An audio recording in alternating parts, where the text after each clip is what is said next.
Volume 17, Chapter 800, Waking Up in the Wrong Place, Part 1.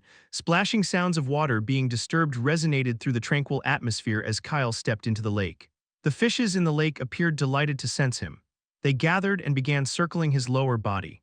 Brilliant beams of light reflected off their scales, illuminating the water as they eagerly followed his every movement. Kyle's gaze was locked onto the multicolored stone resting at the heart of the lake. With each step, a hint of nervous excitement bubbled within him, amplifying the thrill of the moment. Before long, he stood before the stone with his lower body submerged in the crystal-clear water. With a deep, steadying breath, he reached out and touched the stone's smooth surface. Outside the place, a strange, almost mystical phenomenon erupted within his real body. As if an unseen force that had been restraining him from crossing the sacred final boundary of immortality and entering the extraordinary realm of higher beings was finally shattered. In that moment, Kyle felt it clearly, the otherworldly energy everyone referred to as nature's energy surging through his entire being, intertwining with his essence as if it wanted to merge with his soul. And it did. He had finally transcended the boundary and entered a formidable realm where he was no longer just an ordinary individual. He had ascended to the highest rank, the celestial rank, standing at the pinnacle. Now every action he would take would resonate with the fabric of nature itself. Suddenly, Kyle felt his consciousness flickering away, as if it were leaving this place to finally return to his body. But he didn't fail to notice when the multicolored stone he touched shone brilliantly. At first, a chilling blue hue emerged on its surface, overpowering all other colors. But then something extraordinary happened. The other colors, which had been subdued by the icy blue, fought back fiercely with all their might, crawling to the surface. Then the myriad hues on the surface of the large rock spread out in all directions, staining the clear water around it with their shades. The icy color struggled to dominate the lake's surface, striving to claim it entirely. However, in the end, it settled for 1/3 of the surface, feeling rather aggrieved by the outcome. If it had already lost so much ground when Kyle had just stepped into the celestial rank to the other natural elements, what would happen when this celestial climbed to higher stages of this rank?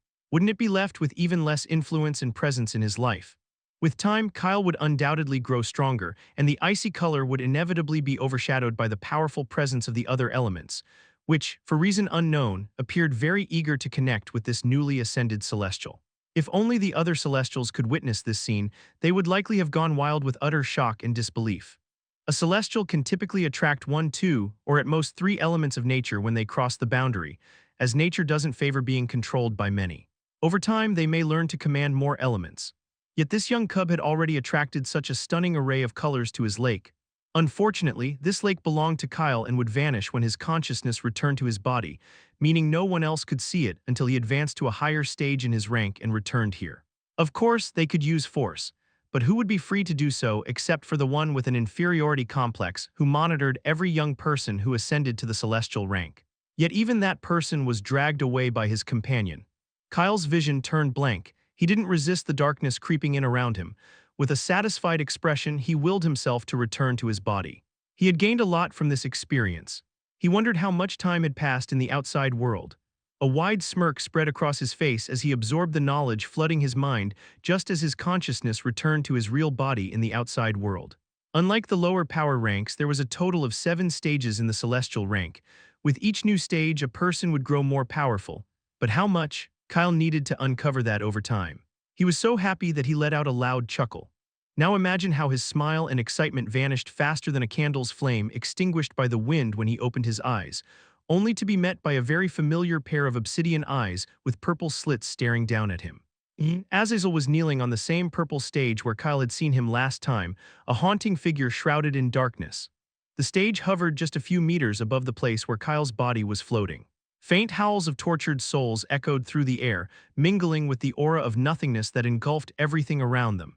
The obsidian eyes gazing at him appeared utterly lost, as if they had been stripped of purpose and meaning.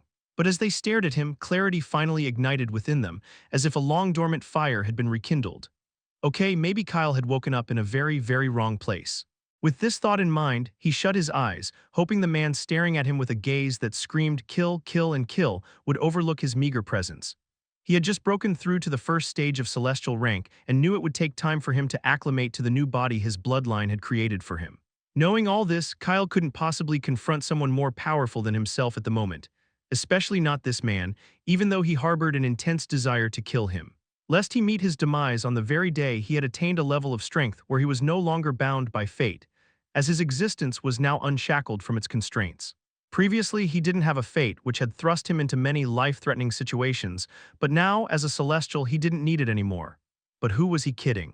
Like a beast on the hunt, Azazel pounced at him with a speed he couldn't even dodge. Chapter 801, Waking Up in the Wrong Place. Part 2.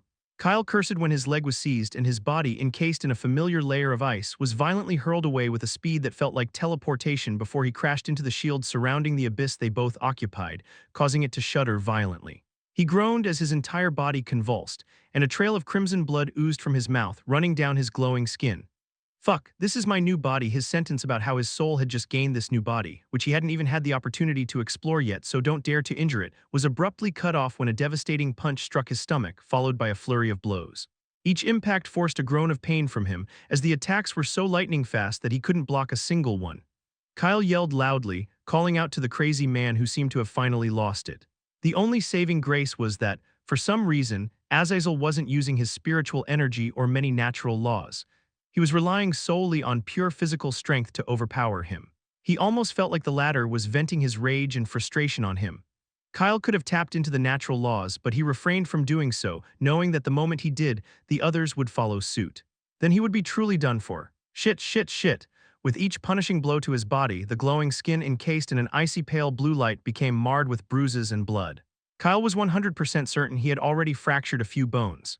Still, what irritated him the most was the ease with which this bastard inflicted such damage on his body with nothing but his fists alone, making him feel as though the new body his bloodline had created for his soul was utterly weak and ineffective. Had his physique actually deteriorated instead of becoming stronger after fully merging with his bloodline? With this sudden thought, Kyle hurriedly focused on the transparent image in his mind that displayed his strength. Name, Kyle Race.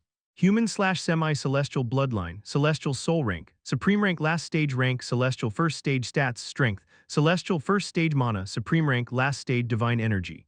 Supreme rank last stage spiritual energy, celestial first stage agility, celestial first stage current physique rank, celestial first stage talent, celestial luck, S+ unique ability, nature's favorite. Unlocked due to S+ rank luck, skills. One couldn't even begin to convey Kyle's shock when he saw his current physique and strength, yet he was still getting beaten black and blue by Azazel. Perhaps sensing his sudden absent-mindedness, his body was once again violently flung away. He spat out blood as he was once more slammed against the shield enveloping the dark space, causing it to shudder violently. All the grotesque souls in the area fled in sheer terror, their twisted forms writhing as they desperately tried to hide in the dark.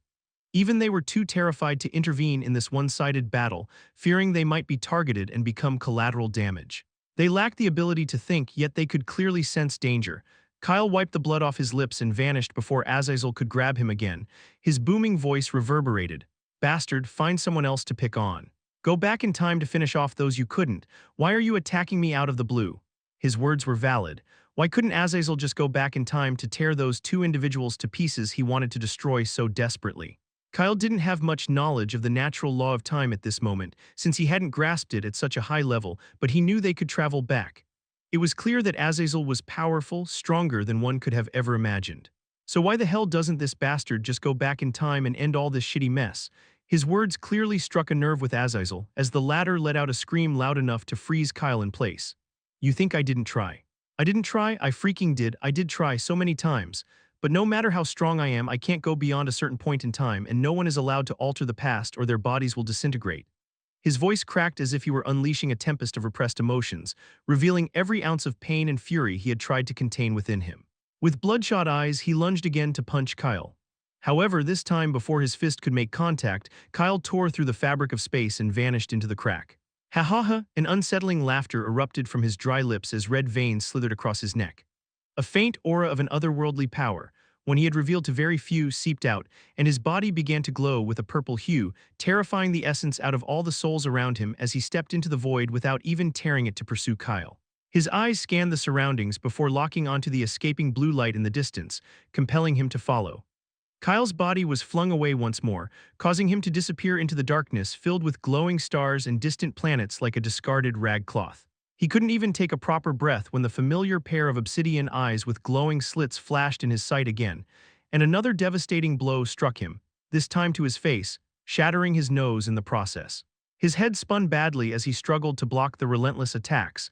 He managed to deflect a few, but he failed to evade far more than he succeeded. "Thaw, tease it." His voice trembled with anger as he felt the blood streaming from his nose. He was done getting beaten up. Kyle's eyes shone brightly. Instantly, the vibrant green in them faded, replaced by a brilliant white hue as he wielded the natural laws of time and space to freeze or slow down his relentless opponent. But who could have anticipated that Azazel would laugh? For the first time, the man unleashed his immense energy. While fighting, they had somehow arrived near the sacred divine land, and the instant Azazel channeled his power, a beam of purple light erupted from the tip of his finger, shattering more than half of the sacred divine land into a chaotic storm of debris and rocks. Kyle's jaw tightened at the sight. Could he even stop him when the power difference between them was still so vast? His natural laws didn't even work against him. He knew he wanted to kill this man, but it was clear that fighting back was pointless. So he tried to use all his agility as he raced across the debris and scattered rocks all around, doing his best to land a hit on the crazy bastard he now hated even more. Chapter 802. For that kid, everything is possible. With a deafening crash, Kyle's body plummeted into the heart of a forest in what remained of the sacred divine land, creating a massive crater and obliterating the surrounding trees. His vision blurred as he gazed at the swirling dust and debris around him. His fingers twitched in an attempt to move, but he found himself immobilized. A familiar figure landed just outside the crater where he lay, staring down at him. Unsettling silence blanketed the scene, broken only by the ragged rhythm of Kyle's erratic breathing and the sound of debris cascading around him. For 2 hours he had fought Azazel, and it was clear as day who had emerged victorious. As his hazy green gaze finally locked onto the obsidian eyes with purple slits, he let out a self-deprecating chuckle. "What are you staring at?" he mumbled incoherently, blinking to clear the blood clouding his vision. Azazel hummed and sat down on his heels with a distant expression. "You are the first person who has endured my fists for so long. Granted, I didn't use any energy or natural laws." The slits in his eerie obsidian gaze finally faded as he took a deep breath. "I wonder if things would have turned out differently if we had met in another time and under better circumstances." Kyle wanted to laugh. And he did, though his voice barely echoed, quickly giving way to a violent cough that forced blood from his lips, pain racking his broken body.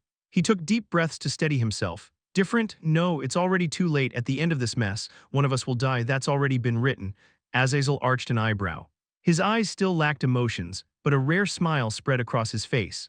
Just a short while ago, he had wished to fall into a deep slumber, yet this human's breakthrough to celestial rank pulled him back from that desire. He wondered if he should feel grateful. However, the words that escaped his lips were anything but expressing gratitude. "Then should I kill you?" With those words, their surroundings began to shatter into fragments like fragile glass. Kyle's breath hitched when the sky directly above him cracked open, and a massive red and purple blade emerged from the fissure, dark electricity crackling along its surface. It shot down toward him, and in the next moment its sharp, gleaming tip halted just an inch from his neck, poised to plunge in. His eyes contracted as he stared at the gleaming blade, his heart pounding fiercely in his chest.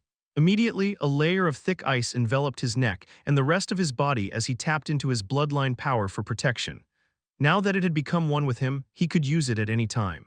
Kyle clenched his fists tightly and let out a low snarl as he locked eyes with Azazel.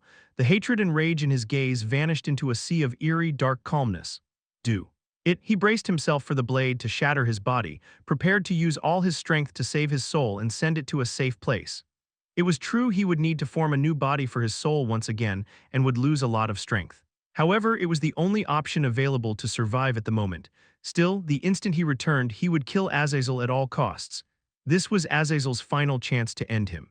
But if he couldn't, then it would be Kyle's turn to haunt the latter. Azazel stared back at him, his eyes flashing with a multitude of images as he counted something on his fingers. Rising to his feet, he waved his hand, causing the sword hovering above Kyle to vanish. He turned away, which is why Kyle didn't notice, but his eyes began to bleed. In the end, Azazel let out a chuckle and stepped into the void. His figure disappeared, leaving behind a few whispering words tinged with a rare hint of desperation. "Don't disappoint me." Kyle blinked once, then twice in disbelief. What just happened? Did that man really leave just like that? He opened his mouth but couldn't articulate anything. Ultimately, he settled for a chuckle that was swallowed by the layer of ice enveloping his entire body to heal his injuries. "Now what the hell do you want from me?" His thoughts wandered as he replayed the words Azazel left behind in his mind again and again. Silence once again settled over the scene, and this time no one disturbed him as he made his body invisible. Odiak, Jane, and the many other supreme ranks who had watched the fight from afar came down to survey the surroundings, but they were unable to sense his presence. They looked around with the will of the universe. They had seen two bright lights fighting and only knew that one of the lights was Azazel. As for the second light, it was too fast for them to identify who it was. Jane's face contorted in a deep frown as she glanced at the destroyed section of the sacred divine land. Broken rocks and dust were flying around in the dark space. This land is filled with ancient tombs and treasures, but Azazel did not even think twice before destroying such a significant part of it. And he did it so easily. Odiak sucked in a deep breath. No one knows what's going on in his mind. He hasn't shown himself for a while, so we all thought he was still trapped inside that mass of energy within the gray shield. Who would have known that he wasn't and would suddenly show up with another celestial? Jane rubbed her hands nervously as she glanced at the will of the universe. I say, what if the other celestial is from the dark side? If yes, we are all done for. She shivered even at the thought of it. Her words made all the other supreme ranks in her surroundings shudder as well, and they glared at her for already thinking the worst. Odiak shook his head at her words. No, I believe the newly ascended celestial isn't from the enemy side. If that were true, why would Azazel fight that person?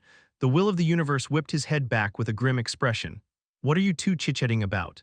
Look for the celestial. I know that person is alive. Even though I can't sense them, the aura of another celestial is ever present. He lowered his voice.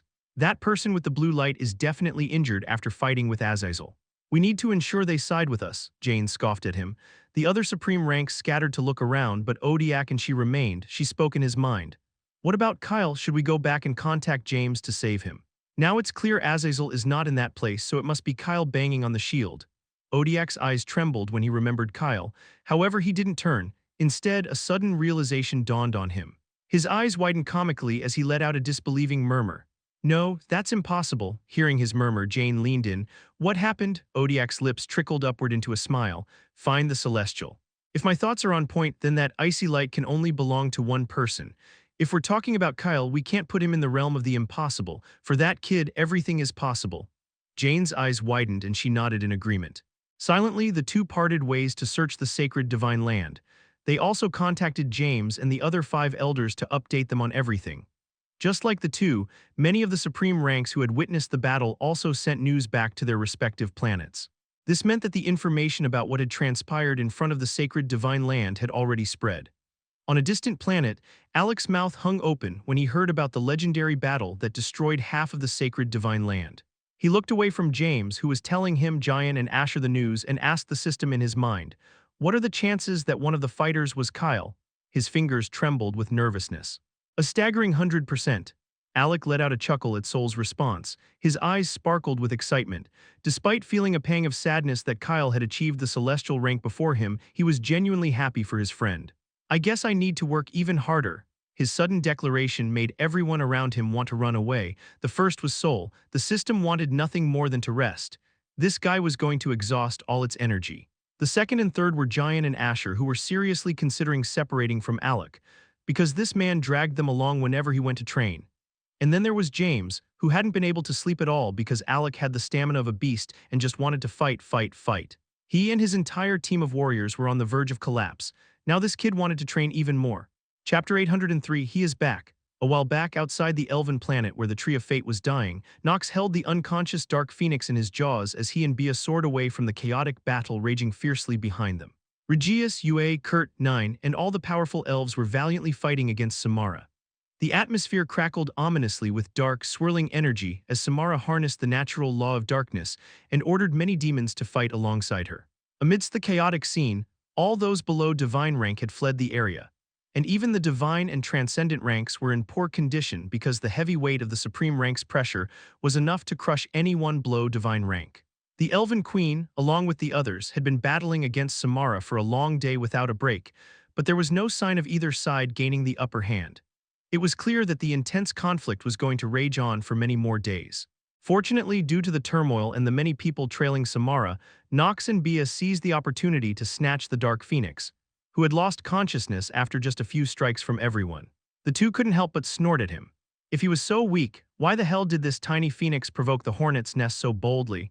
Samara screamed when she noticed the two beasts taking away the unconscious beast who possessed the remaining fragment of the Tree of Fate's core. Her shrill cry grated on everyone's nerves, and they covered their ringing ears. Just as she tried to follow behind Bia and Nox, many figures blocked her path as always. Her eyes darkened like a bottomless pit, with veins protruding from her neck. The slits inside her pupils entirely vanished as she shattered the space around her. "Get away from my path. You ants," she shouted, and her sudden outburst nearly killed everyone in her vicinity. But fortunately, the Elven Queen and Nine conjured a spiritual barrier just in time. Beer and Nox successfully escaped the battle and paused at a safe distance. Unlike the Phoenix, who was laughing inwardly as if she had experienced the most thrilling moment of her life, Nox was sweating profusely. Only he knew how they had survived and managed to snatch this dark Phoenix without losing their lives. He spoke directly into Bia's mind. "Now, search for the fragment of the Tree of Fate's core on him, but the tree looks dead already. Can we even save it?" Bia's eyes sparkled as she transformed into her human form. If they couldn't save it, she could simply take the spiritual fragment. It's not like it would be useful to the elves if the tree is dead, other than serving as a means for them to grow stronger. "Leave that for later, hee. I always thought it was a pity that we beasts don't have mind space. But considering that no beast on the enemy side has mind space either to hide things, it's not so bad." Nox watched as Bia lowered her body toward the dark phoenix he was holding in his jaw and reached for the storage ring that had stretched around the latter's ankle, transforming into a dark bracelet after he changed into his phoenix form. Bia clicked her tongue. "How do I get this thing out?" She was about to break off the phoenix's ankle to get the bracelet out, but before she could, she felt a familiar presence that had vanished completely a few months ago. Her eyes widened. "He is back," Bia murmured, and before Nox could comprehend her words, she turned and vanished into the distance, leaving the dumbfounded Lynx behind. He wanted to unleash a torrent of curses, but when he saw Samara rushing toward him like a storm on the horizon, he quickly fell in line behind Bia, clutching the phoenix in his jaw as if it were his only lifeline. "Damn it. I am never teaming up with her again. Where the hell is she going now?" Samara watched the two monsters disappear into the distance, and her loud voice bellowed orders to the demons. "Follow them. Go." "You idiots!" With a frantic motion, she enveloped her four dark wings around her body. And when she unfurled them, a tornado erupted in her surroundings, sending everyone around her careening away in all directions. She tore a rift through the space and vanished into it to escape the area. Nine spat out the blood that had pooled in his mouth, his fingers trembling slightly due to overexertion as he clenched his fists. "Follow them!" With a shout, he vanished in the direction where he could sense Bia and Nox. Regius, Yue, the Elven Queen, and the others, despite their exhaustion from fighting for so long, immediately trailed behind him without hesitation. They all hoped Samara wouldn't get her hands on the remaining fragment of the Tree of Fate's core before them. That's why no one expected that while following her, they would stumble upon a half-destroyed sacred divine land. A vast portion of the once majestic divine land lay in ruins. The natural barrier of pure spiritual energy that surrounded it had been utterly destroyed, causing the aura of pure spiritual energy within to seep out. Due to the shattered barrier, mana that had never been allowed to enter the divine land was now flooding in, contaminating the air and forcing the mystical spirits to hide. Their eyes widened at the sight, but they didn't have time to dwell on it because they all saw Samara in the distance. But before anyone could reach her, numerous powerful supreme ranks who had been searching for the Celestial surrounded her. The supreme rank elves all sighed with relief. They had no idea what so many supreme ranks were doing there, but with such a formidable assembly, they finally had the opportunity to kill the demon who had destroyed their home. Samara cursed loudly, and everyone watched as she tried to escape, but how could the supreme ranks allow such a powerful enemy to slip away? Odiak and Jane also appeared, and together they all attacked the woman who looked on the verge of going berserk. The dark space erupted into a display of large sparks as powerful skills, and the very fabric of natural laws collided with each other. Kurt, Nine, Yue, and Regius paused to catch their breath in the distance as they took in the battle. Yue scanned the surroundings. "Where are Bia and Nox?" She reached out to Nox, but he simply replied that he was following Bia, who had gone crazy as usual. They weren't the only ones looking for the duo. The Elven Queen, Wesley, and a few other elves arrived before them, urgency etched on their faces. The Queen was the first to break the silence. "We need to find them, the core. We must have it as soon as possible." "The tree," she choked, her eyes red with anger and sadness. If only she were strong, she could have saved her people, her planet. Seeing her condition, Yue moved to shake her shoulder with a serious face. "We will get the core and give it back." The Queen nodded and watched as the group of people disappeared. A few elves followed them as Wesley helped the Queen heal her injuries while also healing himself. They already knew the chances of saving the Tree of Fate were now close to zero, but they couldn't afford to lose hope. That tree symbolized their race. It had stood tall and unwavering, a guardian that had protected them for generations. That's why they were determined to try everything within their grasp to save it. The thought of losing such a vital part of their heritage ignited a fierce resolve within them, fueling their desperation to fight against the encroaching darkness. Just like the many elves, Mia and Carcel, familiar figures, were also lurking inside the still intact part of the sacred divine land, searching for a familiar man. The duo was fighting to save a planet when they sensed the will of the universe's presence. They were not able to follow Odiak and Jane instantly, which is why they failed to see the battle between Kyle and Azazel. However, once they had eliminated all the powerful enemies on the planet they were assisting, they set out to investigate, only to find that something big truly had taken place. That commotion led them to the sacred divine land, where they met up with Odiak and learned from him that the celestial who fought alongside Azazel could be Kyle. One could only imagine their shock when they heard the old dwarf's thoughts. Carcel laughed wryly. Here he was, contemplating a one-on-one confrontation with Kyle when the man appeared to settle old scores, only to discover that there was a 99% chance that Kyle had reached the unreachable celestial rank. So many people were searching the new celestial, but the one who found him first was none of them. A familiar woman clad in a blue robe, with long dark hair cascading down her shoulders, peered into the crater where Kyle was, her heart beating wildly. Her hands were clammy with a mix of fear and excitement. She had heard the echoes of the powerful battle between Azazel and Kyle and nearly believed she would perish as collateral damage like so many others, but she had managed to survive. If not for the fact that she had seen where Kyle's body fell and followed the direction, she would have never known he was here since she couldn't even see him even when he was right in front of her. "Are you okay?" Lily tucked her hair behind her ears and asked softly, making sure to conceal her emotions even though she couldn't see him. When she received no response, she stepped into the deep crater, but who could have anticipated that the moment she laid eyes on him, she would forget to breathe. His ethereal, glowing face and body now seemed to transcend even immortality, appearing as someone no one should ever dare to touch with their filthy hands. Chapter 804, or Who Did You Want to See? Lily held her breath when she saw Kyle's eyelids move. His clothes were torn and covered in blood, but there were no visible injuries on his body, which was encased in a thin layer of glistening ice. She couldn't help but stare at him, dazzled. How could someone be so good-looking? His face already resembled a statue, but now Kyle had exceeded all standards. Her fingers itched to touch him, but she scolded herself. How could she touch him when she didn't even have a pure heart? In that moment, a strange obsession sprouted in her heart out of nowhere.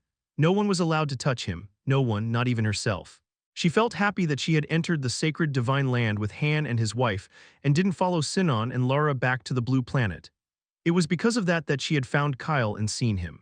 All past grievances and jealousy she harbored toward him faded away. She even let go of the hatred she felt toward him for ignoring her in the Forsaken Land when she tried to talk to and charm him. Now, all she wanted was to ensure that no one would lay a finger on this otherworldly being. What Lily didn't realize was that her mind and thoughts were being influenced merely by his presence. That was the main reason Azazel never roamed around with his real body. He always sent a clone while his real body rested in a castle in another realm, as his presence could influence others. This was one of the main privileges of reaching the celestial rank. It was also one of the reasons why everyone who stepped into this powerful rank needed to ascend to the celestial realm as soon as possible. They were too powerful, and their mere presence commanded obedience from all and influenced their surroundings. Kyle's eyes fluttered open, and he gazed at the dazed woman kneeling in the distance with a frown. He had sensed her the instant she entered his range, but he didn't attack her because her aura felt familiar. What's she doing here? He could sense that she had just attained the SS+ rank. While he did not have many memories of her, he recognized her as his old classmate from the Royal Academy. So he refrained from throwing her out of the crater where he lay, even though her gaze was quite unsettling. His voice was deep and solemn as he narrowed his eyes. "Leave." Kyle had used the encasing ice skill he got from his bloodline to envelop himself in a layer of ice that had nearly healed all his injuries. It was a pity he couldn't use this skill often, as it had its limitations. Still, he didn't want another person watching him when he couldn't move for the time being. That's why he asked her to leave in a loud, angry tone. However, who would have thought that instead of leaving, Lily would crawl closer to him with a look of fascination and begin to mumble incoherently while taking out healing potions and treasures. "You are injured. I want to help." He tilted his head and finally noticed the haze in her eyes that were fixed on him. A sudden realization dawned on him when he saw his own face in her gaze. Things just had to become more bothersome. Tusk. "No need, I am fine." He closed his eyes to soothe his irritation. Lily moved back silently, watching him like a hawk, poised to do whatever it took to follow him if he decided to leave. After a minute, Kyle felt strength return to his body as he clenched and unclenched his fists a few times. Faint sounds of bones shifting back into place echoed in the air as he tilted his neck left and right, releasing the tension that had built up. Gradually, he pushed himself up into a sitting position, steadying himself as he moved his arms, feeling their strength. The world around him came into sharper focus, and he took a deep breath, feeling more in control with each passing moment. With a final movement, he pushed himself to his feet, but as soon as he shattered the barrier he had erected around himself, he felt countless senses locked onto him. What the? He wanted to curse. What were so many supreme ranks doing here? Did his battle with Azazel attract all of them? If not for the fact that he could also sense many of his friends nearby, he would have given them all a piece of his mind. With a blink, water materialized in front of him and he saw himself clearly. His face and body were glowing, and he had grown unnecessary taller, which wasn't normal. He knew this was going to attract unwanted attention. Glancing at Lily, who was still staring at him dazedly, he realized his appearance would influence others as well. He had to do something about this. How troublesome. He tried to conceal his presence again and find a hidden place to figure out what to do. But it was too late. Before long, countless mystical spirits poured into the crater. The small, winged creatures, composed of light, latched onto his entire body, nearly suffocating him as he tried to push them away from his face. Shit, that was what many supreme rank in the area witnessed when they arrived outside the crater after sensing his aura. They took a deep breath, shocked to their core. Finding even a single mystical spirit in the sacred divine land was an impossible task, yet now they were witnessing so many. Immediately, greed flashed in the eyes of the supreme ranks as they exchanged glances, eager to steal a few spirits. Who wouldn't want a spirit that could lead them to the powerful treasures concealed within the sacred divine land? However, before they could act on their thoughts, a powerful pressure surged from Kyle's body, forcing everyone to retreat. Bia and Nox, who had finally arrived at the scene, were also pushed back. Kyle floated, and without hesitation, he absorbed all the spirits in the surroundings into his body. That's for getting on my nerves. Bia and Nox were both frozen in place, taken aback by the strikingly handsome face that could mesmerize anyone. At that moment, the will of the universe also appeared in the area. However, a chill ran down his spine when he saw the pair of familiar green eyes. They were dangerous yet radiated a brilliant, crystal-like glow, possessing a dark depth. "It's you," he muttered in disbelief, and Kyle turned his head to look at him. He remembered how this old man was crying over the seals when everyone in the Forsaken Land was in danger. It was clear that his opinion of this man had already hit rock bottom. "Or who did you want to see?" Kyle sneered when he saw how the will of the universe's face paled. It seemed a lot had happened in his absence. He was taller than every single person in the area, and they instinctively felt as if he was standing above them for some reason, causing all of them to feel nervous. Kyle turned to look at Bia and Nox, and the icy expression on his face melted away. "Come here." Upon hearing his voice, Bia immediately shook her head with a gasp. For some reason, the moment she saw him, all the anger she had toward him faded. Now she didn't even want to beat him for the stunt he pulled in the Forsaken Land. "Wow, what just happened? Did your face just influence my mind?" Nox agreed and exhaled deeply. He tossed the dark phoenix he had been holding in his jaw away, and the two beasts transformed into their smaller forms and rushed toward Kyle, who caught them in his hands. Kyle smiled, unaware that his simple actions left everyone around him dazed as he caressed Bia and Nox.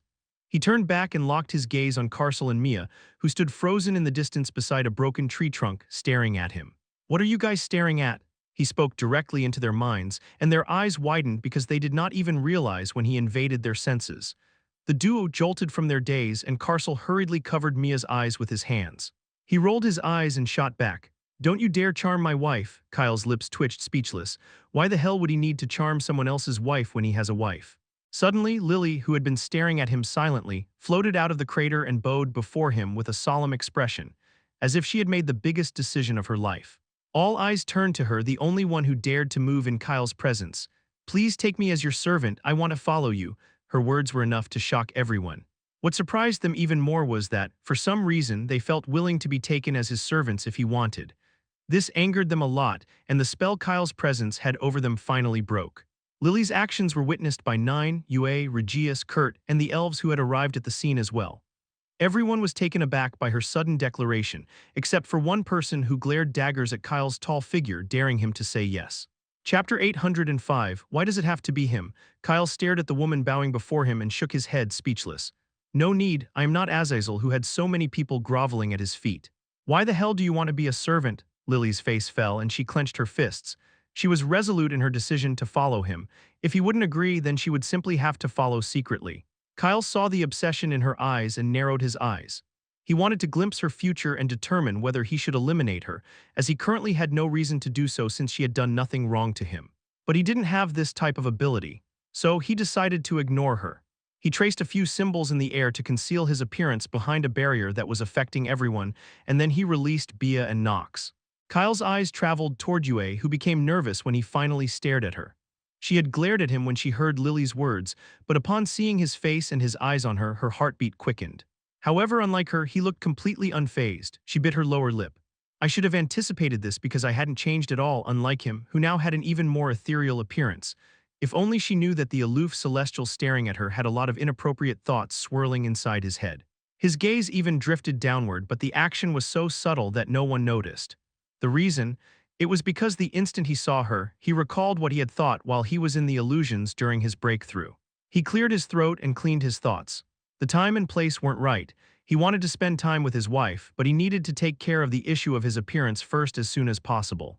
The will of the universe and the other supreme ranks around tried to talk to him and get his attention, but he treated them like thin air, causing many of them to see red. But they could do nothing because his aura alone was enough to intimidate them. Kyle flicked his fingers and the space behind him cracked open. I have something to take care of, so I'll be leaving for a while.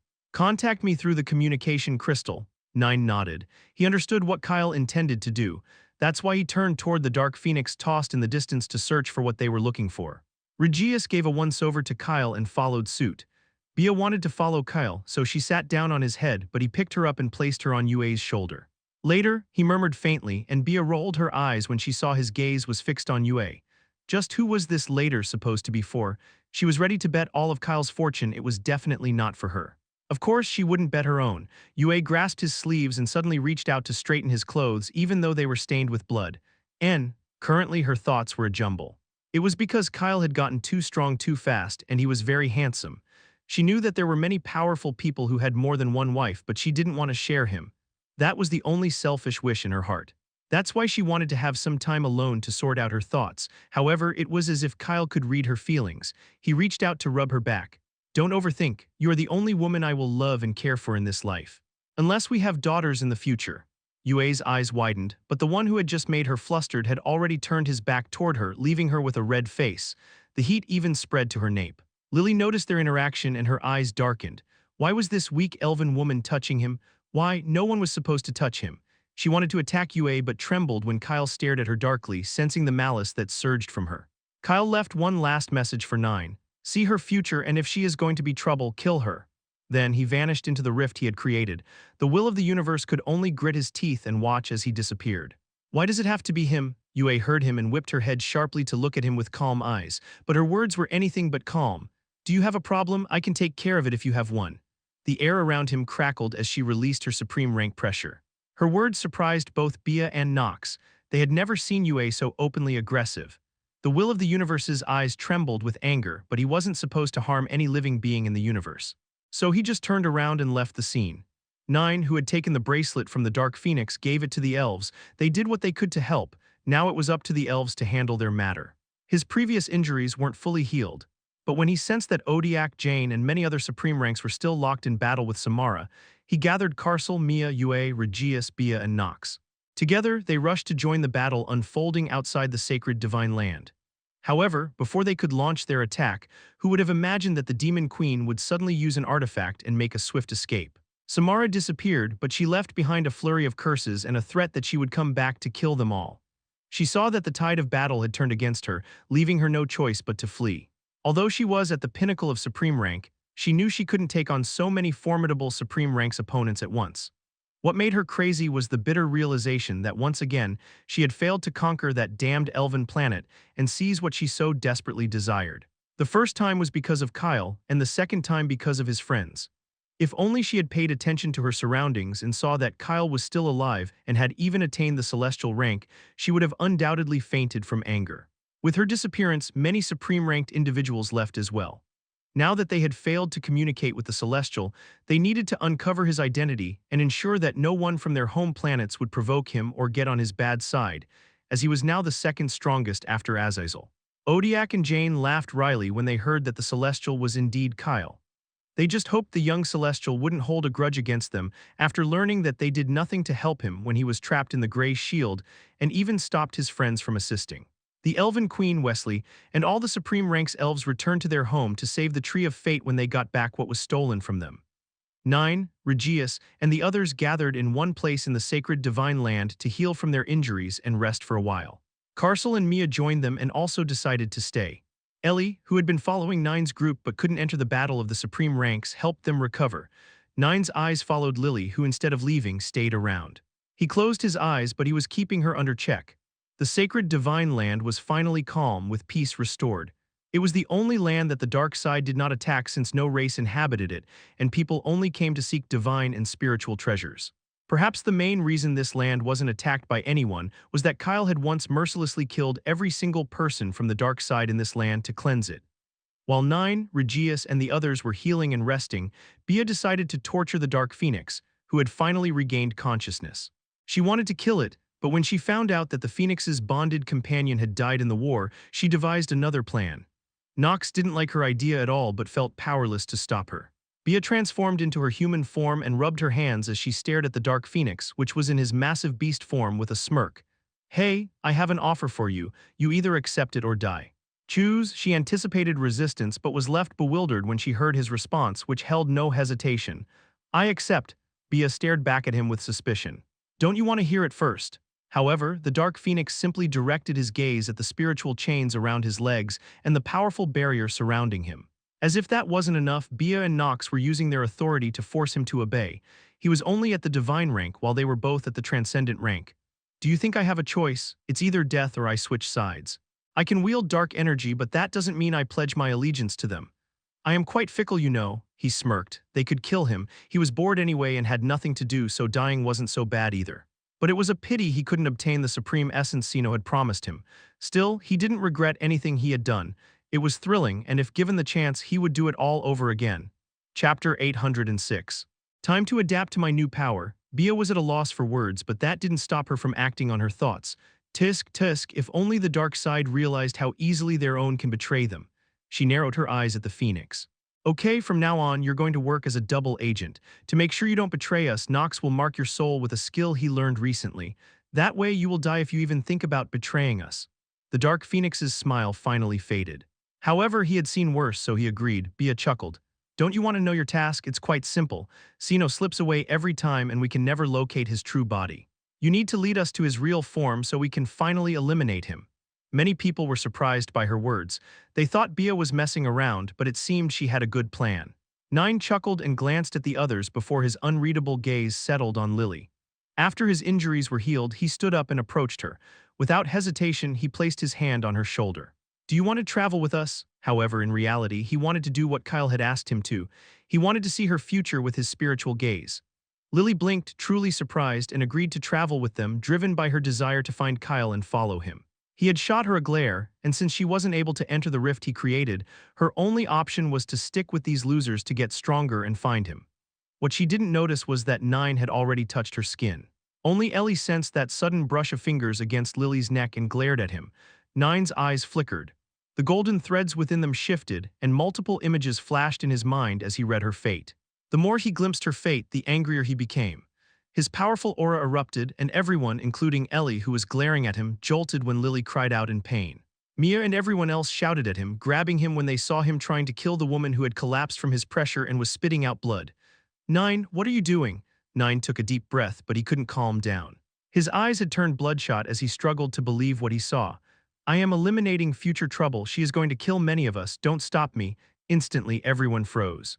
Bia and Nox, who had been drawn in by the commotion, were also shocked by Nine's words. How could Lily, who was so weak and not even at the divine rank, possibly kill many of them? But they knew Nine wouldn't lie about this. Carcel released Nine and motioned for Mia to step back. It did not matter that Lily was their former classmate. If she was going to be a big threat, it was better to eliminate her before she reached that stage. Lily's eyes widened in shock when she heard Nine. She couldn't believe him. She tried to crawl away from him, but a brilliant light enveloped her body before she could escape. An agonizing scream tore from her throat, echoing everywhere. Nine directly attacked her soul and destroyed it, causing her lifeless body to slump down when he was finished. Yue, Mia, and Ellie looked away and shut their eyes. They were soft-hearted, but they also knew when to eliminate future danger. Nine's breathing was harsh, and only when he calmed down did Carcel pat his back. "At this point, we all know about your spiritual gaze. What did you see?" Nine clenched his fists. "That witch. She got together with Giant and behind his back signed a dark contract with Damien. I just caught a few glimpses, but she reached the supreme rank and killed Regius and many of us. Damn it, I know my spiritual gaze isn't 100% accurate, but I just couldn't let her live knowing there's a possibility she could harm us. Carcel stopped patting his back, a dark intensity clouding his expression. Good, we would have done the same. With a wave of his hand, Lily's body was enveloped in energy and disintegrated into the air.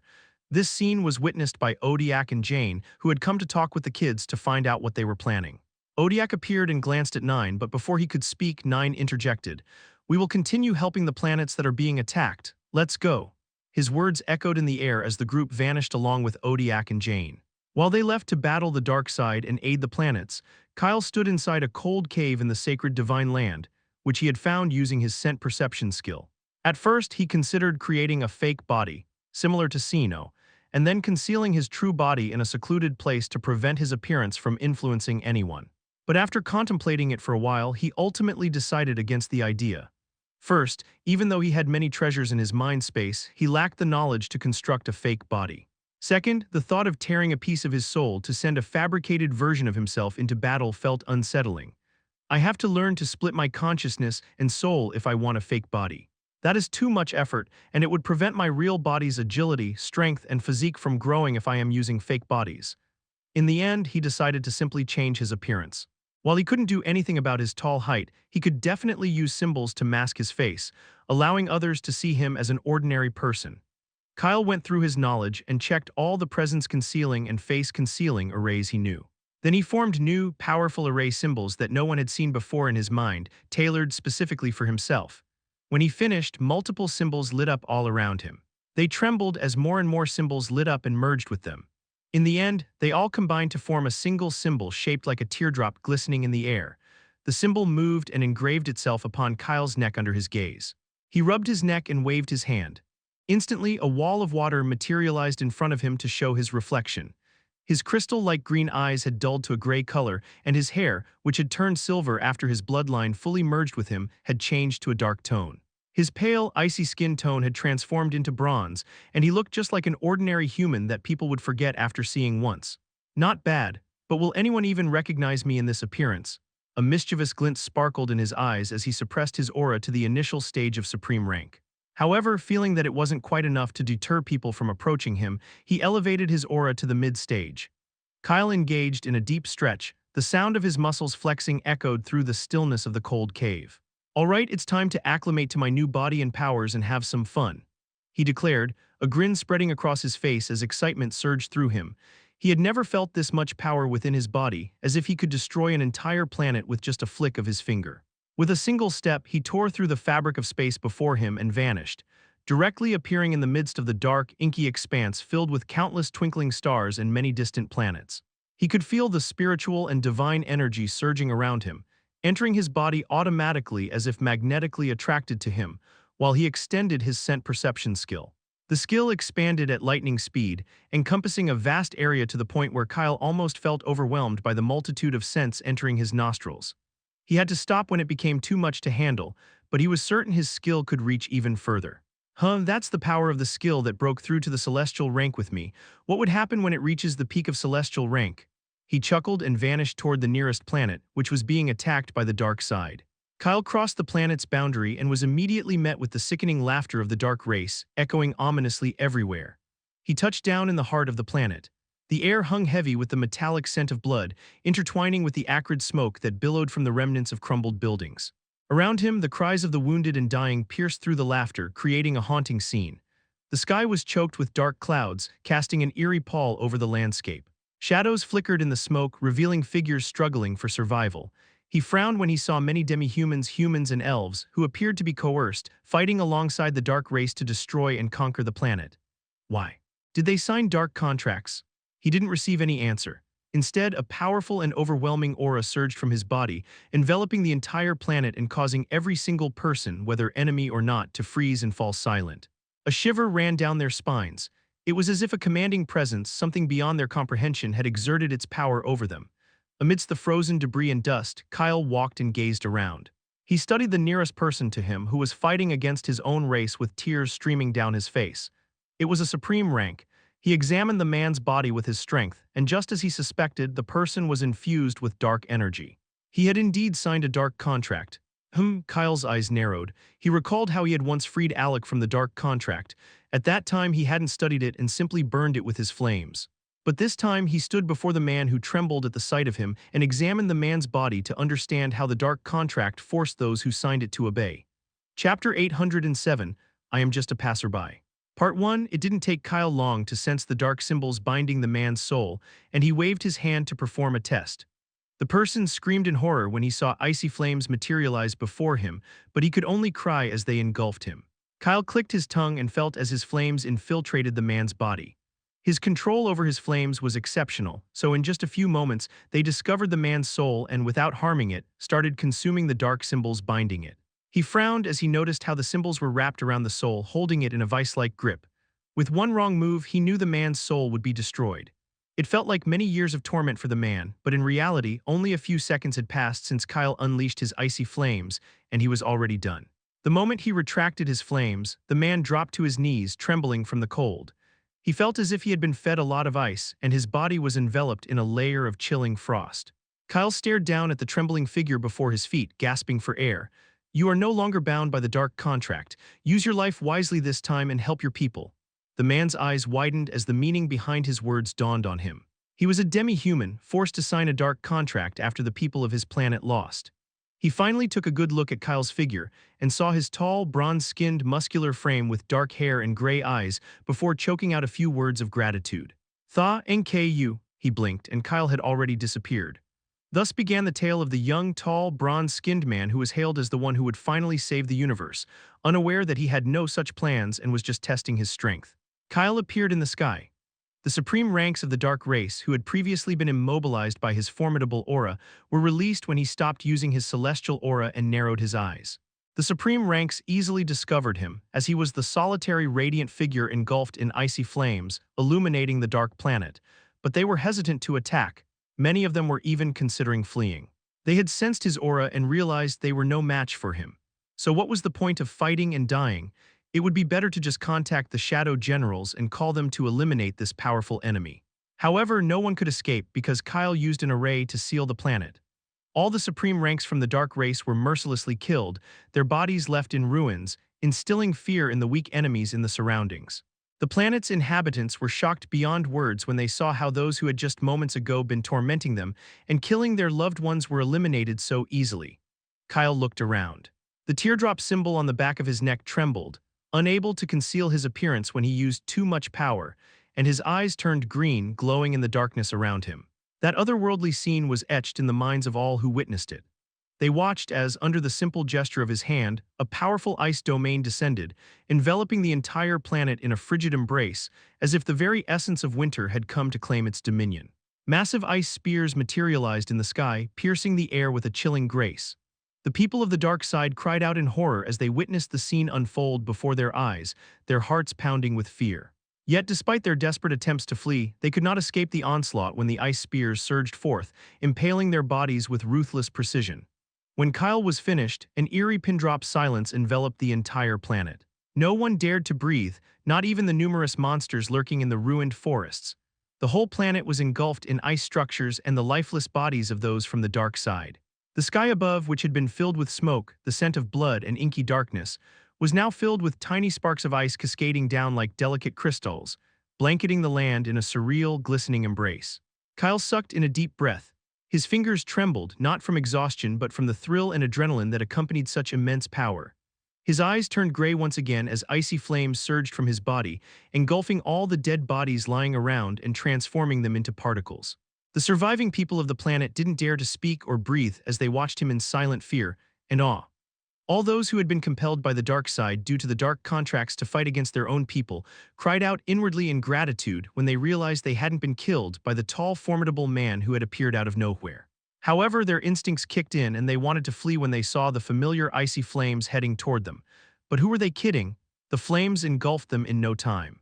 However, instead of the expected deaths, they found themselves freed from the dark chains binding their souls. Of course, they felt intense pain when the flames touched their souls, but aside from that, there was nothing. The gratitude they felt for the tall man floating in the sky grew even greater. Kyle blinked a few times to steady his nerves. A cold sneer crept across his lips as he recalled names of everyone, except Azazel, who had crossed him in his life, preparing himself to eliminate them all. And guess who topped the list? None other than Sino. Kyle's appearance on the medium-sized planet was sudden, but his disappearance was even swifter, leaving behind a silent crowd that stared at the spot where his form had once floated for a long time. Then they cried out in tears of joy, thanking the owner of the icy flames and vowing to stand by his side if he ever needed them. Unaware of the commotion his presence had caused, Kyle visited 2 more planets and eliminated all enemies. Because of him, everyone on the dark side was alerted, particularly the 3 Shadow Generals who were waiting Azazel's return. On the main demon planet, where Damien and Enthrall were present, multiple reports began to pour in every second about how a tall man with bronze skin had started mercilessly slaughtering their people. It was true that James, the 7 Elders, Alec's group, and many other supreme ranks were killing numerous individuals on their side, but the annihilation of so many in such a short time had never been reported before. Questions about who this man was, why he was killing their people, and how he possessed such power circulated widely, yet no one had any answers. Meanwhile, after roaming around for a while, Kyle's lips curled into a smirk as he sensed Giant and Alec's presence nearby. Without hesitation, he tore through the fabric of space and stepped in to appear on the planet where he felt their energy. To his surprise, he found them engaged in a battle against a 3-headed supreme rank beast that seemed to be protecting a treasure. The 2 weren't alone. Another familiar face, Asher the half-dragon, was present with them, along with James and a few other powerful transcendent ranks. Kyle watched silently from a distance as the group effortlessly defeated the beast, but he raised an eyebrow when he noticed that, unlike Giant and the others who went for the treasure the beast was guarding, Alec claimed the beast's body. "What are you doing?" he murmured behind him with a curious expression, causing Alec's soul to nearly fly out of his body as he jumped away in shock and alarm, having not sensed him. Immediately, Alec unsheathed his sword and swiftly pointed the glistening sharp tip at Kyle's neck with narrowed eyes. "Who are you?" he shouted, his voice echoing and attracting everyone's attention. Giant clicked his tongue. They had just saved this planet from the dark side when they sensed a powerful herb treasure on the planet and came to get it, only to discover that it was guarded by a beast. Who would have thought that while they were getting the treasure, an unknown tall man would dare to sneak up on them? He wondered if the man was here for the treasure as well. James and the others also assumed a defensive stance against the tall man. No one had sensed him approaching, so they were prepared to fight if he attacked and turned out to be from the dark side. Asher, who had taken the treasure, a tall grass with silver patterns, tossed it into his mind space while observing the tall man. Giant glared at him and he rolled his eyes.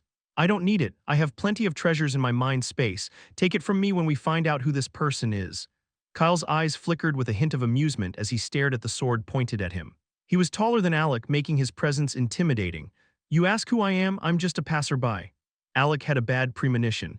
He quickly asked the system about this person when he saw the mischief in those gray eyes, as if they were itching to deliver a beating. Who is this? Why does he give off such a familiar vibe? But who would have thought that his system would suddenly ditch him and vanish when Kyle stared at it directly? Chapter 808, I Am Just a Passerby, Part 2. Kyle's eyes glowed briefly as he intimidated the artifact with a consciousness. Alec was about to talk to know his identity. Alec's eyes widened comically as his grip on the sword tightened further, stammering because it was the first time the system had abandoned him and disappeared. You, seeing his shocked expression, Giant and the others realized something was amiss and surrounded Kyle, who appeared to be relishing the moment. "You what?" he asked with a raised brow, gesturing for Alec to continue, which only made the man more flustered. It was Giant who spoke next. "Why are we making this situation so serious? He's only at the mid of supreme rank. There are so many of us. We should overpower him to find out who he is. If he's an enemy, it's better to deal with him now. We need to go help other planets." Kyle chuckled at his words and slowly rolled up the sleeves of his shirt, clenching and unclenching his fists in anticipation. "Come on then." Alec, who had previously felt that something was very, very wrong, sensed they were going to regret this. That's why he didn't attack and decided to wait for the tall man to make the first move. His instincts were telling him he shouldn't provoke this person, and he realized he was absolutely right when Giant and Asher attacked the man, only to be thrown away. The red-haired man and half-dragon were hurled through the air, completely unaware of when the man's attack had struck them. But the sharp, stinging pain in Giant's abdomen told him he had been punched in the stomach, while the ache in Asher's back indicated he had been slapped. James, who was about to attack as well, immediately paused in his tracks. As one of the strongest members of the group and one of the onlookers, he noticed just how swiftly that unknown man moved, dodging Giant and Asher's attacks before striking them with swift precision. His expression turned solemn as a realization settled in his mind. This person was far more formidable than the aura he was releasing, and if they wanted to defeat him, they would have to work together. Jian let out a curse and glared at the dark-haired man with a laugh. All right, so that's how you want to play. You are the first who has had the audacity to openly get on my nerves and harm me since I reached the supreme rank. Do you really think I will let this slide? He slapped his hand, and a sea of fire erupted in the sky, heading straight toward Kyle. James, Asher, and everyone else also unleashed their skills against him. Only Alec remained still, having noticed that the man had no intention of harming them. Otherwise, his strength would have already seriously injured Jian and Asher. He sheathed his sword and observed the battle as the man effortlessly dodged all the skills aimed at him. He winced when he saw Jian take a direct hit to the face. Yet despite everyone getting beaten up, no one bled. It was clear that the man had no intention of truly harming them. While pondering the identity of this incredibly powerful individual who had appeared out of nowhere, a sudden thought flashed through Alec's mind. He slapped his thigh in realization. How had he not figured it out sooner? Who else in this universe could so effortlessly overpower so many supreme ranks, if not Azazel, the leader of the dark side? It was someone he knew, the one who had attained the celestial rank. Alec's eyes sparkled as he probed the system. Soul, could this person be Kyle? The system remained eerily silent, but Alec didn't need a response. It was already clear to him that this man was Kyle. He smirked, casually folding his arms behind his back as he watched everyone get beaten up. A sour feeling welled up in his heart at the realization that Kyle had grown even more stronger compared to him, but he clicked his tongue and pushed the thought aside. Nevertheless, one thing was clear: if this man hadn't been Kyle, he would have done everything in his power to bring him down. One rival for power was enough. He didn't want another man to outgrow him. This bastard, Alec chuckled softly while Jian, who had just received another bad punch to the gut, glared daggers straight at him. What are you hee-hee at? Come help us. Alec's eyebrow twitched. Don't wanna. Kyle paused and lowered his fists, glancing back at him with a surprised expression. He was certain no one could recognize him so easily, as he had even altered his aura. To think Alec picked up on it so quickly. He clicked his tongue. He had actually wanted to land a few good hits on Alec as well, especially since they would not dare fight him again in the future now that he had reached the celestial rank. James, noticing Alec's calm stance, also stopped and instructed his group to back off. Asher paused as well. In the end, only Jian remained, unwilling to stop until he landed a solid hit on the jerk who had hit him so many times. Seeing Kyle pause, Alec smirked.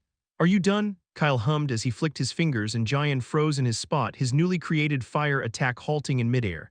Not really, but I guess it's enough for now. So what were you doing? Why did you take the monster's body? Hearing this, the blue-haired man was tongue-tied. He had been collecting many monster bodies to extract their bloodlines with the system's help to get stronger. But these monsters didn't possess powerful bloodlines. They only had weak ones, so he could only collect what he found and absorb them to enhance his strength. Of course, to get stronger, why else would I want it? I wasn't born with what you have, but I am confident I can acquire something similar from others. I believe I can surpass you in the future. Kyle nodded at Alec, not minding his eagerness to compete with him in strength. He understood that it fueled his growth.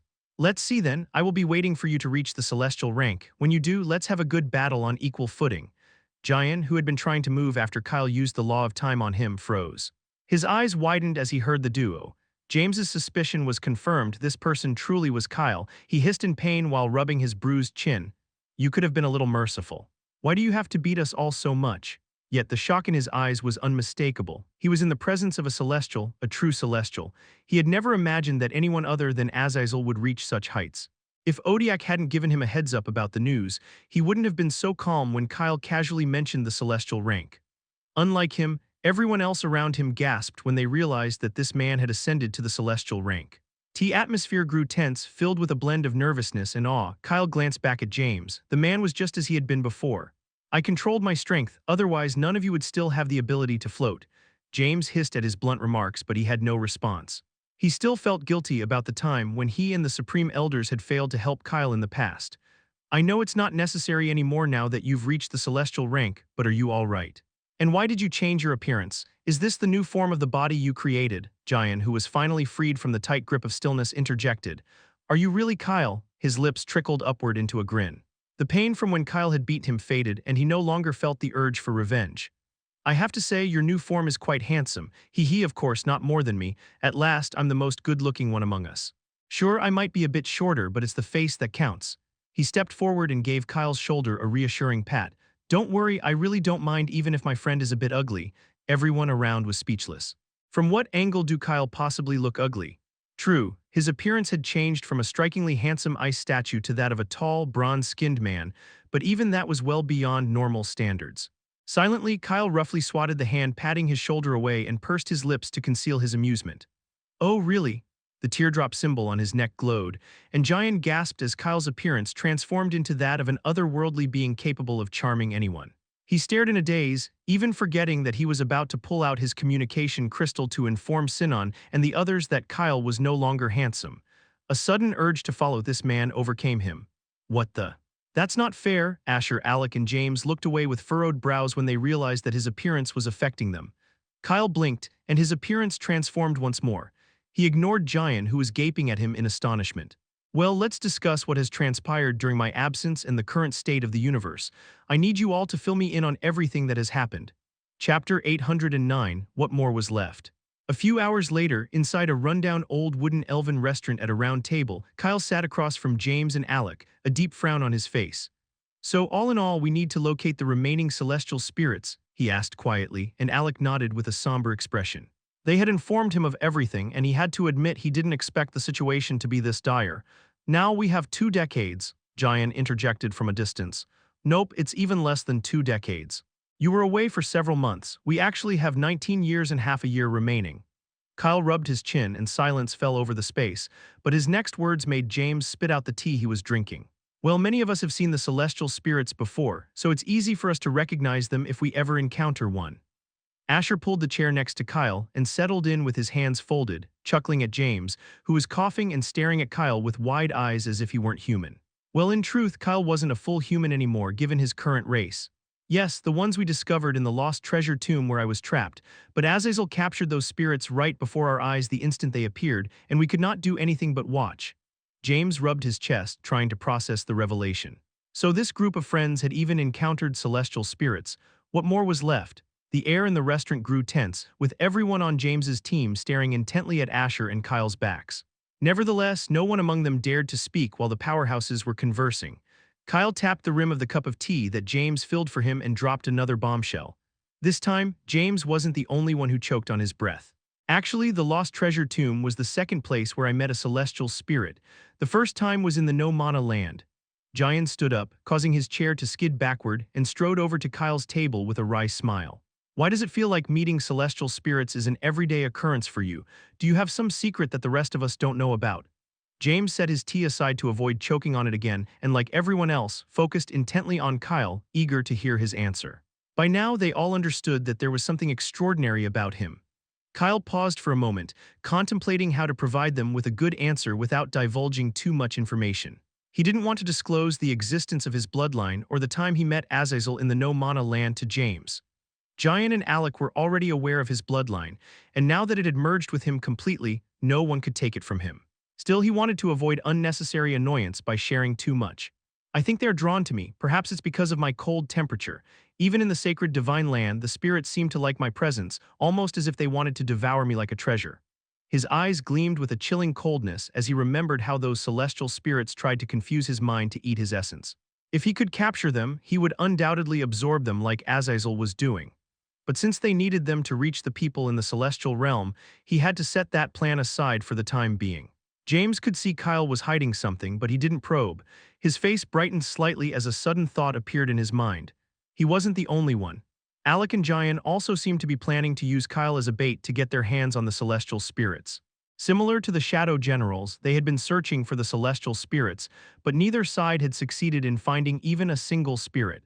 And Kyle was claiming that his presence could attract them. How can they let this opportunity slip away? Also, Kyle had ascended to the celestial rank, which meant he could subdue those powerful celestial spirits, unlike them, who would be devoured if they even dared to approach the spirits' vicinity. Kyle sensed what was going on in their minds through their bright expressions and shook his head in denial before they could even speak their thoughts. "No, it's better if I don't search for the celestial spirits. If I do, Azazel will know. So in this case, it's best for me to stay out of this task. The moment I discover a spirit, Azazel will show up and then we will have to battle. It's clear who will win." Giant cursed under his breath. They could have easily lured the celestial spirits if Kyle had gone around looking for them. But no, when was there ever a time when things were so easy? "Why is that bastard always on your tail? Last time in the lost treasure tomb, he had the audacity to call you a friend. I knew he had a few screws loose, but he's insane." His voice dripped with sarcasm, but everyone in the restaurant caught the word friend, causing them all to turn to Kyle with dreadful expressions. Alec and Asher, who were already aware, weren't fazed by Giant's words, but James was. Friend? The man asked in a voice that trembled, revealing his intense emotions as he stared straight at Kyle, who hummed in response. Well, you could say that if you don't count the fact that we both want to kill each other quite badly. I wonder who among us will live in the end, him or me. Eerie silence enveloped the restaurant. Everyone processed his words. Many were bewildered by what they heard, as Kyle had just ascended to the celestial rank, yet here he was discussing killing Azazel. Others were too overwhelmed to judge anything and simply stared at him blankly. Unlike James and his group, Giant, Alec, and Asher looked at Kyle with mild annoyance, visibly displeased by his words. Giant confidently patted Kyle's shoulder. Of course you will win, there's no doubt about it. You just need time to grow, so don't even think about dying. Alec shook his head. No, I will kill Azazel. Asher didn't mind who would do it since he knew he was weak compared to them, but he wanted to join the battle. Azazel is the reason my race has suffered, so I want to land a hit on him. I may not be powerful, but I plan to dip in the sea of consciousness. The fruit of fate we all consumed helped me reach the peak of the supreme rank. With the power of the fruit, we can learn natural laws more easily than others. I believe you all have already reaped the benefits, considering how easily you all reached the supreme rank after entering the sea of consciousness. At that moment, the conversation was solely among Kyle, Giant, Asher, and Alec, with Kyle quietly listening to their plans. James felt numb. Just recently, he had thought there was nothing significant left for this group of kids to accomplish. But no, he was mistaken. They had even consumed the fruit of fate, the legendary fruit that grows only once every 1,000 years. If only James had known that Kyle had sliced it into several pieces and shared it with everyone in his group at that time, he would have been tempted to follow Kyle. After a lengthy discussion, the group agreed that their first step would be to eliminate all the dark side individuals who were currently harming innocent, vulnerable people. Then they would launch an attack on the planets occupied by the dark side, making them experience the suffering they were inflicting on everyone in the universe. Kyle had no problem. He wanted to get used to his new body, and this was the best way to do it. If possible, he wanted to fight multiple supreme ranks at the same time. He remained with James's group, and together they left the elven planet that had already been rescued. The group entered another small planet, and this time everyone with Kyle witnessed the power of a true celestial. It was nothing short of otherworldly. Kyle single-handedly saved an entire planet in just one day right before their eyes. Giant and the rest finally found out that Kyle had been holding back when he was beating them up previously. If the tall man had truly used his full power, they would have already been buried 10 feet underground. Alec's eyes sparkled when he sensed what was going on in Giant's head. He draped his arm over Giant's shoulder with a smirk. No, in Kyle's case, you would have become an ice statue, not buried underground. He leaped back when Giant tossed a fireball at him to singe his hair and make him bald. The red-haired man clicked his tongue. Next time I won't miss. It was at that moment, Kyle revealed to everyone that he had found a way to free the souls of those who had been forced to sign dark contracts by the dark side. This time, James wasn't even surprised anymore and promptly asked Kyle to share the technique, which he willingly did. However, unfortunately, aside from Kyle, no one else could replicate the technique, even when he told them the whole procedure. With a sigh, he quickly discovered a demi-human who had been coerced into signing a dark contract. The demi-human fainted from fright, but Kyle didn't care and gestured to Alec, James, Giant, and Asher to focus on what he was doing. It's not difficult, you just need to find the person's soul using your spiritual energy, and without causing any harm to the soul, destroy the thin dark chains gripping it. Hearing his casual tone, everyone's eyebrows twitched violently. Indeed, it sounded easy, but only in theory. A soul represented the entirety of one's existence. How were they supposed to find it and destroy the countless dark chains without inflicting any harm when those dark chains clung to it so tightly like a layer of flesh? Chapter 810. The Tree Can Be Saved.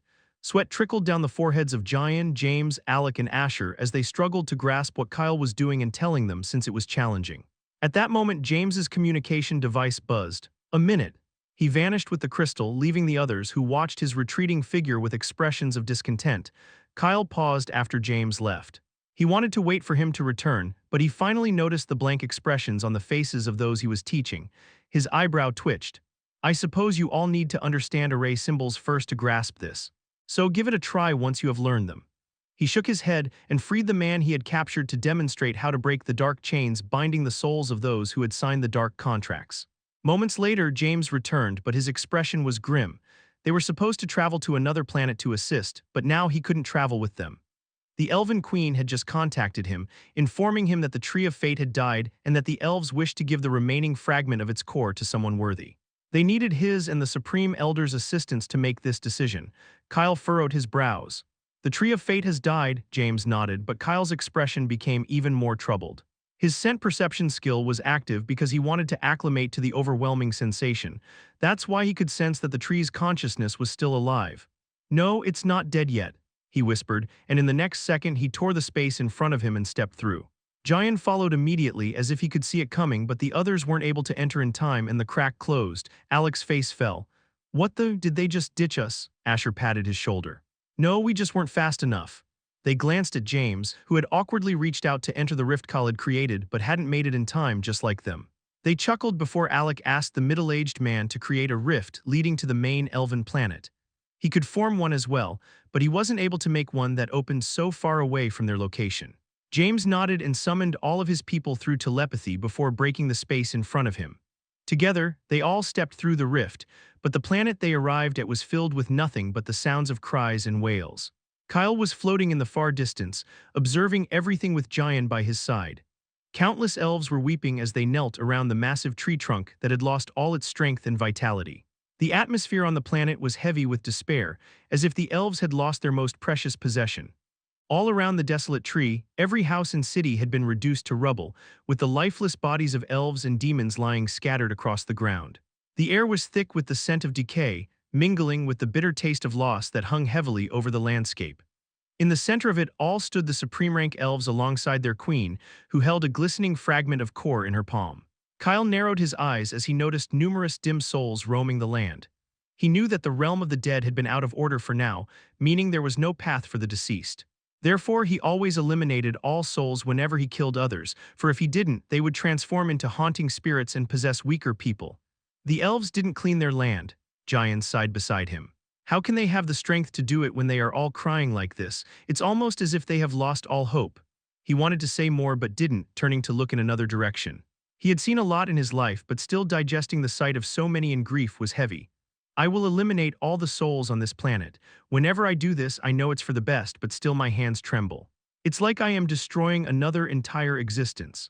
Kyle stayed silent, and Giant left his side to eliminate all the souls roaming the planet before they turned into haunting spirits. He grasped the much deeper meaning behind Giant's words, and it wasn't that he wasn't affected.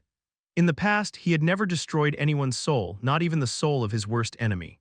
But over time, he had become so hard-hearted that now he wouldn't hesitate to do it. Well, such is life. It teaches us many things, both bad and good over time. Our nature is fickle after all. To survive, we must learn to adapt and change. He noticed James, Alec, and the others approaching the old elven queen, who tried to give the glowing orb in her trembling hands to James. However, the man refused, stating that someone from the younger generation of elves deserved it more. After all, it was the last remnant of their guardian, the Tree of Fate, which had stood above the elves for thousands of years. The queen looked at her people and they all shook their heads, indicating that they didn't want it. Even those of supreme rank shook their heads in denial. The remaining part of the Tree of Fate's core was a treasure that could have helped them grow stronger, but the elves on the planet were unwilling to absorb it. James sighed and rubbed his forehead as the queen glanced at him once again. "This is not something I should accept.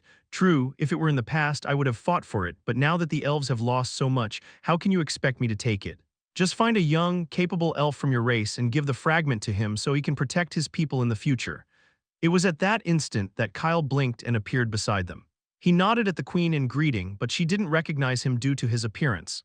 Then he silently stared at the glowing fragment of the core, and everyone assumed he wanted it. James glanced at Kyle and told the queen he knew the person when she asked who he was before speaking to Kyle mentally. "I think you shouldn't take it. Too many people are grieving because of the Tree of Fate. They want to give it to another, but it's best to stay away from something that has caused so many deaths." Kyle hummed and glanced at the queen, who was staring at him in silence. "Can I take it for a moment?" James's lips twitched. Did not he just tell this man not to take it? He sighed when the elven queen glanced at him. "Is he in your team? Can we trust him?" Alec and Asher were the ones who responded to her question. Alec stared at her with a resolute expression. "You can trust him 100%. Asher simply rubbed his nose. "His mind space is filled with so many treasures that I can bet he is currently the richest among us. So just give it to him. He is only asking for it for a moment." James nodded as well, and although the queen was somewhat skeptical, she turned to Kyle and held out the remaining fragment of the Tree of Fate's core toward him. She observed the tall bronze-skinned man and noted that he was at the middle stage of the supreme rank, so if he attempted to flee with the fragment, they could easily subdue him. If only she knew his current strength. Letter 1d5f3, letter 1d4 2b, letter 1d6at, letter 1d5f2, letter 1d6a0, letter 1d6at. Letter 1d5f0, letter 1d5fc, letter 1d5fa. Kyle glanced at the fragment, and he sensed it when his body resonated with it. This was to be expected since his body was made from the other half of the very core. The instant he touched it, it glowed and left the queen's hand, settling in his palm as if it liked his presence. The elves were astonished by the scene, and Wesley, who stood behind the queen, scrutinized Kyle from head to toe. He felt an unusual sense of familiarity with this person, which was strange since he had never seen his face before. Wesley was about to ask James who this young man was mentally, but before he could, everyone present got their answer when Jayan also appeared at the scene. "I am done with my work, Kyle." "What are you doing?" He glanced at the fragment in his hands. All those who knew Kyle widened their eyes in disbelief and whipped their heads to stare at the bronze-skinned man, but that person had already started walking toward the tall, dry tree trunk alongside the red-haired man. The two stopped just before the massive, dried-up trunk, and Jayan silently watched as Kyle placed his hand on the trunk, which withered under his touch. But he didn't retract his hand even then. Everyone stared at the duo from behind silently, holding their breath. The silence was shattered only when Kyle spoke loudly. "The tree's still alive and can be saved." Jayan stepped back when he saw Kyle's eyes glowing, and a massive amount of spiritual energy burst forth from the latter's body. "Nav LBJNN doing another good deed," he murmured, but Kyle shook his head. "No, I am just repaying all debts. I don't like owing others." Chapter 811, "Thank you," Jayan chuckled at his words. Yeah, he moved back further. The elves kneeling around the Tree of Fate all looked up when they heard Kyle's words. They were already astonished to discover that this man was Kyle, the one rumored to have died when the Forsaken Land turned into nothingness. He saved countless lives, but in the end, no one came to his aid when his soul was trapped in that darkness. Just recently, he returned as someone who had ascended to the celestial rank. This news was currently the most talked-about topic throughout the entire universe. Now, upon hearing his words, the elves exchanged glances filled with hope. Kyle, the person who had ascended to a rank that no one else could achieve, just claimed that their guardian could be saved. Was it possible? Only time would tell, as the elves fervently hoped for his success. Queen Ariana and all the supreme rank elves standing behind her also held their breath, just like the still-alive members of their race who had survived the battle that had taken place on their planet. Their eyes were fixed on the bronze-skinned man. Alec and Asher simply smiled at the tall man, ready to assist if he needed it. Another elven figure watching the scene from the shadows in the distance hoped for Kyle's success. It was Ronan. After Nine and Yue had sent him to a distant place far from the elven planet, Samara forgot about him. He knew she would call him soon, and he had to obey due to the dark chains binding his soul, but he had finally decided that he would end his life this time. He had come here to apologize to the queen for failing her and for failing his race. But as he watched his people grieve, he hid in the shadows and couldn't bring himself to step forward. Kyle's right hand remained steady on the Tree of Fate's dried-up trunk as he poured his spiritual energy into it. Due to him using so much power, the teardrop symbol on the back of his neck trembled, causing his appearance to shift. His hair turned silver, sparkling in the light. His eyes became a bright shade of green, and his bronze skin transformed into an icy pale color, surrounded by a dim blue glow. His glowing eyes turned white as he tried to invoke the natural law of time on the Tree of Fate to reverse time solely for it. It didn't work as he had anticipated, but he didn't stop pouring his energy into the tree. He could sense the dim consciousness of the tree responding to his efforts. The land around the tree trembled, and everything nearby began to freeze as icy flames erupted from his body, enveloping the massive tree. They started consuming the dark energy and aura of death that had seeped into its body from the fierce battles that had ravaged the elven planet. Jayan moved back even further, rolling his eyes. He shrugged his feet one by one when the ice tried to creep up his body. "Don't tell me this time you want to freeze me into an ice statue," quite literally. He began to float, and everyone followed suit. The elven queen watched Kyle, holding both of her hands together in a silent plea. The others behind her were also tense. The air quivered, and Kyle finally lifted his hand when a familiar faint voice echoed in his mind. He couldn't comprehend what the voice was saying as it was too faint, but he knew it belonged to the Tree of Fate. He glanced at the glowing fragment in his other hand and stepped into the icy flames surrounding the tree in front of everyone. Behind him, massive icicles erupted from the ground, surging forth with intense speed to envelop the tree in a dome of ice. The sharp, glistening formations created a breathtaking web that caused everyone to move further back. Each icicle sparkled in the light, reflecting the otherworldly power that had been unleashed. Alec rubbed his hands together. He wasn't feeling cold, but he knew that all those below divine rank were trembling right now. His icy flames have grown stronger. Asher nodded his head. Yeah, a lot compared to past. To think he could become so powerful in such a short time is nothing short of unbelievable if no one had witnessed it with their own eyes. Giant arrived behind the duo and quickly squeezed into the space between them, placing his arms over their shoulders. He recalled the time he met his future self in the Lost Treasure Tomb. The handsome, tall man who wasn't as tall as the current Kyle, but was taller than his current self. I have seen the proof that I will be an even more powerful person in the future, strong enough to travel through time. Alec and Asher were surprised to hear his words and wanted to ask about the proof the red-haired man was talking about, but he stopped them with a shake of his head. Don't ask, some things aren't meant to be shared, just focus on yourselves. After all, who knows if you two will share the same future as me and become the best. Two punching sounds echoed in the air as Alec and Asher struck Giant to wipe the smug smirk off his face before kicking him away to eliminate the annoyance. Giant clutched his stomach and raised a trembling finger in their direction with wide eyes. You two, I will take revenge, just you wait for a few more years. He huffed but backed off, realizing he was alone against two. He needed to convince Kyle to join him and take them down. James could only watch their interaction with a speechless expression. They were witnessing such a scene, yet these three were busy fighting each other. Meanwhile, Kyle entered the tangled, dry branches of the Tree of Fate. He ventured deeper to locate the spot from which the tree's core had been torn. A familiar voice echoed in his mind once again, but like before, he couldn't comprehend it. His eyes narrowed as he spotted a round, empty space amid a cluster of branches. It appeared as though someone had roughly broken the branches around that spot. Without hesitation, he approached the empty spot and examined it closely before carefully placing the glowing fragment in his hand into the empty space. He poured more of his spiritual energy into the dry branches surrounding the fragment, and a faint movement finally occurred. One of the branches shifted and attached itself to the core. Then another, and then another. Good, he murmured with a look of relief, aware that in such a short time he had expended a lot of his spiritual energy and wouldn't be able to supply the tree with more for a long time. Kyle moved back, his flames shifting to clear a path for him to pass as he watched the branches moving to attach themselves to the glowing half-fragment of the core. His remaining spiritual energy seeped into the tree, and he even used his divine energy to accelerate the process. His spiritual energy was different and purer than the rest, making it more effective, but that didn't mean he couldn't ask the others for help with their spiritual energy. With that thought, he disappeared and reappeared above the dome encircling the tree. Instantly, all eyes turned to him. The elves sucked in deep breaths when they witnessed his true appearance. Kyle's loud voice echoed before the weak elves became affected by his presence. Supply the icy dome with your spiritual energy, as much as you can. Giant was the first to release his spiritual energy, as if he had been waiting for the man to say the word. It surged from his body, racing straight toward the dome. After him, the rest didn't hesitate to follow what they had been asked to do. The elves moved forward and poured all their spiritual energy into the dome. This small sacrifice was nothing if they could save the tree. Kyle nodded when he noticed everyone following his words. His fingers trembled as he drew a vitality array above the dome with a speed no one could follow. The only thing they could see was the golden symbols that began to materialize on the ice. He paused when he was done, and the symbols disappeared into the ice.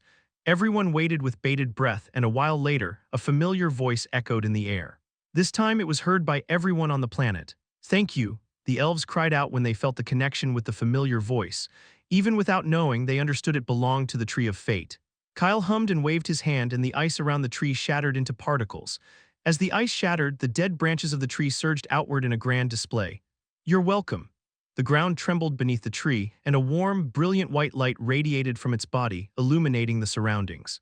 Color began to return to its branches, and as the icy particles floating in the air dissipated, countless small, vibrant green leaves slowly started to emerge on its woody surface. Chapter 812. Why are you killing yourself? It was a breathtaking sight, so beautiful that every single person watching in the surroundings was utterly captivated. The elves shed tears of joy as they witnessed the Tree of Fate regaining its former glory. A small number of tiny flowers made of spiritual energy erupted from its branches, accompanied by a sweet melody that filled the air as the tree expressed its gratitude. Everyone watched as the flowers moved together in sync and circled around Kyle, who floated before the tree. They shone with a brilliance that surpassed even the light emanating from the tree itself. The barren land of the vast planet, which had been affected by dark energy and the battles that had transpired on it, began to transform, turning green once more as the roots of the trees surged outward, claiming more space in the surrounding area. They wove their way through the dry landscape, revitalizing the dry soil. This rejuvenation breathed life back into the terrain as small, vibrant grasses and colorful flowers began to sprout. Kyle touched the tiny flowers surrounding him. He had already received the blessing of the Tree of Fate when he and Yue got married beneath its towering form. That's why, not thinking much of it, he absorbed the flowers made of spiritual energy into his body to regain some of his lost energy, leaving many people watching the breathtaking scene a bit speechless. He turned back and found Jian gazing at him with a wry smile, one that suggested a parent who had resigned themselves to the futility of reprimanding their children. What? He shrugged when Jian shook his head with a chuckle, and the teardrop symbol on his neck glowed as his appearance shifted once more, concealing his true form. All the elves cheered loudly and thanked him heartily along with their queen. They even promised to repay this gratitude if he ever needed them in the future. They would stand by his side even if no one else did.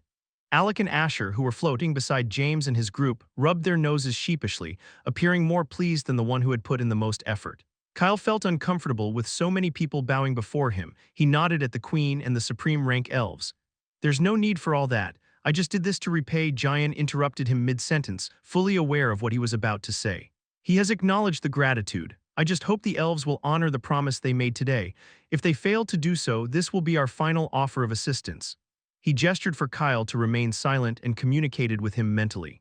"Just accept it when someone expresses gratitude to you. There's no need to refuse after you have already done something so significant for their race." With a raised brow, Kyle turned his gaze away, leaving the task of conversing with the elves to the red-haired man. The atmosphere on the planet was frigid, undoubtedly because of the blue flames and cold power he had wielded. He glanced at the Tree of Fate. Many of its branches had once again grown tall enough to reach and surpass the boundary of the planet, so high that he was sure they could be seen even from outside the planet. Amidst this, he noticed that the tree hadn't yet regained its full strength. It was evident from the number of leaves growing on its surface, which was lower compared to the first time he had seen the tree.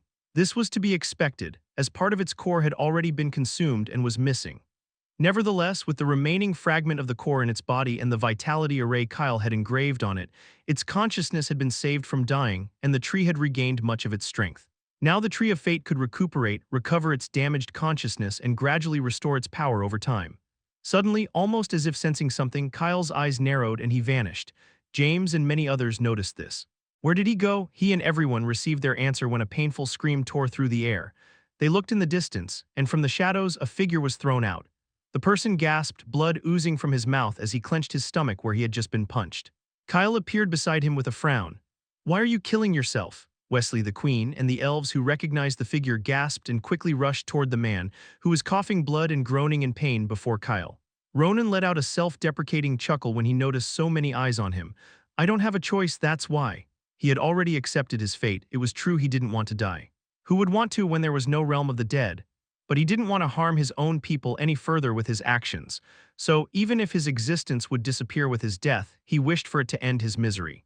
Wesley clenched his fists. He didn't want his friend to die, but Ronan had signed the dark contract and harmed his own race. It was true Ronan was forced, but even if they didn't eliminate him, he would still be under Samara's control. He glanced at the queen and the other supreme rank elves, but they also had no idea what to do. Jian appeared and crouched down beside Ronan's body. Unlike Yue and the others, he and his team were unaware of what had transpired on the elven planet. "Care to provide the reason?" Ronan shut his eyes. He clenched his fists so tightly that his knuckles turned white and his nails dug into his palms. "Because I betrayed my people and signed the dark contract. At that moment I just wanted to avoid death, but who would have thought I would cause so much harm to my own people? Now I am nothing but a slave to the dark side, and they can tamper with my consciousness at any time."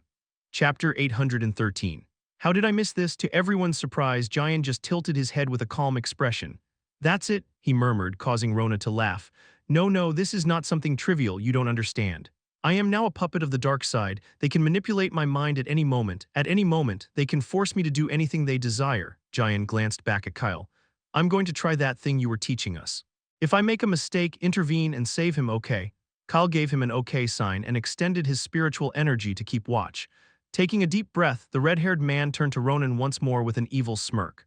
"Well, you were going to kill yourself anyway. I believe it wouldn't be a problem if I use you as my first test subject.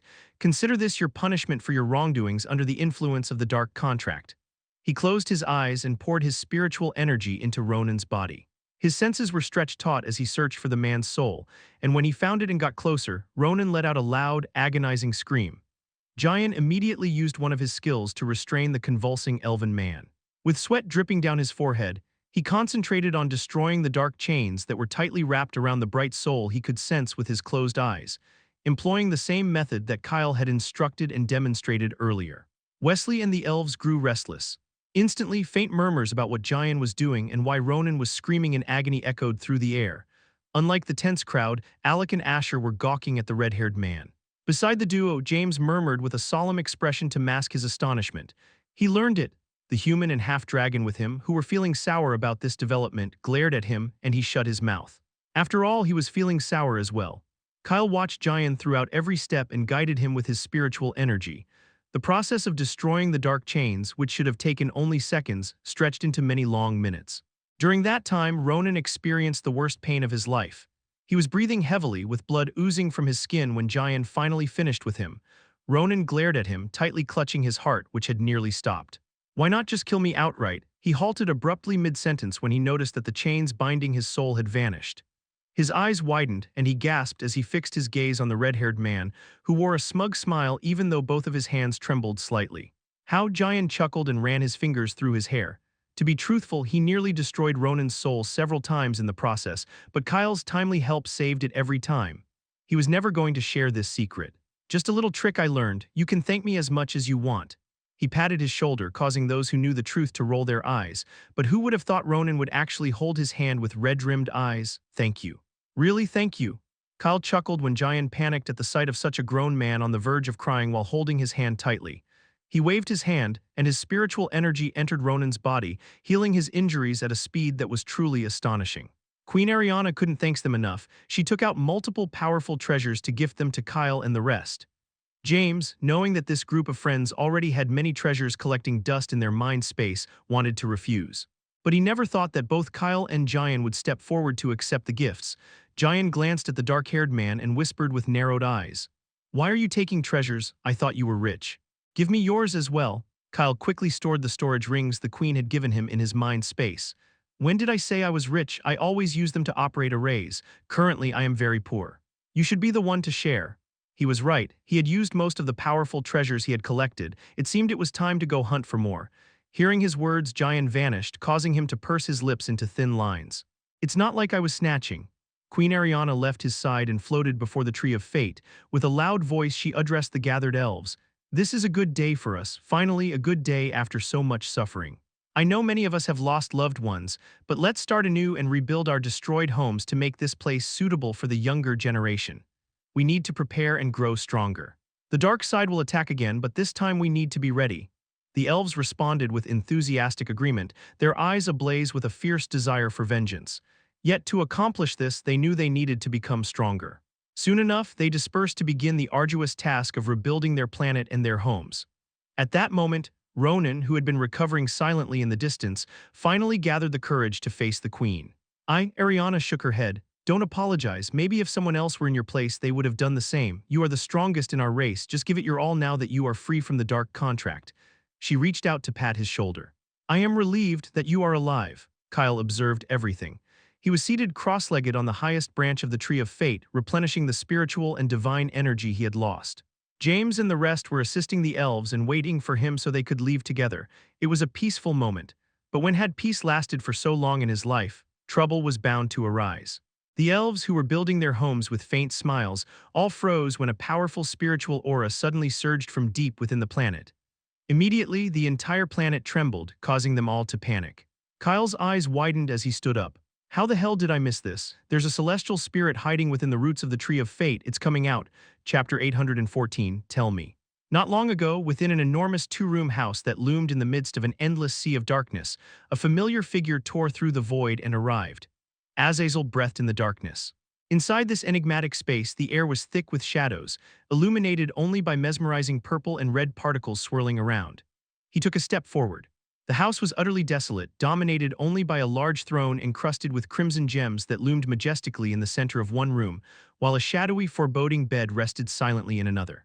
His eyes glowed omnialcy in the darkness as he glanced to his left, his vision piercing through the walls and gazing straight at the bed where his true body lay.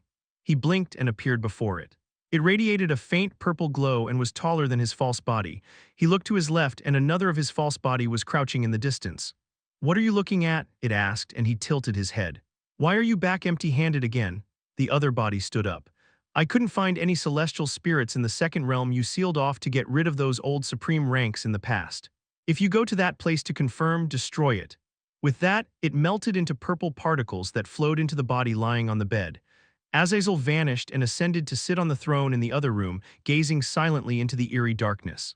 He had created this separate space solely with the assistance of many natural laws, and no one could enter without his explicit permission. He tapped his fingers rhythmically on the armrests of the throne. Multiple images flashed in his mind, but none pleased him as they all led to a single scenario. With a sigh, he disappeared, only to reappear in another dark place. The flower on his collarbone glowed as he summoned the Shadow Generals. They followed him of their own accord to grow stronger, but they weren't entirely useless. That's why he never interfered with whatever they did and even granted them power to create chaos. In no time, the space before him cracked open, and three familiar figures stepped out of the void to kneel before him. Sino, Enthrall, and Damien spoke out simultaneously, their voices trembling and sweat glistening on their foreheads. Master, Azazel bent down to sit on his heels, meeting their gaze with a look of surprise. "Only first, second, and fourth. I knew Kyle would kill fifth since that man got on his nerves. When did he kill third?" The three Shadow Generals could only swallow hard. Azazel didn't even bother using their names, referring to them only by numbers that conveyed their status. To rub salt in their wounds, he knew that bastard Kyle's name. They had no idea how Azazel was connected to Kyle, but he was clearly inquiring about Will's death. They couldn't afford to waste time making him angry. Damien replied quickly, "He died when he and Sino went to observe the gladiator arena. We believed that some celestial spirits were present in the lost treasure tomb, so they set out to forcefully enter the place to confirm it, but then everything went awry." Azazel hummed. He already knew when and how fifth and third died. He felt it when the flowers on their bodies faded. However, he wanted the Shadow Generals to say it themselves to make them realize that they could die at any time and in any place even if they are strong. "I consumed the celestial spirits in that place before it was destroyed entirely. This confirms that your instinct was correct." Suddenly, his eyes narrowed into slits. "You were all granted immense authority and power, yet tell me, from the time you began following me until now, how many celestial spirits have you all found?" Hearing his words, the faces of the three Shadow Generals paled. Azazel asked again, this time in a low, deep, dark voice. "Tell me." Sino opened his mouth. "None." The three shut their eyes tightly in fear, but nothing happened. Azazel stood up with his hands behind his back. "Look, it's easy to answer truthfully, but you all did one good thing in my absence. You opened the realm of the dead. I will reward you for that by adding one more petal to the dark flowers on your bodies." The faces of the three Shadow Generals brightened. Finally, something good was happening after such a long wait. The dark five-petaled flowers on the Shadow Generals' bodies, unlike those of others, were created by Azazel himself. These flowers granted them the power to control all those with dark flowers of fewer petals on their bodies if they desired. They also bestowed upon them great dark power, which made them stronger. This was the best reward they could receive. Many of the races that followed them lacked these flowers on their bodies, as they willingly pursued them for a chance to acquire powerful treasures. However, many did possess these flowers. They obtained them by immersing themselves in the dark ponds created by the first Shadow General on the dark side planets, using the power of the five-petal dark flower on his body. The stronger a person is, the more petals the dark flower on their body possesses. Signing dark contracts forged with array symbols and dark power of the flowers on the Shadow Generals' bodies is the second method to sell one's soul and acquire a dark flower on one's body. However, unlike those who immerse themselves in the ponds and can only be controlled by the Shadow Generals, those who sign dark contracts can be controlled by anyone with a flower on their body. Summoning newfound courage, Sino lowered his head further and spoke up. "Master, we have chosen additional individuals to fill the positions of the third and fifth who perished. You simply need to grant them the authority and power." Azazel hummed, seemingly indifferent, and waved his hand dismissively. "No need, just go to the underground treasury I established in the past and take some treasures to give them." He paused for a moment and said something that surprised the three. "Tell me the current state of the universe. What's happening? I can sense too much blood, which is grating on my nerves." Chapter 815, It sounds horrible. 815, It sounds horrible. Beads of sweat trickled down Sino's forehead as he lowered his head and began to recount everything currently happening in the universe.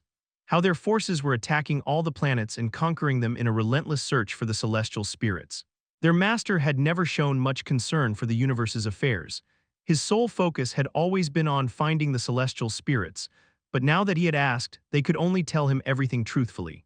When he finished, Azazel remained silent for a moment before shaking his head. Instead of engaging in futile actions, why don't you all simply search for the celestial spirits? I am sure it would save a great deal of time. In the end, he paused, the corners of his lips curling upward into a dark, empty smile. Everyone is going to die anyway. These few words sent chills down the spines of the Shadow Generals. Noticing their pale faces, Azazel chuckled, the sound so devoid of emotion that it felt arid. Why are you all trembling? Just ascend to the celestial realm when I open it. The trio nodded their heads hastily upon hearing his words. Among the three, Enthrall didn't have much information about the celestial realm, so he could only glance at Sino and Damien. He knew they were tasked with finding the celestial spirits and opening the realm of the dead when Azazel had vanished in the past after sealing the second realm, and that the celestial spirits could be used to open the celestial realm. After all, he also desired to ascend to that realm, as it was said that the air in the celestial realm was infused with the true power of nature and could help one become stronger. However, he had little idea about how Azazel intended to accomplish this or what the man's true motives were. He only knew that they needed to find the celestial spirits and inform their master. Noticing his questioning gaze, Sino quickly communicated in his mind. Lower your gaze, we will talk later. Among all the Shadow Generals, Enthrall was the only one with a weird nature. This man wouldn't hesitate for even a second to abandon them if he believed his involvement might bring him harm. However, in the presence of Azazel, they were insignificant. If Enthrall unleashed his venomous and nonsensical chatter here, he would die and get them killed as well. Sino and Damien had witnessed the true power of the dark flower on their bodies. It granted them immense strength, but it came at a price. Just as the Shadow Generals could eliminate other individuals with dark flowers on their bodies with a mere flick of their fingers, it could also kill them in an instant if their master so desired. Enthrall lowered his gaze. He was just as scared as they were in the presence of this powerful figure, their master. Still, he wanted to know everything to ensure he understood what he was signing up for. He didn't want to end up dying without an intact corpse. To make matters worse, there wasn't even a second chance if he died since they were the ones who destroyed the realm of the dead. The thing I don't get is why the Hell Master didn't kill that Kyle guy on time if he already knew about that bastard. At least he's dead now since he tried to play the role of hero in the Forsaken Land. One less problem. It seems the Shadow Generals have yet to discover that the powerful man who has been recently reported to be killing many of their people in a short time is not just some random bronze-skinned man who appeared out of nowhere, but none other than Kyle. Azazel's eyes flickered with amusement as he read all their thoughts. The Shadow Generals only knew he had the ability to kill them, but they did not realize that the moment they willingly engraved that flower on their bodies, they became nothing more than mere puppets, about whom he could learn everything with just a single thought. Moreover, as the owner of the dark flower, he could kill all those who bore the flower on their bodies with a mere thought. It sounds horrible, he whispered with feigned sadness, successfully capturing the trio's attention. With a flick of his wrist, black, purple, and red particles surged out of his body. The five-petaled dark flowers on Sino, Damien, and Enthrall's bodies glowed ominously and hungrily devoured those particles as they seeped into their bodies. The three felt their power surging, and their eyes trembled with greed for more. Azazel stood before them, watching everything silently, but suddenly his eyes glowed, and he snapped his gaze behind him as if looking to a distant place. A rare sarcastic laugh erupted from his lips. I knew you wouldn't disappoint me. What I cannot find you can for me, right? Isn't that the reason I didn't kill you, even though I can now since your essence has merged with you and it can no longer interfere to save you? The space before him tore open under his gaze and he stepped in. The rift he created shattered into particles behind him. The three Shadow Generals were too consumed by the formidable power they were gaining to be concerned about his disappearance. Enthrall let out a laugh as the dark flower on his body glowed and another petal lit up among the previous five. His sapphire eyes sparkled with a deep dark hue. Finally. I am at the peak of supreme rank, standing at that renowned boundary. I just need to cross. Then I will be a celestial. Damien scoffed disdainfully at him as he gently caressed the dark flower on his body, which now had 6 dark petals. It's not that simple. Sino and I reached that boundary, but what happened then? We weren't able to cross. We failed. He stood up and straightened his clothes, ready to shed blood to test his strength. Attaining true celestial rank isn't a game. We need something more, something powerful to surpass that boundary. In the dark, eerie space, only Sino remained silent with his head bowed. Chapter 816. What more did you get? Enthrall and Damien glanced at Sino when they noticed his silence. He loved strength above all else. The reason he joined Azazel was solely to become stronger, so he should be the happiest one here, right? Sino finally raised his head, and the other two shadow generals were startled to see both of his eyes bleeding.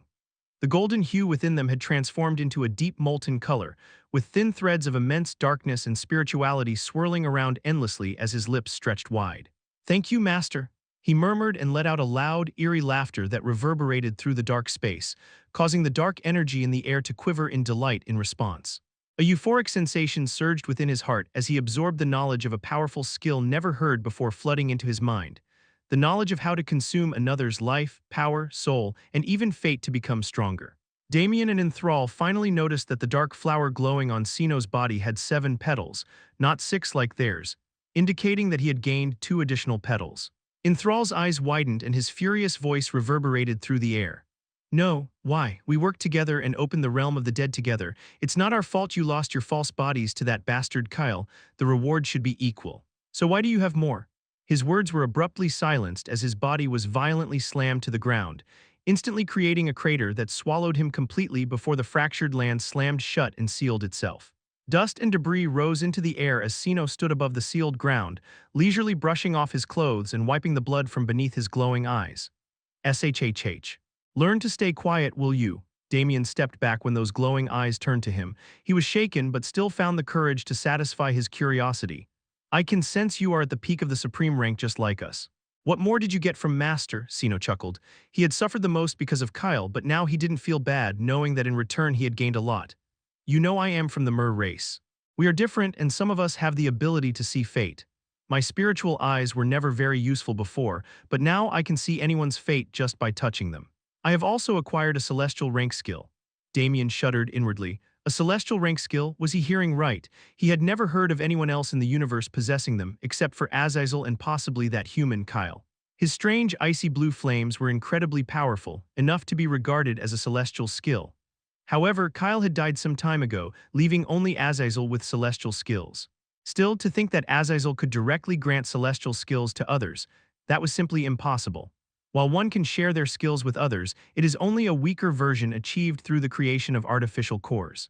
After all, initially, people receive skills that are of lower rank, and those weak skills grow and evolve with them as they become stronger. A skill at its true power can only be shared if it is extracted from that person's lifeless body through various methods or gained by absorbing a powerful monster core. Damien clenched his jaw. Just how many years had slipped by, more than he could even remember. If Azazel possessed such a strong ability, he could have shared these powerful skills with them much earlier so they could locate the celestial spirits and win that damned war against James. He shifted his angry gaze towards Sino. "What type of skill? Can you even use it? You are still at the supreme rank." Sino tilted his head. He could see the anger radiating from the man before him. "Of course I can. It's a skill that once activated can drain another's life, power, soul, and even fate to enhance my strength. And obviously there will be consequences if I wield such power." He licked his lips, his nails growing in anticipation as he moved closer to Damien to drain and consume his power. "Do you want to become my first test subject?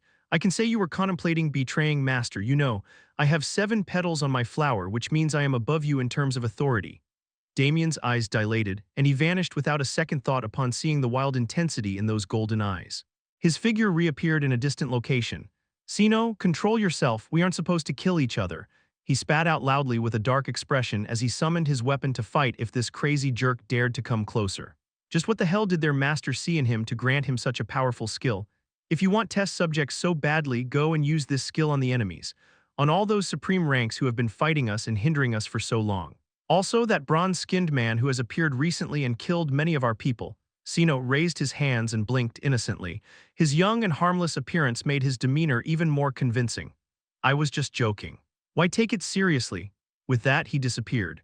However, Damien caught the smile in his glowing eyes, which crinkled at the corners before he vanished, and knew Sino wasn't joking at all when he wanted to make him a test subject for his skill. Fuck, things had to get even worse. We are already losing so many people because of James and the ones following him. Only after Sino had disappeared did Enthrall, who had been playing dead inside the sealed land, dare to poke his head out of the ground to look around. He coughed due to the dirt that had entered his mouth. "Is he gone? I honestly saw my life flash before my eyes when he buried me underground like a dead body. Chapter 817, Catching the Celestial Spirit. Part 1, Damien jumped at the sound of his voice and was speechless when he saw how his body was still buried underground, with only his head poking out to look around. Will you come out already? Enthrall narrowed his eyes, his mind racing as he conjured multiple scenarios where he was dying at the hands of Sino. That guy is crazy. Tell me, Damien, can I still change sides? You know I don't want to suddenly die one day just because I was fighting beside Sino, and all of a sudden he needed strength and drained mine. He shuddered at the mere thought of it, and even Damien felt an icy chill because what he said could truly come to pass. The first Shadow General knew he would go crazy or his mind would become even more of a mess if he listened any longer to his nonsense. That's why he disappeared to find a quieter place to calm down. Enthrall's head slowly sank back into the sealed land as he muttered curses. He had heard everything Sino said while he was underground and felt a new wave of crisis. One thing was now clear, he was never going to fight alongside Sino. Or he knew he would die without even knowing. They're all crazy. I knew it. Bad people lack brain cells. Unfortunately, I'm one of them. He manipulated the earth and formed a massive underground castle in that very spot to rest and calm his racing mind. That's how Enthrall, the fourth Shadow General, disappeared, leaving no one with any idea of his whereabouts. On the elven planet, Kyle shouted to the panicking elves beneath the Tree of Fate to gather together as he sensed the celestial spirit surging from the depths of the land. Jian, who was closest to him, appeared by his side upon hearing his agitated voice. What is going on? Why is the planet trembling? I can't sense anything. Now's not the time. Gather the rest. Jian disappeared with a nod, and once again Kyle's loud, deep voice resonated throughout the entire planet. There's a celestial spirit deep within this planet. It's coming out for some reason. Hurry, close your ears and eyes. It has the power to manipulate minds. James's eyes widened at the sudden announcement. The people beside him all drew their weapons, ready for battle. Hearing about the celestial spirit, one of the transcendent humans on his team suddenly remembered what he had heard in the restaurant when Kyle shared a great deal of information with them. A celestial spirit. Wasn't Kyle supposed to avoid its presence? Azazel will know. James whipped his head to glare at him. Shut up, don't jinx it, we can't even fight the celestial spirit. If Azazel showed up, could we even survive? The transcendent human shut his mouth. But how could his silence change something that was bound to happen? They all vanished, and alongside Alec, Asher trailed behind Jian before gathering behind Kyle's floating figure. The Elven Queen, Wesley, Ronan, and all the other supreme rank and powerful elves on the planet followed suit, prepared for battle. All of a sudden, a profound stillness enveloped the entire planet, as if time itself had paused, broken by a melodic, calming voice that echoed across the vast expanse, capturing the attention of all those who could hear it and drawing them into a trance-like reverie.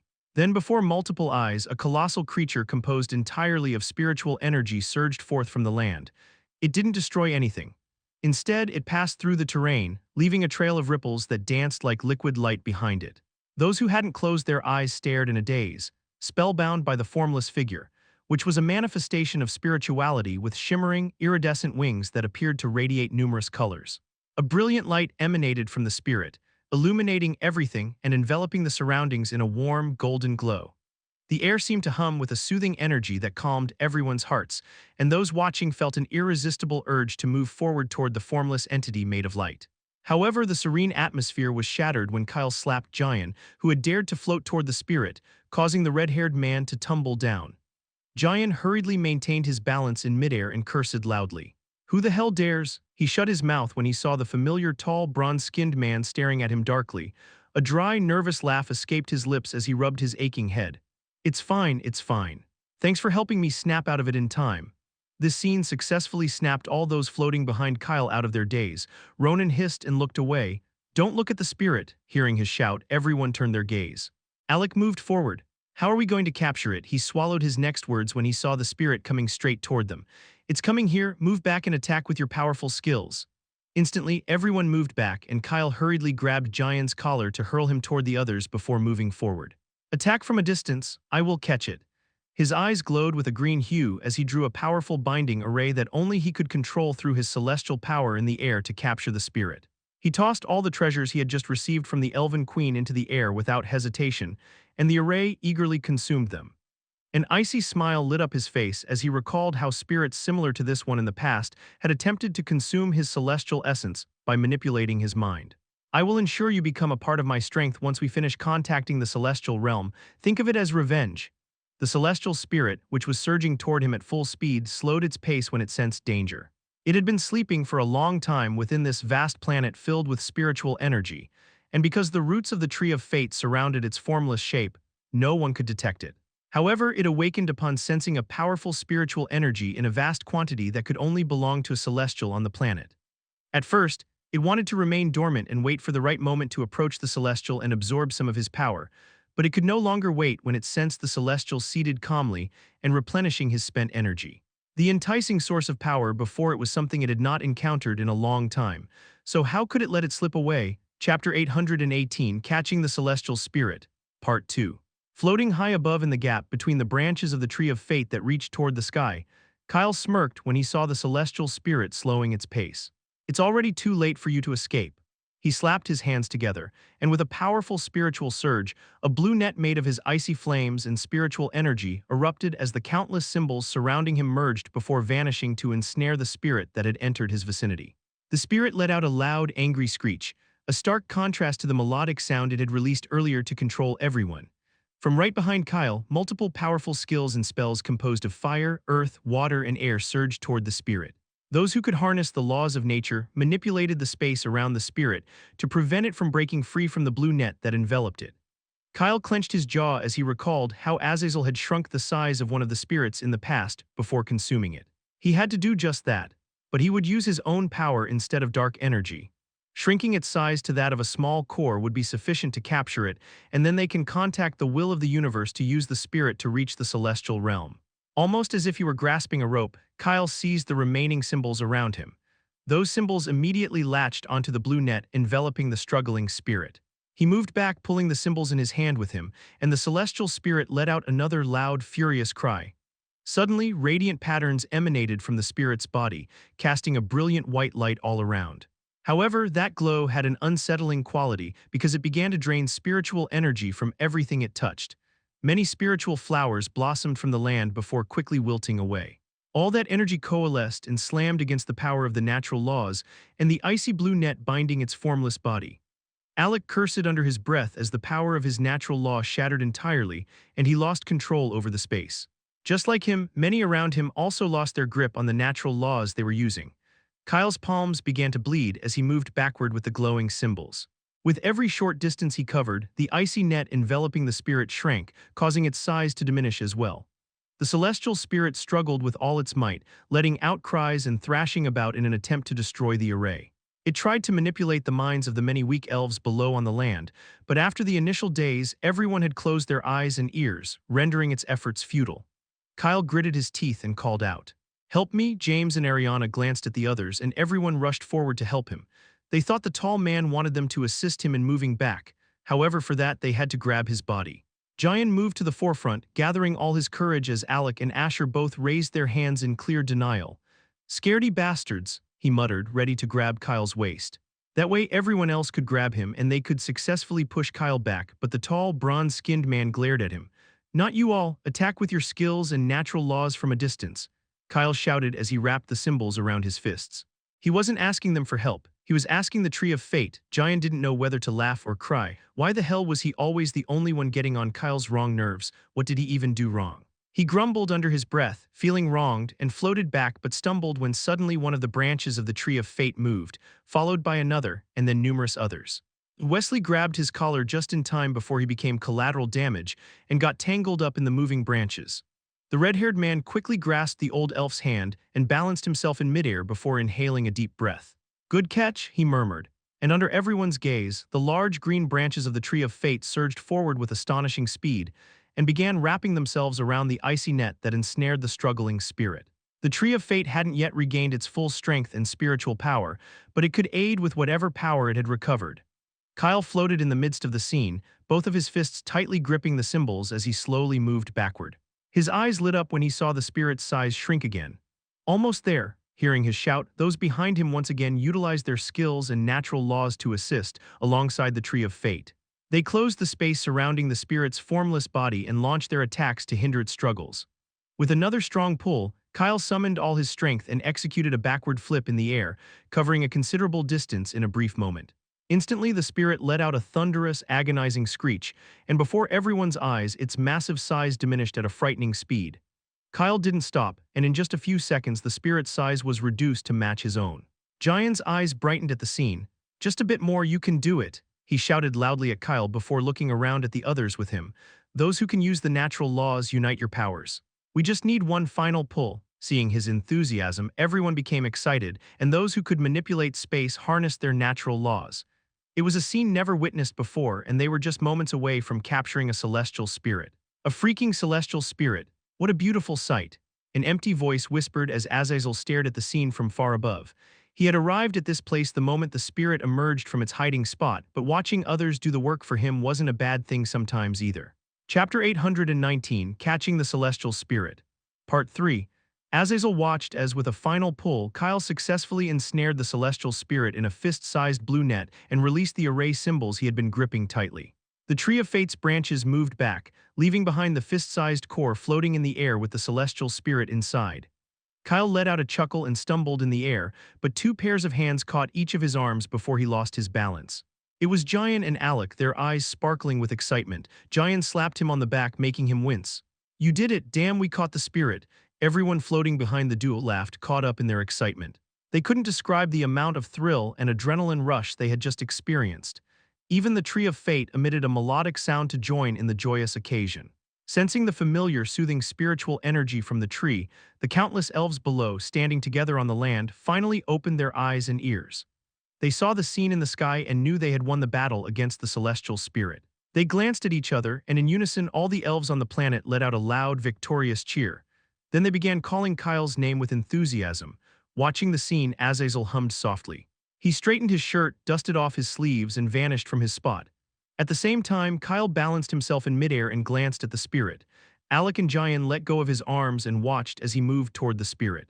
"Yes, we catch it," Kyle muttered, but the corners of his lips fell and his eyes dilated when a familiar figure materialized beside the spirit. Dark obsidian eyes stared at him, their corners crinkling in amusement as the owner reached out with his hand, his intention clear to grasp the spirit. A silent scream erupted in Kyle's mind as he used instant teleportation with all the strength he could muster to reach and seize the spirit before Azazel. He moved so fast that even the space stilled, and his head spun from the rapid motion. But who was he kidding? Too slow. Azazel murmured softly with a chilling calmness as he raised his finger, flicking Kyle on the forehead with a casual motion.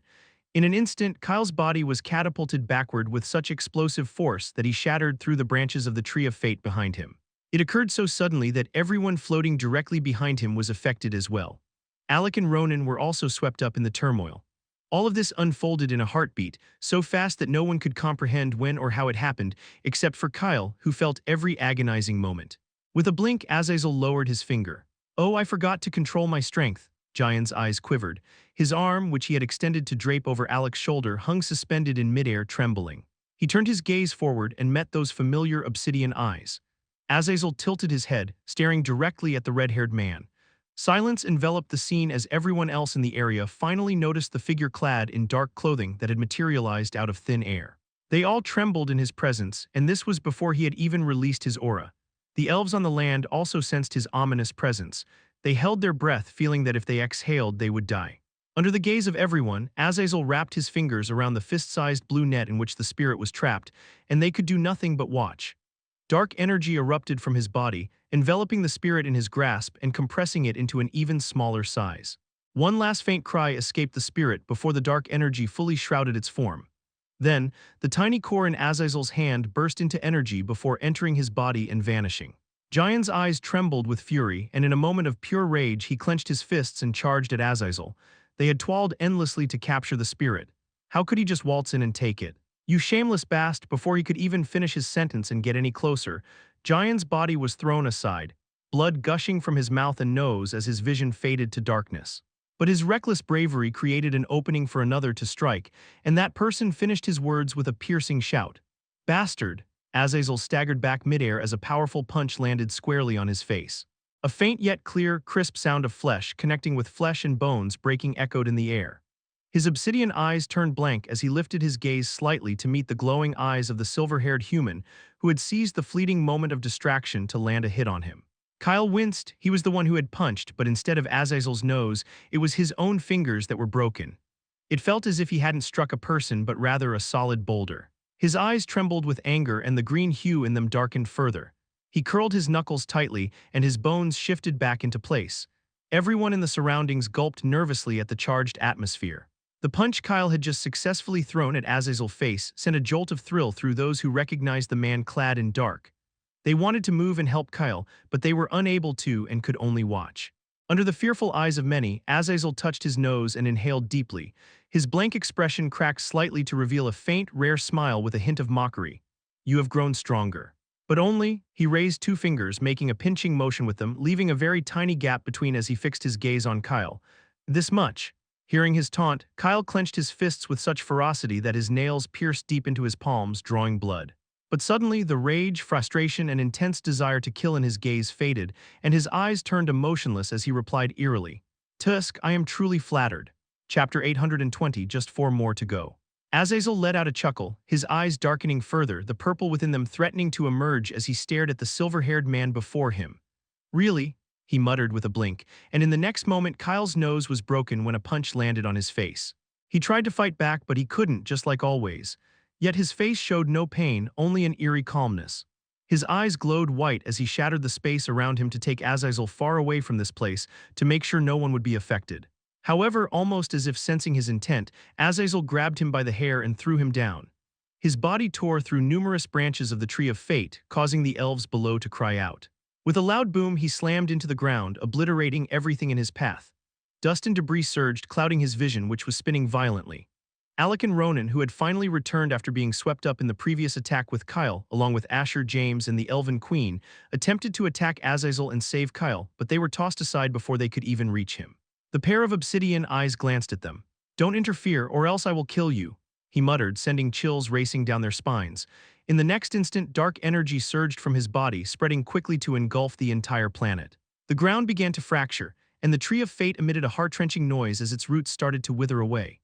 Queen Ariana, who nearly lost her life like all the others who dared to attack Azazel, gritted her teeth and shouted at the elves, who were all running in turmoil under the shadow of the Tree of Fate, ordering them to gather and remain calm. Amidst the chaos, Azazel sat on his heels and peered at the bloodied, glowing figure of the silver-haired man lying in the crater. A celestial, you achieved that rank only because I let you. His brow furrowed as the noise around the planet grated on his nerves. With a flick of his fingers, everyone on the planet froze as if a force was gripping their throats. Much better. Kyle burst into laughter upon hearing him.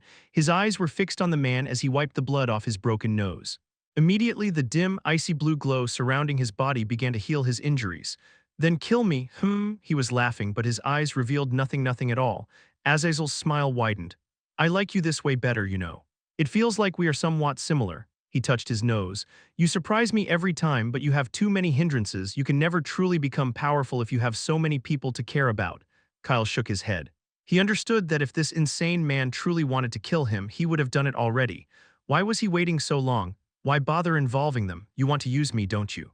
Then go ahead and do it, because the day I gain enough power to end you, that will be your last day. Azazel counted something on his fingers, a hum escaping his lips. He still didn't like the future. He was never going to, but it was the most perfect fate he could meet. Correct your words, I don't want to use you, I am already using you. He held out 4 fingers toward Kyle. 4 more to go.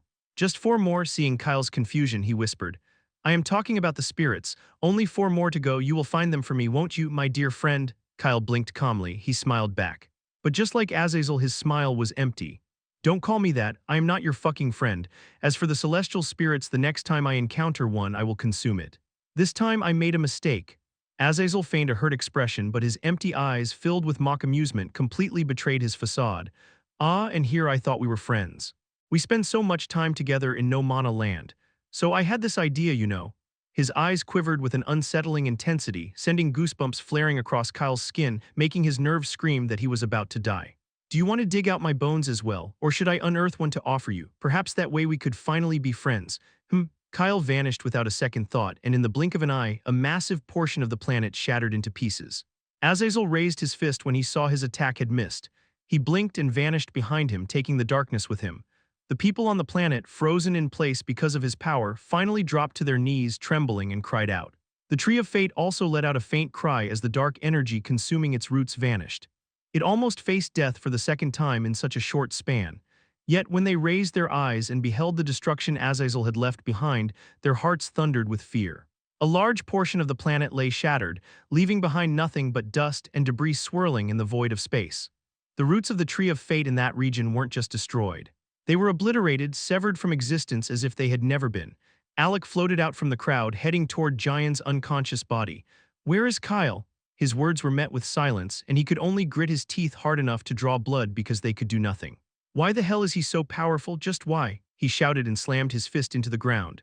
What happened today reminded them once again of the difference between themselves and Azazel. They were nothing in front of him, nothing at all. Just as Azazel had forced them to their knees in the lost treasure tomb, he did the same again. "He can kill us with just a flick of his finger. Why does such immense power have to fall into the wrong hands?" Chapter 821. Just what are you? Kyle appeared above a planet pulsating with dark energy, its very essence writhing in malevolence. He didn't even have a moment to draw a breath before another figure materialized behind him, a shadow of doom. Instantly, a leg slammed into his back, sending him hurtling downward, face first. He barely had a split second to shield his face as his body crashed into the planet with cataclysmic force, shattering a vast portion of it as if it were mere dust. Countless inhabitants of the planet were obliterated in an instant, their screams of horror echoing through the atmosphere like a haunting cry of despair. Multiple supreme-rank demons flew out with angry expressions, ready to confront whoever dared to attack their home. But when they saw a figure shrouded in pure dark energy, stronger than anything they had ever encountered, with only two glowing obsidian eyes visible, their souls nearly abandoned their bodies. The supreme-rank demons scattered like headless chickens and vanished, leaving their people to perish without a care. Their own lives were more important. Kyle coughed and floated out of the destruction surrounding him. His clothes were bloodied and torn, with many of his bones broken. He licked the blood oozing from the corner of his lips and stared at the figure shrouded in darkness. He knew Azazel had lost it, but he still couldn't help himself. This jerk had nearly killed him so many times he couldn't even count. If it gives you so much agony, why remember them? Forget. He shut his mouth when a clenched fist stopped just inches from his face, ready to strike. He stared into those obsidian eyes and felt that if he continued, Azazel would truly kill him. So that changed his question. "Tell me something." He enveloped his body in a layer of icy power, bracing himself in case Azazel aimed for his face again. He had no desire to be disfigured, even if he could heal. "Just how strong are you?" Hearing this, clarity finally began to return to the eyes staring at him. They blinked. "You want to know?" "Should I show you?" Azazel glanced to the side, locking onto the image Kyle had formed in his mind to view his stats at any time from the corner of his eye. It was as if he saw everything about him with just that single glance. "Your strength isn't enough to truly grasp just how powerful I am," he whispered. "But if you're eager to know, I will show you. In the end, it's up to your mental capacity how much you can perceive." Kyle's eyes trembled as the familiar image that consistently displayed his stats began to morph before him. The words twisted and rearranged, revealing a glimpse of the immense power the man floating before him possessed.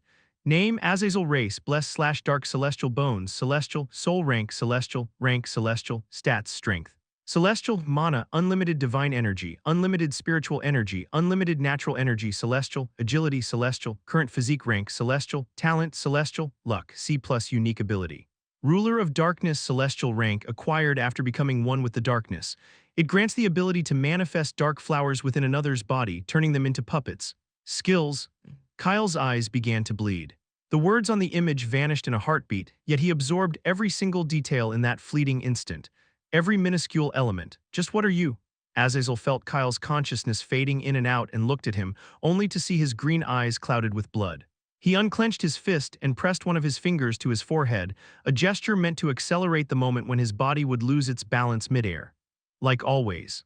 You witnessed far more than I ever envisioned." He muttered and watched as the man's body fell back, falling downward in the dark space filled with stars and distant planets. Yet before Kyle completely lost his consciousness, he murmured, "At least my luck is better than yours." He felt relief. Azazel's stats were truly abnormal. With such strength, who could possibly match him? But at least his luck was good. If they ever fought a battle where a final move could determine their ending, he was sure he would win. He would surely. Azazel looked down when he heard his whisper. The madness in his gaze faded, replaced by a distant expression. "Luck. Maybe that's why our future is so grim. However, it's already written that the celestial realm will open. You cannot stop that, so help me expedite the process. Find the celestial spirits because I am unable to. Perhaps that's also due to luck." He disappeared into the space, leaving behind a flutter of dark and purple particles that surged toward Kyle's figure, deepening the imprint he had left on him last time to tell him if the man found a celestial spirit. Silence returned to the area, thick and heavy, as if the very air held its breath. Multiple demons emerged from the planet that had become collateral damage due to the sudden fight and looked around. One of them, a bald woman, whispered, What just happened? Our leader ran away. Should we run too? Another slapped her head. Shut up, contact the Shadow Generals. We aren't afraid like those cowardly bastards, the supreme rank demons who fled the moment they saw danger. They even abandoned their home planet. Many demons cheered him on, and his nose rose a few meters above. However, suddenly an icy aura spread through the air in the distance, and he was the first to run off with a cry, leaving behind the others who stared at him speechless because the aura hadn't even reached their location. Inside the icy aura that spread out to encompass a vast space, Kyle's figure floated silently. His eyes were closed, yet his body had ceased to fall, coming to a stop in the stillness of the dark space. The brilliant blue glow radiating from his body surged forth, mending all his bones and wounds with a speed that could be witnessed even by the naked eye. Chapter 822, I Need to Get Stronger. A few days later, Kyle's eyes fluttered open. He was surprised to find himself encased in ice. With a sigh, he shifted, causing the ice to shatter into countless particles. Floating in midair, he stretched his arms behind his back and shrugged his legs. All his injuries were healed, as if he had never been hurt in the first place. However, his torn clothes, stained with dried blood, told a different story. He glanced around and noticed he was in the midst of the dark expanse, surrounded by distant stars and planets. The teardrop symbol on the back of his neck glowed, and his appearance shifted to that of a bronze-skinned man once more. I need to get stronger, he whispered, staring into the darkness for a long time, silently gathering his thoughts. Getting beaten by Azazel every time they fought without even a chance to retaliate was profoundly painful. It was agonizing to endure such humiliation, with not even an opportunity to defend himself. It seems he has been too carefree lately, concentrating too much on the affairs of the universe and saving others when he should be focusing on how to become stronger in order to take down Azazel. His eyes turned calm as he changed into clean clothes, a dark hoodie and trousers. Then he tore through space and vanished. Having already attained the celestial rank, he now needed something more powerful to grow stronger, something extraordinary. Azazel had shown him his strength, and the gap between them was too vast. To bridge that divide, he had to distance himself from everything else. Just like the time he spent in the no-mana land. I need to train my body as well. An evil smile spread across his face. He would unleash his fury towards Azazel on the Shadow Generals. He could not touch that man yet, but he would snatch the dark side treasures to fill his mind space. It was time for a thrilling hunt. In no time, a portion of one of the planets from the dark side was annihilated, with all supreme ranks on the planet dead. Kyle floated above a large dark pond, his eyes narrowing as he sensed Azazel's aura emanating from its depths. So this is how so many people acquire dark flowers on their bodies. I was curious if they all received them directly from him. Icy flames erupted from his body, freezing the pond filled with dark water before the ice shattered into countless particles. He vanished once he was finished, reappearing on another planet. The space around him fractured like glass as he took a deep breath, attempting to strengthen his grip on the natural law of space. The dark race on the planet sensed his presence, and the supreme ranks attempted to attack, but their bodies were consumed by the very fabric of space itself. Kyle's eyes glowed as he controlled time alongside space. He broke the portion of space that consumed the supreme ranks and froze the time within that part before attempting to shatter it. What happened next made him raise a brow. No sounds echoed, but the space he had separated vanished into pure natural energy. The air around him trembled for disrupting nature, but he was not fazed. If nature was so powerful, it would have stopped Azazel. If it couldn't stop that man, then how could it stop him when it favored him? He closed his eyes and focused on controlling the gravity around him, waiting for the Shadow Generals to appear now that he was causing so much trouble in their territory. Yet, as if the three had vanished, no one came to confront him.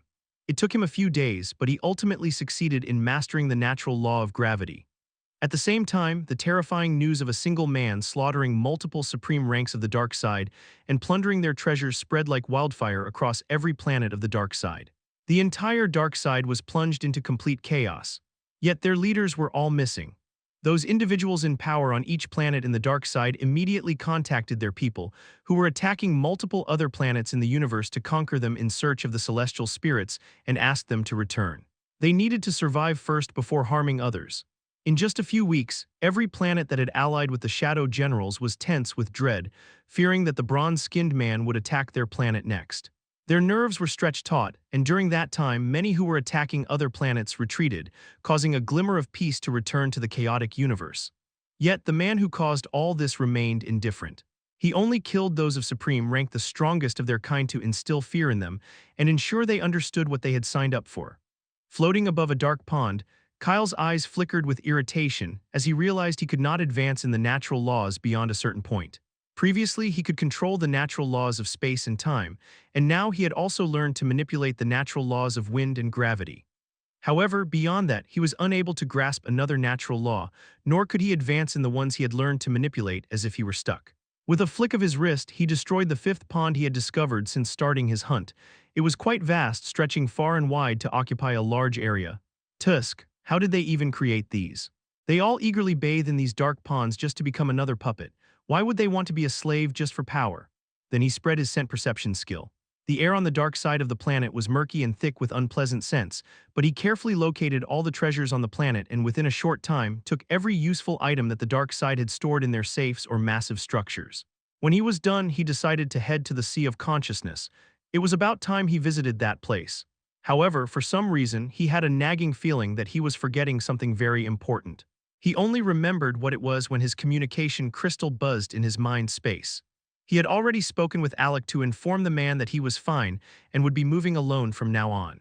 Therefore, he was surprised to see a familiar person trying to reach him. It was fine when he talked with Yue and informed her that he was fine, but then Bia asked him in an eerie calm voice when he was coming to pick her up. It had been a long time since he had asked her that. Chapter 823, not sure about the future. With a shake of his head, Kyle tore the space in front of him. In the next second, he was floating before Yue, who was chuckling at Bia, who was in a grumpy mood. Of course, upon seeing his appearance, Knox, Yue, and Ellie, who were with them in a restaurant, immediately became alert. They didn't recognize him. However, when Bia suddenly flew to perch on his head and started messing up his hair, their eyes widened as they realized who he was. His appearance startled everyone, but then Yue folded her arms with narrowed eyes. So you can come to us anytime so easily, here I thought you couldn't. Kyle rubbed Bia's head and glanced at his wife. The phoenix was upset, but he knew she would be fine after plucking his hair. But he wondered how he should make up with his wife, who also looked upset. In the end, he decided to directly apologize. "Ah, I was busy, I'm sorry," Yue hummed and then suddenly wrapped her arms around his waist. Yeah, I understand, I am busy as well, just take care of yourself. You are always getting into danger." Kyle smiled and bent down to kiss her. Observing this, Ellie decided to leave them alone and exited the room they had booked in the restaurant to feed Bia so she would stop grumbling. She went to find Nine and Regius, who were outside. It seems the two didn't sense Kyle's arrival, just like them. Breaking the kiss, Yue hummed and rested her chin on his body with a smile. "So how does it feel to be a celestial? You have become very tall." Kyle's hands were wandering, but he knew he had to leave for now, so he could only touch her to feel content for the moment. "It's nothing different, it just feels like I'm closer to nature," Yue nodded. She tiptoed to kiss his chin before moving back with curious eyes. "Let me see your true appearance once, then you can leave. I didn't see it clearly the first time." Kyle raised a brow. It seemed his wife preferred his face over him now. He felt a twinge of jealousy and stepped closer to wrap his arms around her waist again. "Well, what if, after seeing my true face once, you didn't want me to leave?" Yue let out a mirthful chuckle, her eyes sparkling with amusement. She no longer felt insecure after what he had said in the sacred divine land. She patted his chest, momentarily dazed as she felt the strong muscles rippling beneath her touch. "Don't worry, I won't. I am just trying to master a unique natural law that involves beauty, so I want to understand why your appearance affects others.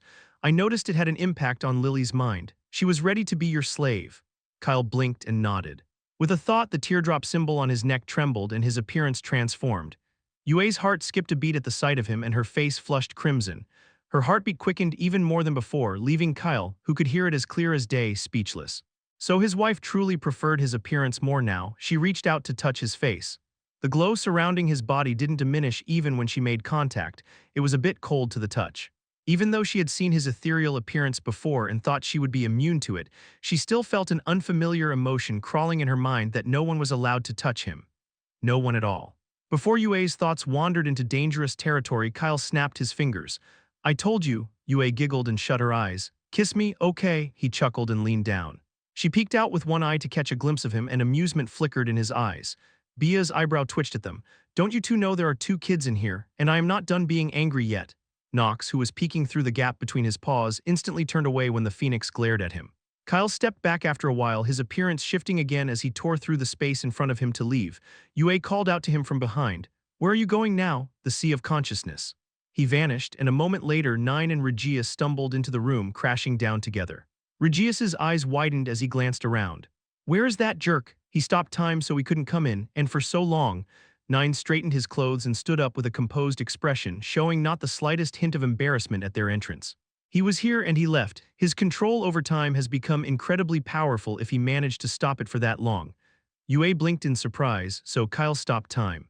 She was genuinely curious why she couldn't sense or hear anything in her surroundings after he arrived. He has become powerful, she whispered, and Nine nodded.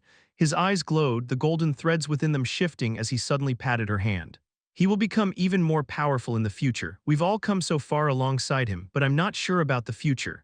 He sighed like an old man, prompting Regius to roll his eyes at him, but Nine continued. Reaching the celestial rank is no easy feat. We all achieved the supreme rank thanks to the fruit of fate we consumed. Crossing the boundary to ascend to the celestial rank will be a challenge. Ellie slapped his shoulder from behind. Why do you always read others' fates without their permission? I just saw you do it again with Yue. You don't even share what you see, claiming it's against nature. Don't speak negatively just because you can see more than we can. The future is not set, we are shaping it with our own hands. Nine turned back with a surprised expression, rubbing his aching shoulder. Ellie truly didn't hold back her strength. Still, he nodded, agreeing with whatever she said. Chapter 824, Let's Separate. Part 1. Meanwhile, on another planet, Jian finally woke up after a long, deep sleep. He stood with his hands folded behind his back as he recalled how a single freaking attack from Azazel had caused him to faint. I want revenge, he muttered, causing Alec and Asher, who were seated some distance behind him, to spit out the tea they were drinking. Even James was startled. They glanced at each other. From the moment the red-haired man woke up, he had become a changed individual. Unlike the laughing, mischievous youth he once was, he now stood like a solemn old man. Alec wiped his lips and stared at him. Kyle already did. Your attack gave him the opportunity to strike Azazel. You should have seen Azazel's blank face when he was punched. Haha. He tried to lighten the mood, but Jian wasn't the least bit amused. He touched the bandage still wrapped around his head and turned back solemnly.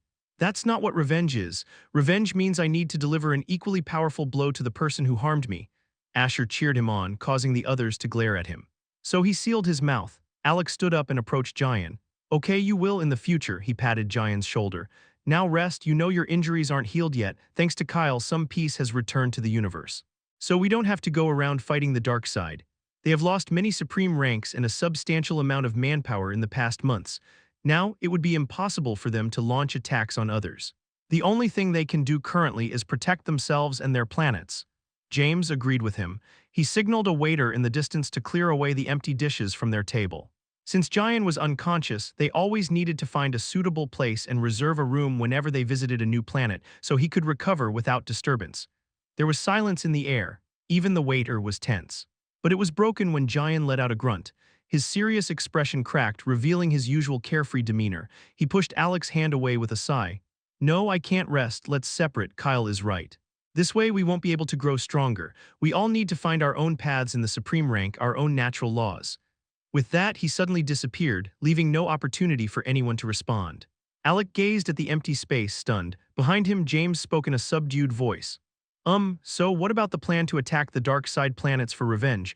Wasn't Jian the one who suggested we should do this once we finish saving other planets? Alec turned back. He ignored James and locked eyes with Asher for a moment. A silent conversation passed between them. He is right, let's separate. With that, he too vanished. He had a mission he had been neglecting for some time. He needed to locate and open the second realm, the place where Azazel had trapped the ancestors of the universe. It was time for him to do something productive and focus on himself. James glanced at Asher, a whirlwind of emotions swirling within him. He wanted to say something but didn't know whether to cry or laugh when the half-dragon vanished as well, and Asher did it without a word. All he could do was sigh. What they have done for so many is already more than enough. I can only hope they don't find themselves in danger. He stood up to go and gather his people and reach out to the 7 elders. Together with many other individuals, they would launch an attack on the dark side planets. With the dark side forces having dwindled in number, there was no need to search for a new battleground for war. The planets inhabited by the dark side would become the next front, and every strong individual in the universe who had suffered would join the battle. They would ensure that the dark side experienced a reckoning, facing double the anguish they had inflicted upon others. At the same time, on the blue planet, Lara and Sinan, who had been working hard for the past months to establish several more powerful barriers around their home planet, to ensure it stayed out of harm's way, exchanged glances upon receiving news from Alec that he would be unavailable for a while and that they were all separating. The duo was initially confused, but as the weight of the situation settled in, their eyes widened in understanding. Sinan's eyes sparkled with determination. I understand now, separation is it. The next time we meet, I will ensure that I am no ordinary supreme rank. Lara watched as the winged demi-human vanished into the sky. She wanted to follow when Ohan appeared behind her. He sighed with his hands folded behind his back, and then a smile lit up his face. You two are leaving, go without fear, we will protect this planet. He paused for a second, gathering his thoughts. He had a lot to say, but he kept his words minimal. If you see Kyle, ask that kid to come back home one last time. I have a feeling I won't get to see him again. You both told me he has reached the celestial rank, a rank above all. That's something I can't comprehend right now, but I want him to know that, as his father, I am proud of him. Lara nodded and then left the planet. The barriers around the boundary rippled softly as she passed through. She gazed at the twinkling stars and distant planets. I suppose I will explore those lands filled with treasures and find a suitable place to meditate. I need to understand more about the natural laws to become stronger. Her eyes glowed slightly in the dark as she vanished into the distance. For now, her destination was unknown, but one thing was clear: she would grow stronger. Chapter 825, Let's Separate. Part 2. Just like Lara and Sinan, the others separated as well. Mia and Karsel were already together. Now that the dark side was no longer attacking others and had suffered, they just vanished from sight to find a suitable place to learn more about natural laws. Yue and Nox left together, while Nine and Ellie set off to a location Nine had found on his previous journey, which could help one increase their spiritual energy stat. Regius set off in search of an ancient, forgotten place he had discovered in an old archive from one of the planets they saved. The place was known as Avalon. He had asked around and gathered information from the older individuals on the planet, who claimed it was a location where one could uncover traces of natural laws that had become extinct in their universe. At first, he was skeptical, but the elders' words were quite convincing, especially those of the old man who shook his head and told him he wouldn't be able to find that place. His words ignited something within him, and now he felt more determined than ever, so he decided to find that place. Even Nine had laughed at him. After all, he only had an old map and the details on it were barely visible, having faded with time. Nevertheless, he was certain to find the place. After all, he had plenty of time. The path was very tedious, as the one indicated by the map was filled with spatial cracks and rifts. To make matters worse, the amount of dark energy in that area was exceptionally high, creating an unsettling atmosphere that made him shudder. Yet he refused to admit defeat. Also, what face would he have left if that old man, who had told him he would not be able to find this place, ever discovered this? Avalon was situated in a corner of their universe, devoid of planets, stars, or any floating land in the vicinity, enveloped in a thick layer of fog and dark energy. It took him a full month to navigate the treacherous rifts and cracks surrounding the place and finally find the right direction.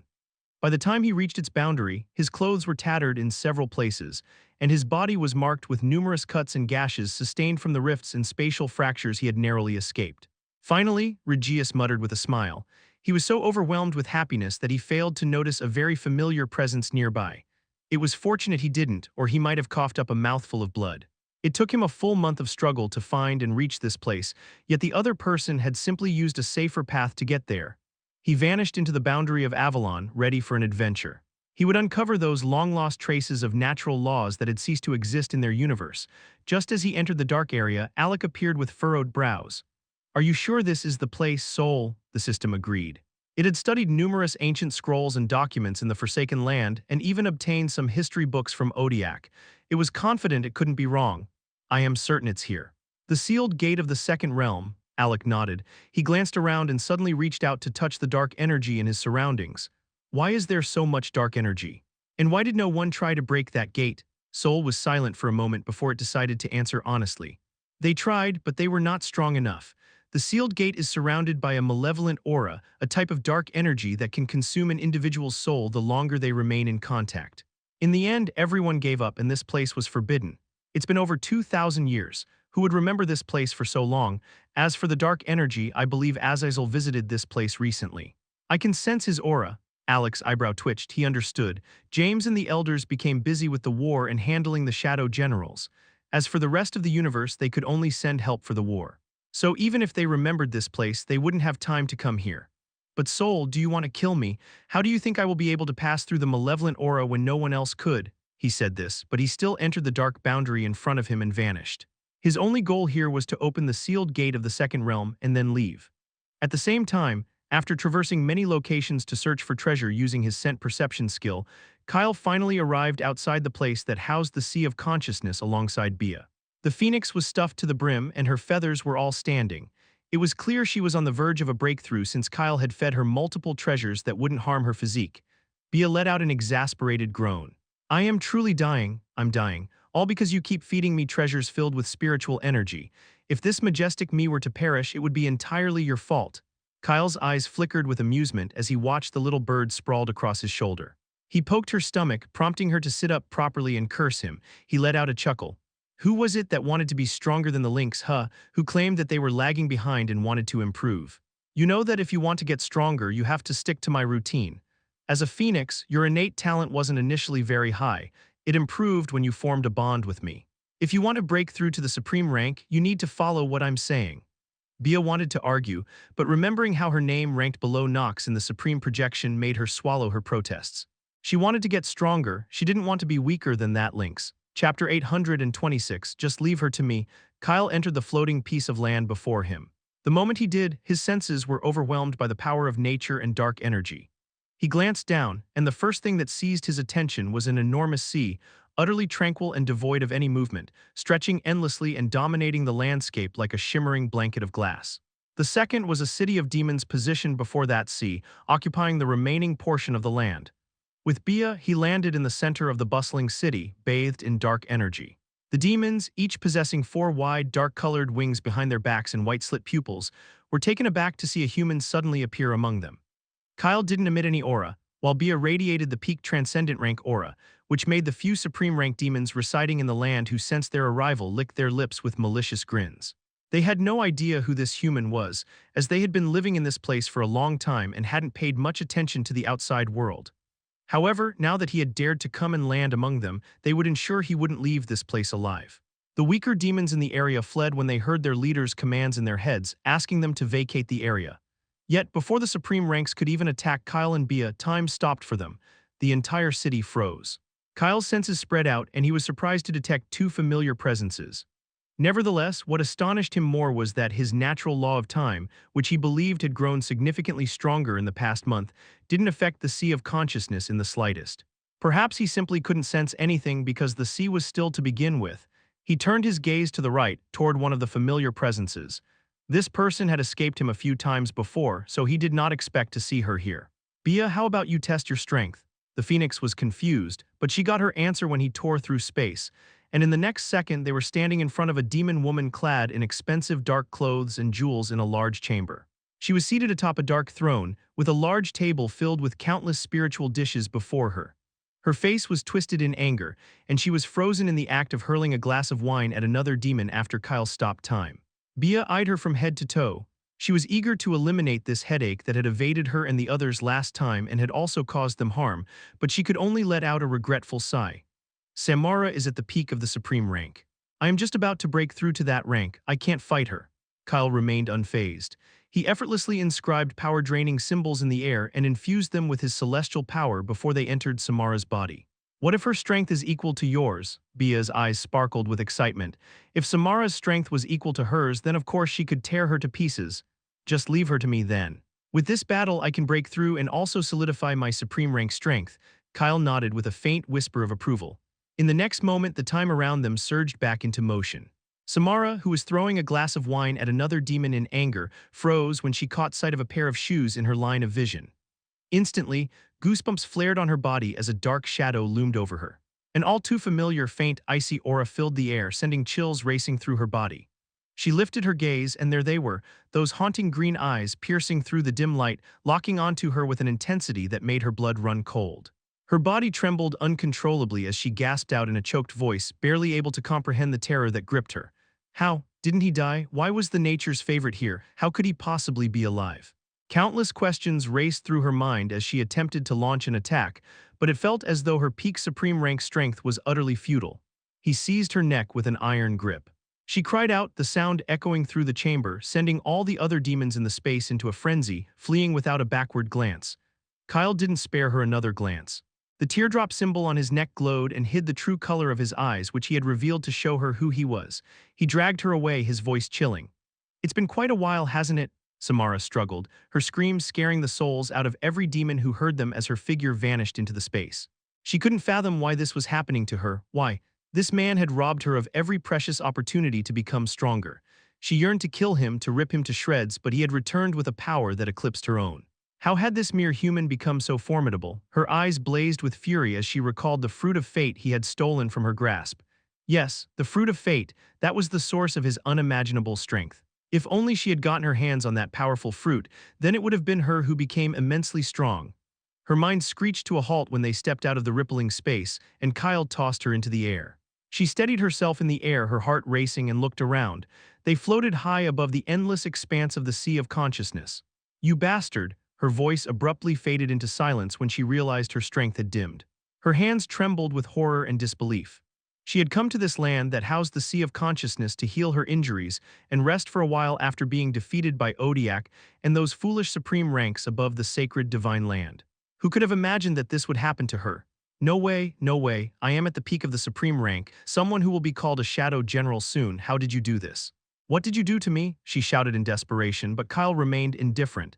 He glanced at Bia, who left his shoulder and transformed into a majestic crimson phoenix. Kyle sealed the area and turned to leave. "She is all yours, good luck." Bia nodded, her eyes sparkling as she gazed at Samara. Oh, how she was going to boast to everyone, especially Nox, once she eliminated this demon queen. She chuckled to herself, and Samara, catching a glimpse of an evil spark in the phoenix's gleaming eyes, trembled. She watched as Kyle vanished into the distance, seemingly confident that Bia wasn't going to lose, and then the phoenix lunged at her with an overwhelming surge of power. Samara seized her dark whip, crackling with tiny sparks of electricity, and retaliated with every ounce of her strength. She unleashed her fury without restraint. "How dare you, you insufferable bird? Do you even know who I am?" Bia endured a few injuries, but she understood that this was part of her growing stronger. After all, Samara was a seasoned fighter, far more experienced than she was, so it was only to be expected. Also, even though the Demon Queen's strength had waned due to what Kyle did, it did not mean she had lost any of her skills and abilities. It was good Samara couldn't wield any natural laws within the confines of the space Kyle had sealed. Thus, the moment Bia ascended to the supreme rank amidst the battle, she could only be overwhelmed by the Phoenix flames and battered. While Bia was beating Samara, ensuring she settled all old scores, Kyle appeared at the edge of the sea of consciousness. The supreme rank demons in the city who had previously wanted to attack him were all confused when his and Bia's auras suddenly vanished. They could only tusk and retreat, unaware that their queen, who had recently come to rest in this land, had disappeared right under their noses. Kyle glanced at a distant spot above the sea of consciousness where he could sense another familiar aura. It belonged to Jayan. He could tell the man was meditating, so he chose not to disturb him. Instead, he walked closer to the sea. There were no waves, the surface was completely still. He grabbed the hem of his hoodie and discarded it, ready to take a dip and discover just how powerful the sea of consciousness truly was. As he approached the water and stood on a protruding rock, a few old demons fishing nearby noticed him and erupted into loud laughter. One of the old men, whom Nine and the others would have certainly recognized, scoffed. "Another fool, oblivious to the vastness of this world, here to take a dip." Chapter 827, "But I did nothing." Kyle's eyes narrowed upon hearing the words of the old demon. He glanced at the still water with a focused gaze. "Is there something wrong with the water?" Immediately, another demon chimed in to scold the first one who had spoken up. "Let him be. He appears to be someone from the other races who seems to have joined our side. Otherwise, why would a human enter this land and still be alive? I'm sure he's here to take a dip as punishment for a task he may have messed up." The other demons agreed with him and continued their work. They were there to catch fish that radiated the essence of natural laws and could sell for a considerable amount of money. To them, it was a normal occurrence to see fools who had come to take dips in the sea without understanding the consequences. The old demons never provided any details. Instead, they relished the spectacle, which made their dull day a bit more interesting. They all mentally began betting on how loudly this tall human youth would shout after jumping into the water and started deciding who would fish him out. That's why they all clicked their tongues in distaste when the human squatted down and reached out with his finger to check the water. Many of them scoffed. Kyle ignored them and felt the painful sensation that traveled to his finger. It was almost as if his finger was being skinned. But this much pain was nothing to him.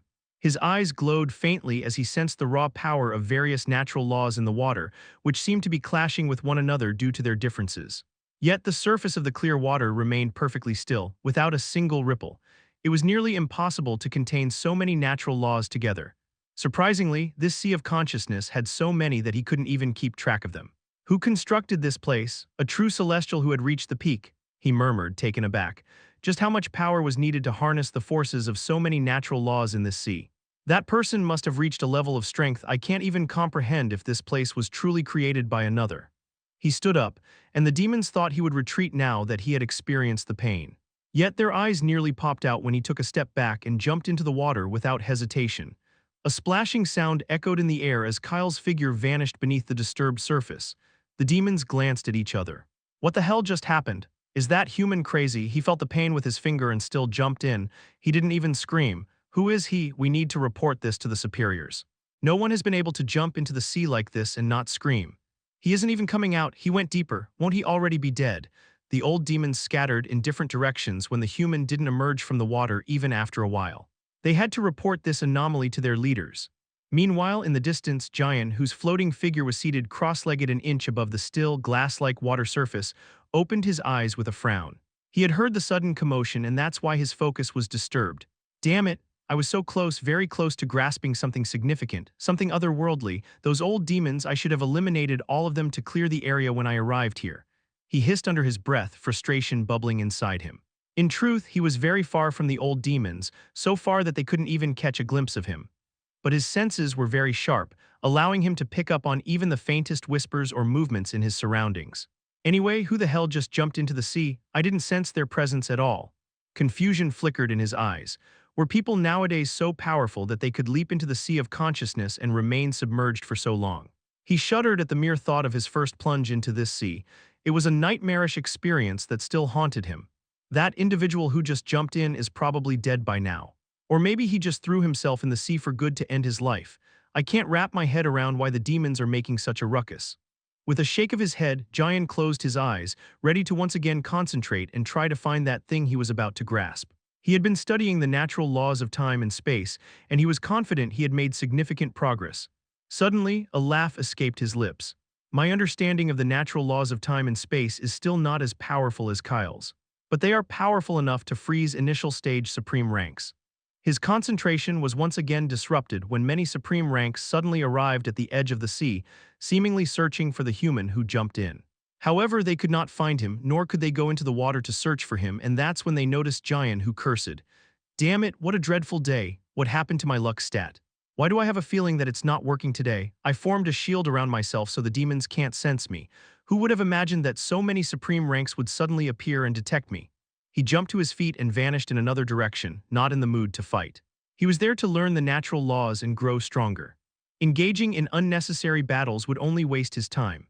However, as he floated to find another peaceful spot above the sea to evade the supreme rank demons, his head suddenly slammed into a solid surface that rippled violently upon contact. What is this? A barrier? His eyes widened in disbelief when he attempted to shatter the barrier, only to be violently flung backward. He couldn't even leave a single scratch on it. Who the hell created such an impossibly powerful barrier above this place? Giant felt around the barrier, but he was jolted when it suddenly cracked. But I did nothing, he exclaimed, watching as the barrier cracked and shattered into pieces. A cold, lifeless body was flung out of the barrier, followed by a familiar crimson phoenix. Chapter 828, The Strong Rule All. Bia, Giant called out when he saw the phoenix. He looked back and noticed Samara's body vanishing in the sea of consciousness.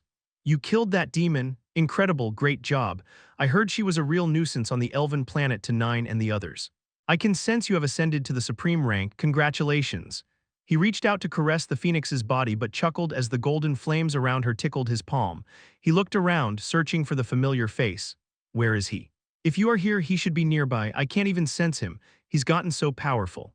A bright light flashed as Bia reduced her large size to that of a small bird and settled on his shoulder to rest for a moment.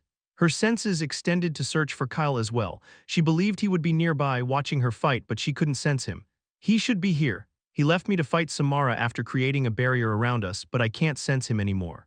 I thought it was due to the barrier. Where did he go? She murmured in confusion but turned her head in another direction when she sensed many supreme rank demons approaching. Her eyes narrowed at Giant, who turned and fled in the opposite direction. What did you do? Why are so many demons on your tail? Giant let out a wry laugh, feeling quite complicated. His luck had improved a lot, yet he was still getting into trouble. Would you believe me if I said I did nothing at all this time? Wait. His eyes widened as he came to a screeching halt above the still water. A while ago, I heard someone jump into the sea of consciousness. I think the demons are searching for that person. Don't tell me the fool who jumped into the sea was. He didn't have to finish his sentence because Bia vanished from his shoulder. Wait for me, he also disappeared. He was here to get stronger, but it seemed he had to fight. What the hell is wrong with that crazy jerk? How can he jump into the sea knowing very well how dangerous it is? Before long, the duo arrived at the spot where Kyle had plunged into the depths. The many supreme-ranked demons in the vicinity surrounded them after sensing their presence, but they were utterly ignored as Bia stared down at the still water. She wanted to jump in, but Jayan stopped her. It's dangerous. Let's just wait, he is a celestial unlike us. Maybe his body is strong enough to endure the pain. He took a deep breath. It's been a while since he jumped in and here. I couldn't even stand in the water for more than a minute. Bia nodded, her eyes filled with concern. She had entered the sea of consciousness as well, so she knew the pain that the water, which contained nature, inflicted on others. He will be fine. She settled down on Jayan's shoulder, who glanced at the supreme ranks around them, preparing for a fierce battle. In the past, she could sense many things about Kyle, his pain, his struggles, even the intensity of his emotions. But ever since he ascended to the celestial rank, it felt as though a veil had shrouded his feelings and thoughts. She could still sense their bond. It was faint, but it was not broken. But sensing his location through it and communicating with him was only possible if he wished for it. The uncertainty of what was happening beneath the still water gnawed at her, but he was a celestial now, so Jayan was right. They should wait for him to emerge instead of rushing in. If he had entered the sea and gone deeper himself, even after sensing the pain, that meant he would be fine. Jayan's eyes blazed as he charged at the nearest supreme rank, his figure turning into a blur as he unleashed his power.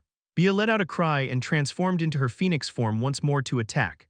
The ground of the demon city, situated before the Sea of Consciousness, quaked as so many supreme ranks unleashed their power, and chaos erupted all around them. The demons cried out in terror. The weaker ones fled in panic, while the stronger ones gathered in the sky to watch the battle and place bets. Their formidable supreme rank demons outnumbered the two enemies who had infiltrated their land, so they were confident they would win. Jayan grinned wickedly as he glanced up at the divine and transcendent rank demons laughing and placing bets in the sky. All of a sudden, he made a slashing motion across his neck to indicate that they were all on his kill list, instilling terror in them as they tried to flee. But a shield made of golden flames expanded to block their escape. He seized the leg of one of the supreme rank demons, slamming the woman into the earth with such force that it created a crater, sending shockwaves everywhere. Excellent, Bia, expand your shield to encompass the entire city. Let's conquer this piece of land. I want silence, but these pesky demons never cease their clamor. It's far better to dominate this place so no one can disturb us while we meditate. The phoenix didn't respond. Instead, the golden shield made of flames expanded, radiating immense power. The demons attempting to flee turned ashen, their faces drained of color as they frantically gathered to shatter the barrier, yet their efforts were in vain. The shield held strong, an impenetrable force against their desperate attempts. Jayan erupted into laughter at the absurdity of the scene. These were the very demons who had been betting moments ago with evil smiles on his and Bia's downfall. Truly, the strong rule all. He could feel his body straining against its limits as he battled opponents far stronger than himself, igniting a blazing fire within him to unleash his full power. His red eyes turned white as he tapped into the natural laws, causing those around him to freeze. Let's do this. This will be the first land we will conquer for ourselves. Chapter 829, Natural Laws, Part 1. While Jayan and Bia were unleashing chaos outside, Kyle plunged deeper into the sea. His body moved nimbly, slicing through the still water as he covered more and more distance with each passing second. His cold skin felt as if it were being flayed alive, as if countless ants were mercilessly gnawing at every inch of his body. Yet he felt no blood or injuries, so he pressed on, deeper and deeper. With each passing moment, the pain intensified, becoming a monstrous beast gnawing at his very being. Suddenly, the once still water transformed into currents that threatened to swallow him. His eyelids grew heavy as if they were weighted down by the depths themselves. He could breathe underwater, but the agony surged through him like a tidal wave. The pressure around him increased, squeezing his chest as if the sea of consciousness itself sought to crush his spirit. Here I thought my body could endure anything now that I am a celestial. He let out a strained, cynical laugh as he looked back and saw the water's surface, only to cough up blood in the process. It felt as though he had been descending for an eternity, but in truth, he hadn't even traveled a significant distance. He could still see the clear sky above the water. Shadows danced in the periphery of his vision, twisting and turning. Every instinct screamed at him to turn back, and the water around him seemed to wrap around him like a vice grip. He knew he couldn't advance any further than this. Only for now, he whispered internally calmly, his green eyes glowing in the depths. His mind was giving up, but his will refused to falter. Nature. Yes, nature surrounded him, gripping him tightly. He could feel so much of it, more than he ever had. He had never been so close to nature before. Amidst the chaotic splatters of blood distorting his vision and mind, he instinctively clung to every sensation, even the faintest whisper of it. As if his very existence depended on that fragile, faint connection he felt with the many natural laws surrounding him from all directions. Each heartbeat echoed in his ears, intensifying the urgency of the moment and driving him to desperately grasp the nature surrounding him. He couldn't move, but he could feel his knowledge increasing with each passing second, slowly but surely. If it were another individual, even if they were the strongest supreme rank, they would have already lost their mind. Perhaps even those who had reached the celestial rank would have given up at this point, feeling such overwhelming pain. But he didn't. The first law he sensed was familiar, very familiar. His celestial essence resonated with it, the natural law of ice and cold. It was a power that completely ruled that specific domain, granting him the ability to manipulate this natural element without any type of skills or spells, merely through his thoughts. He could summon snowfall and even control the temperature around him. He thought the next natural laws would be time, space, gravity, and wind. Since he had already comprehended a lot about them, he could easily advance further in them.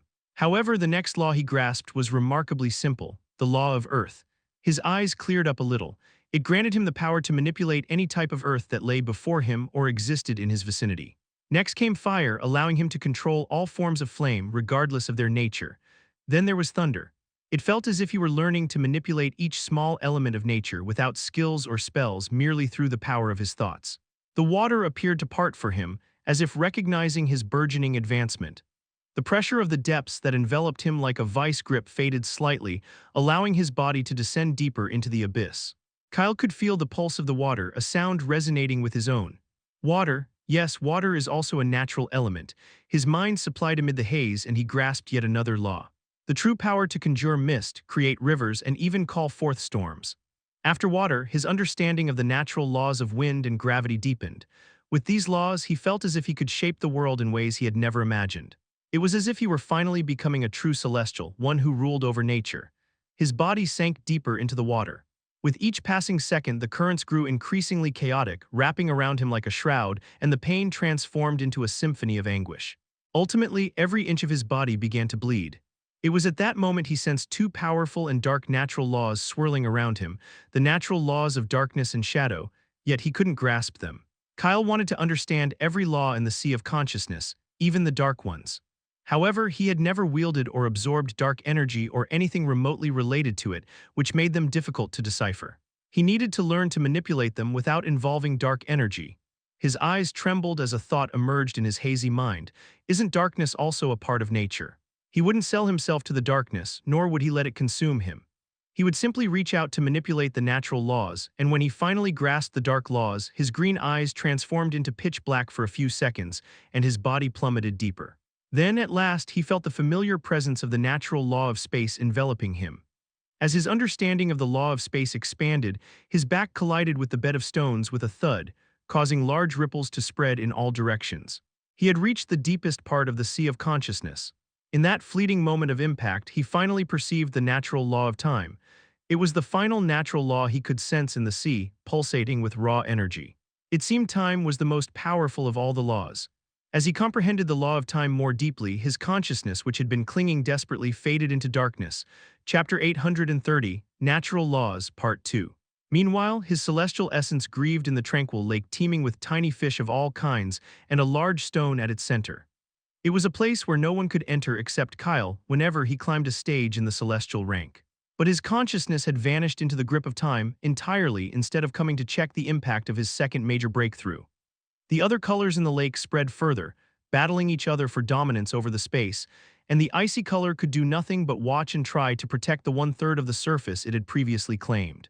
It couldn't believe its host was so greedy, already attempting to control so much. The celestial essence could no longer interfere with whatever Kyle was doing since it had become an integral part of his power, and the tiny wisp of instinctive consciousness it once possessed was also fading away. The urge to do anything to eliminate or distance its host from every powerful threat that could harm its existence was no longer strong enough to manifest or control Kyle's thoughts. Ultimately, it realized it no longer needed to intervene, as from now on, Kyle would only continue to grow stronger. If he truly died in the midst, it could do nothing but fade into nature. After all, the future of a celestial was something one could predict, yet it often turned out differently than expected, as they no longer required a fate. Grayness, that was what surrounded Kyle, an all-consuming void that felt alive. It was a different type of darkness than what he had encountered when he broke through to the celestial rank, a deeper, more profound absence of light. Around him, he could sense everything dissolving into nothingness, a slow and eerie retreat into obscurity. Yet the gray color never changed, it remained constant. He trudged through that gray world, each step feeling heavier than the last. He could neither feel his heartbeat nor his breath. So he knew his consciousness had somehow entered this gray world when he attempted to delve deeper into the natural law of time. Where is this place? I can't sense anything, nor can I feel any power. At first, it was fine. He walked and walked calmly, searching for an exit. As always, he thought he would find one if he looked. He walked calmly for what felt like an eternity, blurring the lines of time itself, but it was as if this gray world had no exit. He couldn't find any. Kyle's composure was finally shaken. A hint of panic surged in his eyes. Questions like, what was this place? Where was he? Why couldn't he sense any power or use here? Why couldn't he find an exit? Flooded through him. That's why he started running, desperation fueling his speed, but still no exit appeared.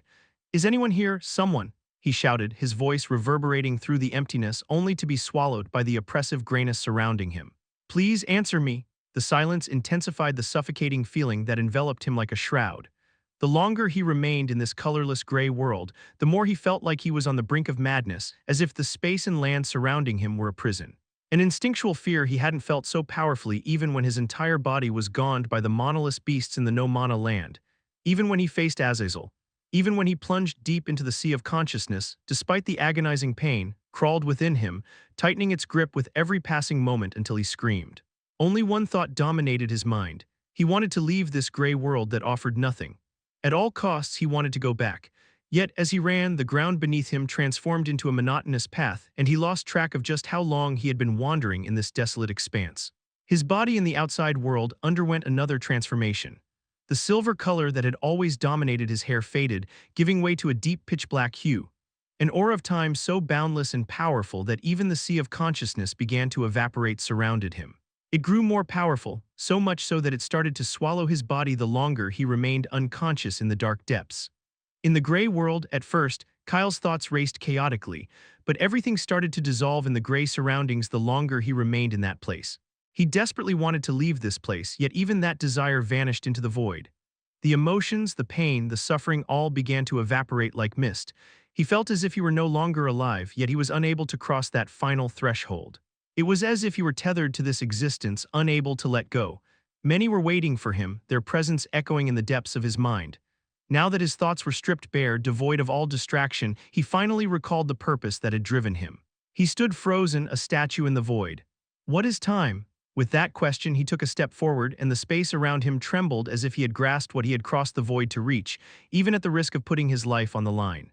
He answered his own question with a blank expression and another step. It's what keeps everything moving, like a constant flow ticking away. It shapes our experiences and memories, the past, the present, and even the future. However, one thing is for sure, it always slips away, never waiting for anyone. Yet I dare to defy that rule. I want to control it entirely. Is this punishment for trying to break that set rule of nature when I have just barely stepped into the celestial rank? A deafening echo resounded in the space, and the gray world began to crumble. Not because it wanted to, but because Kyle had come too far for time to overpower him. Chapter 831, Natural Laws, Part 3. Kyle lost a significant part of himself in this gray world and felt that the power of time he had gained through all this was nothing compared to what he had lost. It's meaningless time. In the heart of the breaking world, a tiny green leaf emerged. It sprouted hesitantly, its delicate edges trembling as if unsure of its place in this desolate landscape. Slowly it unfurled, pushing against the weight of the surrounding blankness. The leaf grew, its vibrant green contrasting sharply with the crumbling surroundings. As moments passed, the tiny leaf transformed into a small plant, its roots reaching deep into the unseen earth. Its stem thickened and rose, green leaves multiplying and spreading outward. With each second, the plant grew larger, defying the emptiness that surrounded it. Soon, it became a massive tree, its trunk sturdy and strong, adorned with a canopy of lush, vibrant leaves. The tree stood tall and majestic, a symbol of vitality. Kyle watched this breathtaking transformation unfold before him. He knew he could speak, but he didn't disrupt the moment, a moment that felt like a rebirth in a crumbling world. However, the very same tree began to age, wither, and disappear into the passage of time, never to be seen again. With the tree's extinction, knowledge that didn't belong to him entered his mind, all the knowledge related to the law of time. He comprehended a large part of it, but there was still much he couldn't grasp. It's meaningless but powerful, time. He muttered and violated the first rule he was not supposed to break as a celestial, according to the knowledge he had just received. Traversing the fabric of time, he saw everything, his past and his present. He tried but couldn't foresee his own future for some reason. That's why he wondered if he could glimpse the future of another if he advanced, just like Azazel who calculated things on his fingers. What a pity, he saw himself, his parents, his brothers, his days in the Royal Academy, the time he met Bia, how he made friends and how he met Yue. Just as Azazel had mentioned, he couldn't interfere with anything that had happened. He was standing at a boundary he couldn't cross until a certain point. Nevertheless, this was enough to jog his memory that had faded in the gray world. If I can only watch and can't break the fabric of time to step into the past for more than just a few years, how can he go back thousands of years to eliminate Nathaniel and Lilith with his own hands? He can't, that wasn't a lie, now I believe. He muttered, everything seemed fine, but then he witnessed everything go awry. Alex signed the dark contract and fought them all. He stood on the dark side. This isn't what happened. I'm sure of it, or have I truly lost my mind? He narrowed his eyes, in thrall. The fourth Shadow General controlled Alec completely. That's when Kyle recalled something. Right, there was a time, the first time he entered planet Luminara and saw the massive tree of fate. It was the day he killed Glacia. 9 had left a note for him in that elven woman's storage ring which stated, Haha, it's 9, your one and only best friend. I am taking what you asked me to. You lucky bastard, never forget this. You must inform me in a timely manner that I needed to steal it to save my life. 9 was the one who discovered the dark contract Alex signed so they could destroy it in time. And the future changed. At that moment, Kyle hadn't considered the note and had even forgotten about it. Now, as he jogged through his memories and relived each moment, he recalled it. It seems I interfered. But how, he muttered with a frown. He could break the barrier of time before him and speak to people from the past, but only 1 or 2 years back. Even that was harmful for him and he couldn't stay for long. Otherwise, his body would shatter. I can't lose my body again. It's a bothersome process to construct a new one. There must be a way for me to talk with 9 without harming myself. His mind flickered with many memories of the past, and then he recalled that 9 had the ability to read another's fate. That could be helpful, but he first had to break through the domain of spiritual energy that 9's ability created to perceive another fate. I have to wait for the perfect time when he reads my fate. He can't read it since it was blank. But I can send him information on how to locate the dark contracts. Kyle reviewed everything in his mind, recalling the time he wandered the demon's planet. After gathering all the knowledge he possessed, he successfully transmitted it to 9 when the latter attempted to read his fate on the blue planet, following their victory in the first war against Diora and Hay from the dark side. He then focused his law of time on 9 and followed him, but as he watched, the man died. Why so easily? He muttered, a dark aura surrounding him. He had failed the first time, so he adjusted the information slightly. He instructed 9 on how to steal the artifact from Glacia's storage ring more cautiously and infiltrate the demon planet. Yet he failed once again when Sino discovered him. Kyle clenched his teeth but then exhaled, his mind working to devise a flawless plan. This time he couldn't afford to fail. He studied the 2 previous timelines carefully when 9 failed and identified the mistakes. First, 9 was weaker compared to Glacia, so he couldn't be detected while stealing her teleportation artifact. Second, 9 had to leave the demon planet before Sino, who was even stronger than Glacia, reached him in that chamber which housed the countless dark contracts. Alright, this time he will succeed. At the right moment, he tried to enter the domain created by 9's spiritual gaze to read his fate in the past. He failed to create an opening in the domain the first time, as this was the 3rd time he was trying this, and he knew his real body lying in the sea was badly harmed as well. However, luckily, he tore through the barrier the 2nd time and stepped into the darkness. Instantly, he changed the form of his consciousness, and luxurious clothing manifested on his form, allowing him to appear human instead of a form of light.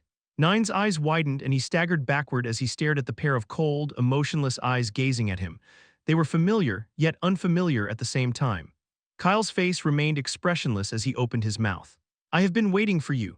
Chapter 832, Natural Laws, Part 4. 9 knew the man in front of him was Kyle, but felt that something was off. The way Kyle's eyes scanned him from head to toe with little to no emotion made it seem as if the man were looking at someone who had died a long time ago. Kyle advanced, but 9 instinctively recoiled. He didn't want to, but it was a reflex. Amusement danced in Kyle's eyes. This was the 3rd time he had witnessed the same reaction, yet each time 9 looked equally startled and shocked. 9 noticed that Kyle's hair wasn't silver anymore. Instead, it had turned black. His eyes retained the same shade of green but were devoid of any emotion. Kyle chuckled softly, but the corners of his lips remained downturned as he raised his hand to point his finger at his forehead. Don't worry, I just want you to do something for me. It was difficult for me to enter this space because in your time, my body is still heavily reliant on the bloodline. So I don't have much time. Nine's gaze focused on the finger that touched his forehead, and after Kyle was done, he vanished from the domain. Kyle lowered his finger. It's good enough this time. He spun around and left, reappearing in the shattered gray world that lay in disarray like a broken mirror reflecting chaos. He watched Nine, and finally this time, the man succeeded in completing his task of finding the dark contracts without dying. With one final glance around the broken world, Kyle slowly walked away, and his consciousness returned to his body. It was undeniably true that calmness banished anger, for in that moment he felt an unshakable serenity, as if nothing in existence could ever provoke him again. In the sea of consciousness, his body stirred and the glow returned to his eyes. Kyle spat out the blood that had pooled in his mouth, the crimson droplets vanishing in the clear water, and sat down on the bed of jagged stones at the bottom. Fish of all sizes roamed around his body. There were even powerful supreme rank monsters at the bottom, but none dared to get near. "Who is it? Show yourself," he turned to his side. In the cold depths, a pair of glowing crimson eyes greeted him through the shadows. The owner swam into view, and Kyle finally saw its form. It was a colossal dark serpent with gray scales and two horns that spiraled from its head. It exuded a powerful supreme rank aura, infused with the essence of natural laws, yet it wasn't hostile at all. Instead, it regarded him with intense curiosity. "You are the third person to reach the dark bottom," it hissed. Kyle tilted his head. "So he was the third person to reach this place. Who are the first and second?" he asked with curiosity in his voice. The serpent circled his body. Its size was so massive that Kyle was astounded. Its tail stretched out like a leviathan, occupying nearly 50% of the depths. "The first was the one who created this place, and the second was that guy from the blessed race. He was called Azazel. He left behind his name and mentioned he would personally thank the Creator when he reached the celestial realm. Yet I could tell that man had no such intentions. He simply wanted to understand just how powerful the celestial who created this place was and whether he could eliminate him." Kyle let out an "oh" and nodded. So his thoughts that this place was created by another were correct. The serpent was powerful and had mastered all the natural laws in the sea of consciousness, but he could easily tell that it had yet to become a celestial. It stood at the pinnacle of the supreme rank, unable to cross the final boundary. "How old are you? And tell me the creator of this place. How strong was he?" The serpent paused, seemingly searching its memory since it had been too long. "My age, maybe 5,000 years or more, I am not sure. I have always existed in this sea. As for the strength of the one who created this place, his power at that time was equal to yours now. I recall this because that old man was exceptionally powerful even before he left for the celestial realm." Kyle raised an eyebrow. He knew he had grown powerful, but there was no way his strength could possibly compare to that of the one who forged this powerful sea. The notion of creating a similar sea, brimming with natural laws that clashed with one another, seemed beyond his grasp. As if reading his thoughts, the serpent erupted in faint laughter and paused, its voice echoing through the depths. "Try it. You have the power to conjure a sea of consciousness of your own, perhaps one even more powerful than this. You grasped the natural laws in this place in a short time. I remember, even Azazel took countless years to reach the depths, yet you accomplished it in just a month." It paused for a moment. "I thought you had died when your consciousness vanished into the boundary of time. However, I then remembered that Azazel had emerged from that boundary. So I waited, and now I'm amazed that in just another year you have shattered even the boundary of time. It's overwhelming, but the new generation always surpasses the previous one, so I understand." Kyle's eyes widened slightly. "How long have I been here?" the serpent hummed faintly. "Roughly 1 year and a month. You should be grateful you found a way out of the gray world so soon. Usually people who enter that place disappear never to be seen again. You could have simply grasped the natural law of time, which would have given you the power to interfere with a year in the past. Many people manage that easily, but you were greedy just like Azazel and you wanted to control and rule time entirely." Chapter 833. The Second Realm, Part 1. The serpent shook its head and gave Kyle space as the human stood up to leave. Kyle looked back at it with a calm expression. "My name is Kyle. If he's alive, I will meet and express my gratitude to the creator of this place, just like Azazel, for the power of so many laws of nature I gained here when I entered the celestial realm." With that, he disappeared. The serpent blinked and with a sigh vanished into the dark depths to sleep. They are both similar, very ungrateful. It seems that when they both ascend to the celestial realm, the celestials are going to suffer. One wants revenge, and another simply wants to reach the top. Kyle's figure erupted from the water, sending waves crashing against the still surface and creating a mesmerizing ripple effect. The silence in his surroundings was profound, an absolute stillness that seemed to stretch into infinity. The demon city before the sea of consciousness was completely barren, devoid of any living beings. Yet he could sense the lingering scent of blood in the air. Someone had slaughtered the demons, his mind supplied as he spread his senses and destroyed the souls hiding in the land. He detected the presence of the phoenix and giant a short distance away. Instantly, he vanished and reappeared behind them. They were both seated, half submerged in the water of the sea of consciousness, in a secluded corner surrounded by a shield. Their faces were etched with concentration, and the vibrant aura of natural laws swirled around their bodies like a breeze. Not bad at all, they have improved. He spoke, but his voice went unheard. He harnessed the natural laws he had learned, and the clothes on his body transformed into those he thought of in his mind, an elegant gray top paired with trousers. His eyes traveled to the sea of consciousness. Can he really create something similar, he wondered. Water materialized in the air before him, and he tried to infuse it with the power of natural laws. The different powers collided with each other, and of course, the water evaporated into thin air. He narrowed his eyes and tried once again, yet fire and water were just not compatible. Ultimately, he tried to pour the essence of the natural laws into the water, and finally he succeeded. He saturated the water with the essence of all the natural laws he could manipulate, and it stilled the more laws he added. In the end, the water became denser than even the sea of consciousness. That serpent was right. I can create something better. My understanding of the natural laws has grown powerful, but why do I feel that I have yet to grasp even a fraction of the countless laws that exist? He muttered, and the earth shifted behind him as he sat down to watch Bia and Giant's progress. From the corner of his calm eyes, he saw his own strength. Name: Kyle Race, human/semi-celestial bloodline, celestial soul rank, celestial first stage rank, celestial second stage stats, strength. Celestial second stage mana, celestial first stage divine energy, celestial first stage spiritual energy, celestial second stage natural energy, supreme rank agility, celestial second stage current physique rank. Celestial second stage talent, celestial luck, S+ unique ability, nature's favorite, unlocked due to S+ rank luck. Skills. Kyle closed his eyes with a resonant hum, allowing his celestial senses to spread out. They extended far and wide, enveloping more than half of the vast universe. The sheer magnitude of what he was currently doing was dizzying.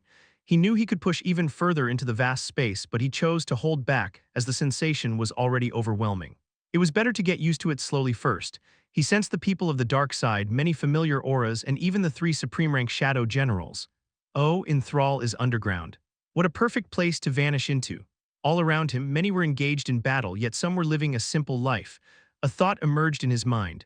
A long time ago, in his home where he lived with his father and older brothers, he had once considered living an ordinary life.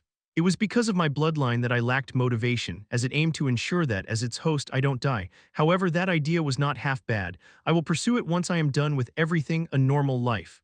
Kyle was about to retrace his senses when he sensed something. His eyes narrowed. Far away in one corner of the universe, he detected 2 familiar presences. What are they doing? He closed his eyes, and with the help of his powerful senses, he observed what the 2 individuals were up to. The first thing he perceived was darkness, and in the next moment he saw Regius's figure in the shadows, cursing someone. Kyle concentrated, and he finally managed to hear what Regius was saying. I told you we can't open that sealed gate. Now we're both going to die because of the dark aura, all because you wanted to help some ancient ancestors we don't even know. Kyle blinked. He watched as Alec's fleeing figure trailed behind Regius. Behind the duo, an aura of darkness was closing in. He narrowed his eyes and observed the aura. It was a type of miasma composed of overwhelming dark energy. It was powerful enough to consume an individual's soul the longer they remained in contact. How did they find this place, and what sealed gate are they talking about? Kyle had mastered the laws of darkness and shadow, so it wasn't difficult for him to halt the dark aura trailing behind Alec and Regius. He could sense Azazel's presence within the darkness, so he refrained from destroying the aura to avoid alerting him. The duo stopped running, confused. They were shocked to see that the dark aura had ceased its pursuit. They had been trying to break the seal of the second realm for a year now and had even made progress. But this dark aura surrounding the seal always surged to consume them, as if it had a will of its own whenever they were close to opening the sealed gate of the realm. Chapter 834, The Second Realm, Part 2. Watching the dark aura retreat back to where it came from, Regius turned to Alec. Bro, let's get out of here. I can't handle this dark aura anymore. I even learned to wield the law of darkness alongside you just so we could dispel it, but I think our knowledge is still not sufficient to confront it yet. Let's come back another time to break the seal. Alec shook his head, his gaze serious. He had come here for one purpose and would not leave until it was accomplished. He hadn't expected to find Regius in this dark, gloomy place that even the universe had forgotten about, but the elf's presence had been a great help to him. No, let's try one more time. We are very close to breaking the seal, and just now I sense someone interfering with the aura following us. That presence felt familiar. I think it's someone we know. His eyes widened and he shouted. Kyle, was it you? Answer. Regius blinked at his words and looked around for the familiar celestial. If Kyle, the strongest among them, was here, then they could easily break the seal. However, even as he expanded his senses to feel every corner of Avalon, he sensed no presence. The land they both stood on had just one thing, faint traces of ancient natural laws forgotten by time, and nothing more. There wasn't even a single living insect or any type of monster in this dark place. Are you sure you sensed him? I cannot sense anything, let alone Kyle's presence. Alec frowned. Did he make a mistake? No, he was sure he hadn't. He was in the middle of the supreme rank, but his senses were at the peak of that rank. Moreover, Kyle didn't hide his presence, so how could he make a mistake? Still, he spoke with the system. Soul, did you sense Kyle? The system was silent for a moment, likely to ensure accuracy before responding. Yes, I did. He didn't conceal his presence when he stopped the dark aura. It was him. There is no other celestial who would assist you two in this universe. It wanted to mention Azazel, who was also a celestial. However, if it was Azazel, why would he help them? Instead, he would likely kill its host and Regius with a flick of his finger for attempting to break the seal. Alec chuckled and looked around. I know it's you, no need to hide. Now that you're here, help us a bit if you're free. Kyle watched him silently. He could reach the two in an instant, but his gaze shifted to Bia and Jian. They were close to grasping a natural law. That's why they had completely fallen into a deep state of trance. He had felt Sino's presence nearby, so it wasn't wise to leave their side. Even though the man was quite far away, anything could happen in his absence. With a resigned sigh, he communicated directly in Alec and Regius's minds. I am very far away, so I can't come. I will dispel the dark aura and it won't harm you too. So do what you are there for. Hearing the voice, Regius and Alec exchanged wry smiles, so now Kyle can manipulate things and communicate with them even from a distance. Alec shook his head. It seemed he should accept reality and stop competing with Kyle in terms of strength. But he didn't want to. He would strive to surpass him until the end. That was his current motivation. He chuckled softly and made an okay sign toward the dark sky.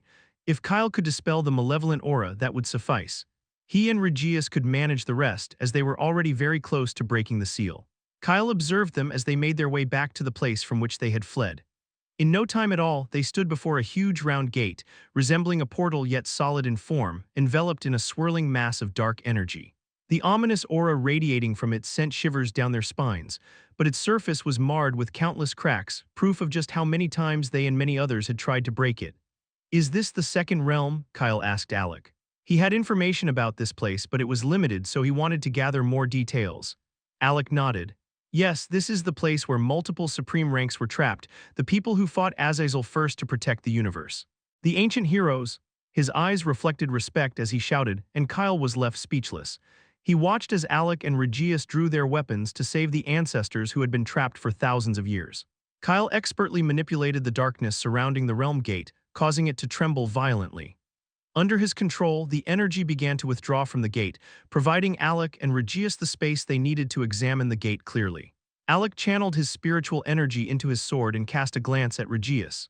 Ready, we will strike together, Regius nodded, and as they unleashed all their power, the very space surrounding them began to crumble.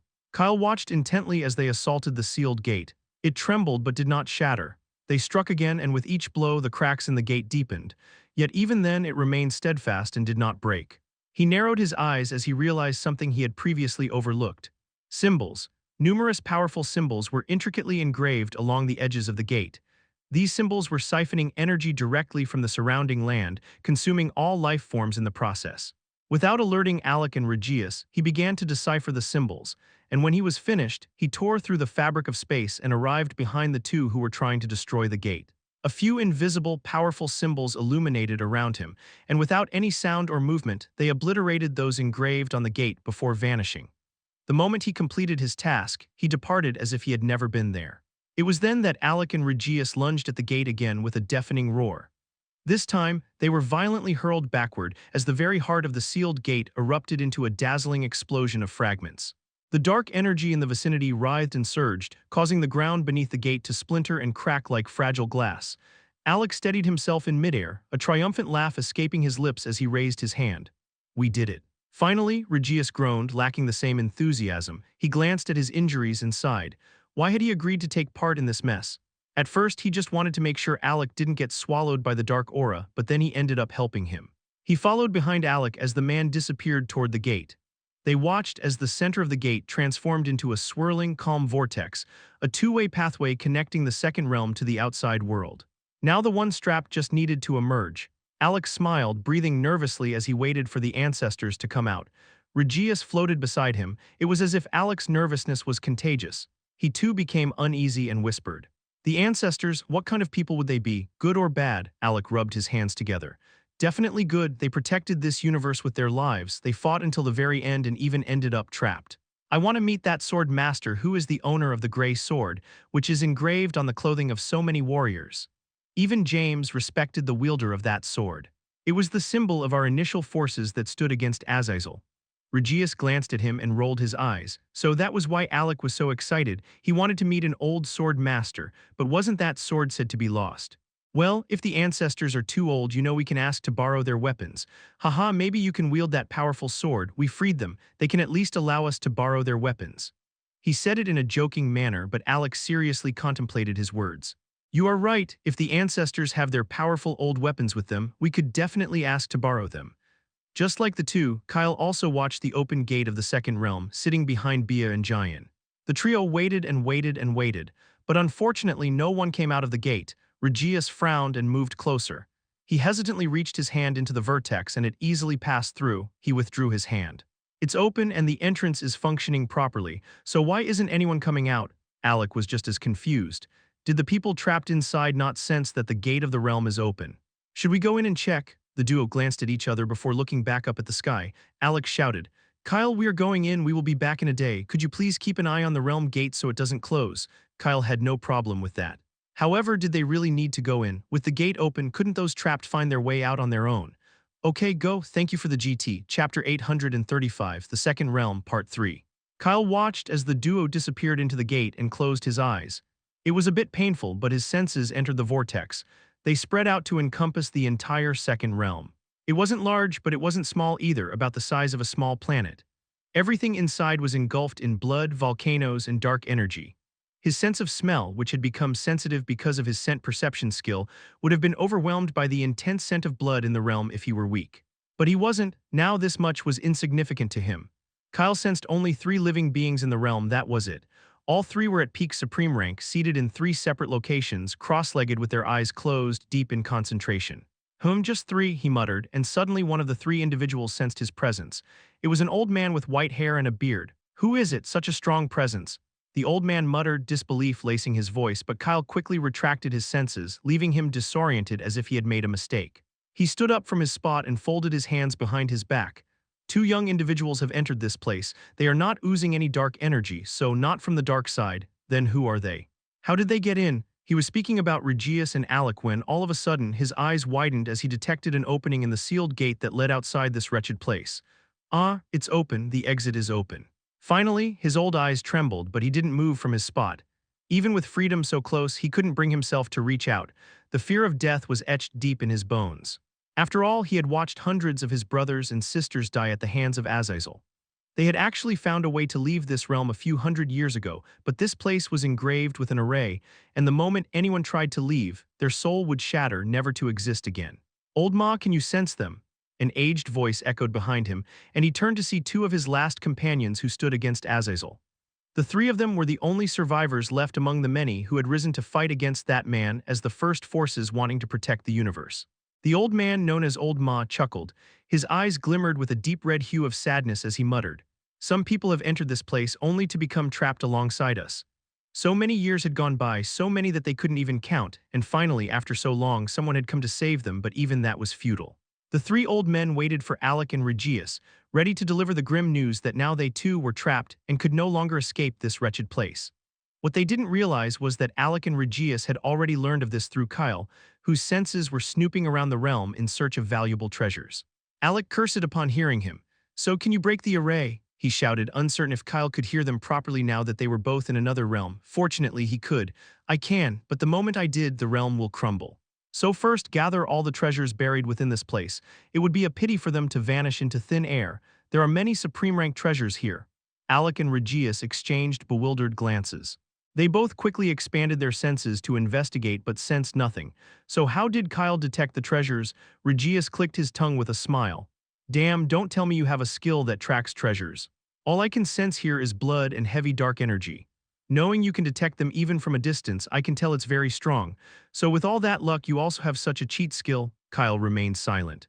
Naturally, after he stepped into the celestial rank, his scent perception skill had grown strong enough to detect treasures buried even on the other side of the universe. However, those weak treasures were no longer useful to him. So if he ever took anything, he only took the supreme rank ones or those that were useful for operating arrays. Regius and Alec rolled their eyes at his silence, but were always eager to search for treasures since it was their favorite task. Alec rubbed his nose with a grin. Okay, just tell us the locations of the treasures and leave the rest to us. However, his smile faded when he heard Kyle's next words. As the one revealing the locations of the treasures, I expect 50% of whatever you two collect in this place. The rest you two can divide among yourselves. Regius shook his head. He's a celestial, yet he's still greedy. Alec patted his shoulder with a sigh. We all are, bro, we all are. The duo separated and disappeared in different directions. Under Kyle's guidance, they began to dig up all the treasures in the second realm, leaving behind not even the divine rank ones. They found storage rings, ancient weapons, and even herbs and fruits growing in blood, surrounded by an immense aura of dark natural laws. They were hesitant to take the items that radiated dark energy, but Kyle told them to collect everything. They couldn't use them, but they could hand the items over to him. Every treasure was valuable because even those born from dark energy could serve as excellent fuel for his arrays. Also, he could use these treasures to gain a deeper understanding of the natural laws related to darkness and grow stronger. The three old men waiting for Alec and Regius frowned when the two young men didn't show up even after a long hour. Old Ma spread his senses. But the treasures here are not useful. Everything here consists of remnants from those who died. As for natural treasures, I believe we have already taken all of them. Old Ma nodded, and the three vanished to closely observe what the two younger men were doing. They wanted to deliver the bad news about how they would be trapped with them from now on. But staying in this place for so long had made the old men excited to see some new faces. If possible, they would take these two youngsters as their students and pass the time together. That's why no one could describe their shock when they saw the two digging out natural treasures from places they never thought treasures would grow. After a few more hours, old Garrick's pupils trembled not from sadness but from disbelief. They are skilled treasure hunters. He muttered, barely stopping himself from going to ask Alec and Regius how on earth they were tracking these treasures. From their movements, it was clear they knew exactly where to look for them. Beside him, Old Ma was filled with regret. His eyes widened as he saw Regius pluck out a whole tree made of spiritual energy, with tiny branches filled with round fruits containing the essence of the natural law of fire from inside one of the volcanoes. Wasn't that the place where I lived for more than 50 years? Why did I never sense this powerful supreme treasure that contains the elements of natural law? Why? Old Frederick was the most composed among the three. But even his composure began to crack the more he watched the duo. I can't watch anymore, let me know when they're done, we'll welcome them together. He turned and hurriedly vanished to check on the supreme rank treasures he had been growing in this realm for the past 1,000 years, eager to safeguard them before the two young men could pluck them. The other two, sensing his thoughts, also disappeared, deeply concerned about the treasures they had been nurturing in this realm during their free time. Old Ma was the first to experience a panic attack when Alec arrived outside his hidden valley of life, where the grayish-silver grass glistened even in the dark environment. He stepped out of the garden and stopped the man who tried to breach the barrier. Young man, don't break the barrier. You may take whatever you find in this realm, but refrain from touching the items within the barriers. These will be the only edible food available to you in the future, even though, as beings of supreme rank, we no longer need to eat, yet there are times when we might still desire to, right? Alec was startled to hear the voice, as he hadn't sensed anyone nearby. He lifted his gaze to see an old man clad in tattered dark robes that looked worn out, as if they had been used countless times. Old Senior, he shouted and greeted the man with a respectful bow, a smile lighting up his face. Kyle had already informed him and Regius that there were 3 survivors in this realm, so he was certain they would take all of them out of this horrible place. Chapter 836. The Second Realm, Part 4. Old Ma was surprised to receive the greeting. He quickly arrived beside Alec. No need for formalities, we're going to be here together for a long time. Alec shook his head. No, Senior, we're going to leave this place together. That's why we need to gather all the treasures here, because when we leave, this place will crumble. Old Ma sighed, realizing it was time to share the bad news. But before he could, Alec turned to enter his garden. Wait. We can't leave this place because of an array, so don't touch my garden. Alec paused and scratched his head. I'm sorry, Senior, but we have to collect all the treasures here. I already know about the array and we can leave this place, he said solemnly. A celestial is helping us. Old Ma froze. A celestial, his eyes widened. Had someone besides Azazel finally reached that rank? He was in utter disbelief and failed to notice Alec entering his garden. By the time he snapped out of it, the human had already plucked everything. My garden. He stared at the barren land and turned to Alec, but the young man had already left. Did I just get scammed? Like him, old Garrick was equally astonished when Regius told him that a celestial was assisting them. He was so taken aback that he failed to stop Regius from taking the herbs he had been nurturing. The old men had spent too much time in isolation, which is why they trusted these two young men so easily. Ultimately, only old Frederick remained. Alec and Regius exchanged glances when they both arrived at the same location.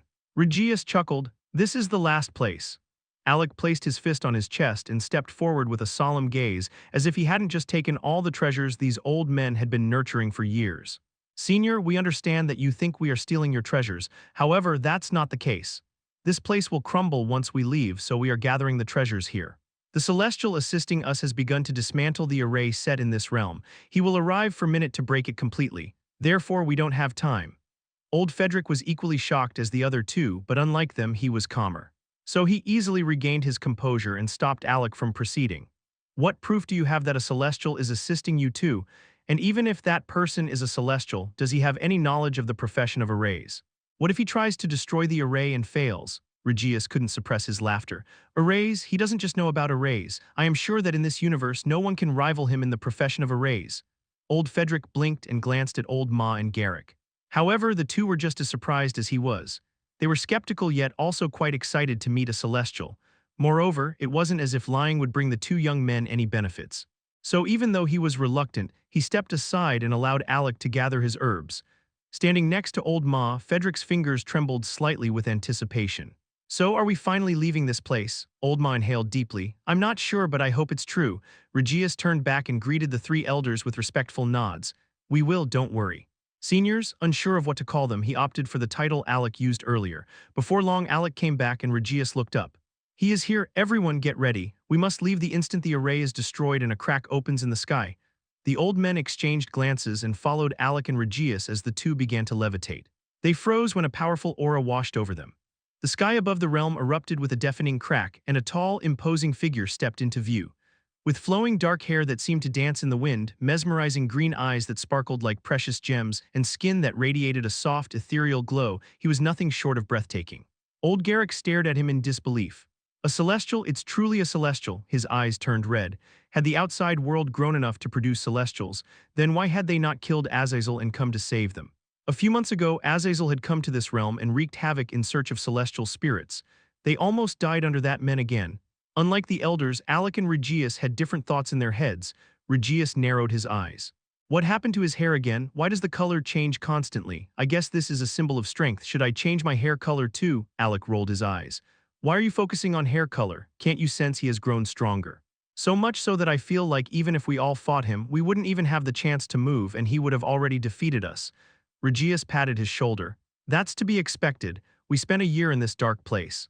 Do you think he would have just sat around wasting time? No, he would have obviously grown stronger." Alec asked the system to check Kyle's strength and the results made him sigh. "Name Kyle Ohan. No additional information provided. Just say it, you can't sense anything. No need to flash an empty screen." He chuckled and shook his head. Kyle turned his gaze to the five individuals. "Leave through the crack behind me." His calm yet commanding words were enough to spur everyone into action. Alec halted in his tracks and glanced back. For a fleeting moment, he was taken aback by the profound depth of Kyle's eyes, which appeared to be endless chasms of time. It was as if they held the weight of countless ages. Shaking his head with a frown, he turned his attention back to old Ma. "He is the same age as me and Regius. We started getting stronger together." His words were enough to astonish the three old men once again. They couldn't check Kyle's true bone age no matter how hard they tried, but they could easily discern the ages of Alec and Regius since the two were clearly weaker than them. Seeing two young supreme rank men who hadn't even approached the age of 50 was already shocking enough. And now, these two were claiming that the Celestial also hadn't crossed that age yet. How could this be possible? Old Frederick sucked in a deep breath. So much has changed. The younger generation has indeed grown a lot. Kyle turned to look at them and nodded. "You should leave." His words echoed, but not before they all beheld a massive array erupting from the depths of the second realm. It shattered and the whole realm began to disintegrate alongside it before them. The devastation was so immense that it seemed to threaten to swallow everything. Panic surged through them as they rushed frantically into the crack. Kyle floated there, watching them leave, before turning his gaze back to the crumbling realm. Kyle's eyes narrowed when he sensed the unmistakable presence of a celestial spirit deep within the realm. He couldn't believe he still wasn't able to detect its presence even after reaching the second stage of celestial rank. If it weren't for the spirit unleashing its aura, he was sure he wouldn't have noticed it at all. "Don't you dare show yourself." His voice resonated with immense power that reverberated through the air, causing the celestial spirit, which was just about to reveal itself due to the crumbling realm, to freeze in place. A tidal wave of fear surged within it, and in an instant it turned and fled the realm, vanishing into the shadows as if it had never existed. Kyle sighed inwardly. If it had appeared, Azazel would have followed suit. Then they would have fought, and he already knew the outcome of that confrontation. He would have lost. Currently, he wasn't strong enough to take on that man, so he had to plan his next steps very carefully. "Why do they always show up in my presence? Only 4 celestial spirits are left. I could absorb the one I sensed, but I am not in the mood to battle that man." He turned and entered the crack as well. The entire second realm crumbled into fragments behind him, never to exist again. He knew Azazel had sensed what he did since that man's aura was lingering in the second realm, but he didn't care. Chapter 837. How about we go home? Kyle stepped out of the crack and slowly settled into the chair behind Bia and Jayan once again without uttering a word, as if he had not just destroyed an entire realm. Unlike him, the 3 older men, Alec and Regius, looked around to grasp just where they were. Alec muttered, "The sea of consciousness." Kyle turned toward him, placing a finger on his lips in a gesture for him to stay silent. Alec closed his mouth and nodded. The 3 older men also dared not to speak. They surveyed the land, which felt familiar. Breathing the air of the outside world after so long was a new experience for them. The 5 vanished into the ruined demon city before the sea of consciousness. Alec and Regius were stunned to see the city desolate, with no one alive except for the lingering scent of blood. It was hard to believe that this was the same place where they had once come with 9 to learn the laws of nature. They had to disguise their identities to blend in with the demons. However, now it appeared that Kyle had conquered not just the demon city, but the entire expanse of land that contained the Sea of Consciousness. During the year the two had been away.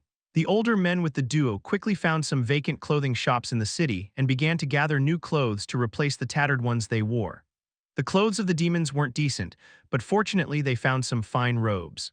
Afterward, the 5 of them found a suitable inn and took warm baths to wash away the filth from their bodies before resting in the soft comfort of beds in separate rooms. The entire city was peaceful, devoid of noise. After a full day of rest, they set out to find Kyle, only to see him seated in the very spot where they had left him, showing no signs of tiredness. Alec and Regius entered the Sea of Consciousness. Their faces contorted with pain, but they endured it. Like Jayan, they sat down in a corner, half submerged in water. The 3 older men watched them. They wanted to know what was unfolding in the universe and explore the outside world. But they had no idea where to start. They had spent too many years trapped in the second realm, and all their friends and relatives had already died in the past at the hands of Azazel. Thus, they could only follow Alec and Regius to do the same. Kyle watched them silently. He could tell that the 3 older individuals wanted to speak with him to learn a lot, but he wasn't skilled at conversing. It would be better for Alec or the others to handle this matter. The following day, the aura around Bia spiked, and he quickly used his natural law of space to break the section of space they were in, ensuring her progress wouldn't interfere with Jayan's concentration. Kyle watched as a powerful aura of a natural law surrounded her body before it dispersed in all directions. Bia's eyes snapped open, sparkling with joy. "I did it! I learned my first natural law. Wow, just how more amazing can I become?" The phoenix was rejoicing in her bird form, her wings stretched wide and ready to dive into the sky, when she turned her body only to meet Kyle's gaze. Her smile faded faster than it had appeared. Of course, she didn't feel the least bit embarrassed about being caught praising herself. With narrowed eyes, she circled his body. "You came out of the water." Kyle sensed that she was very angry with him for disappearing again for so long, so he could only sincerely apologize. Bia clicked her tongue but didn't approach him. Instead, she turned her head away like a grumpy little bird, making him chuckle. His smile only fueled her anger, and her face puffed up as she began cursing. "You're laughing, so you no longer care about me. That's it, right? No, maybe you want me to really make you bald this time for you to understand your crimes. How dare you laugh in front of this majestic me instead of making amends for your wrongdoings, you jerk." "You prick." Bia's eyes narrowed sharply as golden flames erupted around her body, surging toward Kyle, but she gasped when her flames didn't even burn his clothes. Shit, that's not fair. So now that you're a celestial you won't even feel the fire. It was already annoying when my attacks did little to you. Now they can't do anything at all. Kyle watched her calmly, a smile on his face. However, his eyes didn't reflect that same smile. They appeared distant. He brushed off his clothes and sighed. Bia, how about we go home for a while? The phoenix froze. It took her a few seconds to understand his words, and when she did, she huffed and landed on his shoulder. She was still angry, but his words made her forget that for the time being. Home? You mean back to our planet? Kyle hummed and Bia blinked. What was going on with him all of a sudden? Why did he want to go back? But considering how they hadn't returned home for so long and who knows when they would get another chance, she didn't dwell on it too much. Okay, let's go. Wait, contact UA. She reached out to Giant to know if he had seen you since she wasn't able to reach you, only to find out that you had vanished again. So get in touch with her. Bia yawned at the end. She had been in deep concentration for too long, and now she was very tired and wanted to rest. I don't think he can fight Azazel yet. He is a celestial, but Azazel has been one for a long time. There would be a vast difference in strength. If I recall correctly, every step in the celestial rank is like a vast ocean, so he can't bridge that gap easily. The other two agreed with him. They pondered deeply and for a long time. While seated in the sea of consciousness, they spread out their senses, and the state of the universe left them disheartened. Many planets reeked of blood and dark energy, and even the very fabric of space was tainted with this ominous force. It was slowly devouring the mana, transforming it into something insidious. The effects were faint and not harmful at the moment, but in a few hundred years the state of the mana would deteriorate significantly, and the dark energy would begin to consume the divine and spiritual energy as well. Moreover, they could not detect another celestial within the reach of their senses. This indicated that the one before them was the sole being who had ascended to that rank. Old Frederick rubbed his chin. How about we teach him to fight with weapons if he doesn't already know how? That could give him an advantage in battle if he faces Azazel. Ma was known as the strongest sword master of his era. I can wield a hammer like no other. And Garrick, you can provide this young celestial with more knowledge of close combat. The three of them agreed with this. It seemed plausible. The celestial was very young, so it wouldn't be surprising if they discovered that he had only focused on getting stronger and nothing else. They knew he was a skilled array master. But in such a short time, he couldn't have learned anything else, right?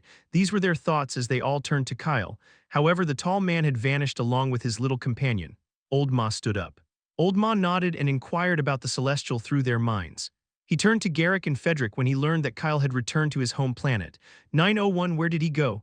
Alec quickly hushed him so they wouldn't disturb Giant, who was still deep in focus. Senior, please don't speak. We can communicate through our minds. Kyle had asked him to stay silent and ensure no one made any noise before he vanished. He mentioned that they could find him back on their home planet if they needed him or contact him through the communication crystal. Old Ma nodded and inquired about the celestial through their minds.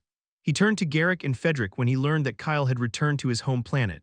Seeing the three of them talking to each other with solemn expressions as if they were making a significant decision, Alec couldn't help but ask why they wanted to know about Kyle's whereabouts. When he found out that they wanted to teach Kyle the way of weapons and make him even more skilled in close combat, he couldn't stop himself from laughing. Alec pressed his hand over his mouth, recalling that he had to remain quiet, his shoulders shaking. The three elders frowned and turned to the laughing blue-haired man. Old Frederick asked him what was wrong, and Alec wiped the corners of his eyes, shaking his head. It's nothing, seniors. However, I believe it would be better if you taught me and my friends here instead of the Celestial. Kyle doesn't need instruction anymore because when he wields a weapon, his strength doubles and no one can touch him. Chapter 838. Back home, Part 1. Kyle stepped out of a crack in front of the blue planet with Bia on his shoulder. It didn't even take him a few seconds to reach it. He only had to tear through space and he was there. So he wondered why it had taken him so long to return. He entered the barrier surrounding the planet, which rippled due to his intrusion. The array setup tried to send signals to the planet's residents, identifying him as an intruder, but he prevented it. Before long, he was floating outside his home, the one Han had bought for them, but for some reason it was unoccupied. The air on the planet was fresh, with everyone going about their work. As he landed in front of the house, many passerby eyes turned toward his towering figure. They gasped in astonishment. How tall and how handsome! Kyle smiled back, and that was enough to make everyone flustered. Many wanted to talk to him, but for some reason, it felt as if they couldn't cross a certain distance in his vicinity to truly approach him. He entered the house and looked around. It was well maintained, but it was clear that no one had lived there for a few years. Those who saw him entering the house belonging to the owner of the prestigious academy on their planet hurriedly ran away to report to the city governor. That's why it didn't take long for the news to reach Ohan and his two older sons. Kyle entered the house and went to his room. It was well kept, with all his clothes, shoes, and even his bed neatly organized. He took a bath, and with a wave of his hand, a comfortable sweater and trousers appeared out of thin air around his body. It was a good use of natural laws, as he could manipulate them to create things. He was seated in one of the armchairs in the living room, sipping the tea he had prepared for himself, with Bia sleeping on the table opposite him, when the entrance of the house was suddenly flung open. Ray's heavily breathing figure strode in. He glanced around frantically. Who entered this house? He entered the living room but stopped when he saw an unknown man seated there. His eyes widened when he recognized Bia's familiar figure and then shifted back to the unfamiliar man. Gray eyes and dark hair, was it really his little brother? Kyle, he called out, and the man placed the teacup in his hand on the table before standing up with a smile. Yes, it's been a while. Ray stepped toward him slowly, his eyes wide as he had to look up and strain his neck to meet his gaze. Damn, when did the smallest in the house become the tallest? Neon did tell me you changed, but so much. I can't even recognize you. He punched Kyle's shoulder and pulled him into a hug, patting his back. I do want to settle the score with you for not coming back for so long, but I am more glad you are okay. Kyle returned the hug and Ray stepped back to get a good look at him. So is this your real appearance now? Kyle shook his head with a soft chuckle, leaving Ray dumbfounded. What? Don't tell me you're even taller than this. That's not humanly possible. Bia opened her eyes with a groan before flying to land on Ray's hand, who quickly reached out to catch her with a smile and gave her head pats. It's not about height, it's about his true appearance. His body glows now, which affects others' minds. He is not a normal human anymore, so he had to conceal his true appearance. Ray let out an "oh," but this only made him more curious about Kyle's appearance. He looked at him with a grin. I heard you ascended to the most powerful celestial rank. Is it because of that? Can I see your true appearance? Just how much more handsome can you get? The appearance I'm seeing right now is already beyond extraordinary standards. Kyle raised an eyebrow, intrigue dancing in his eyes. He tapped the teardrop symbol on the back of his neck, and in an instant his appearance changed. A mesmerizing blue hue radiated from his entire body, casting an ethereal glow around him. His eyes transformed into a brilliant green, glimmering with an otherworldly light. His facial features sharpened, becoming more defined, as if carved by a master sculptor. His hair cascaded into a brilliant silver, shimmering like moonlight.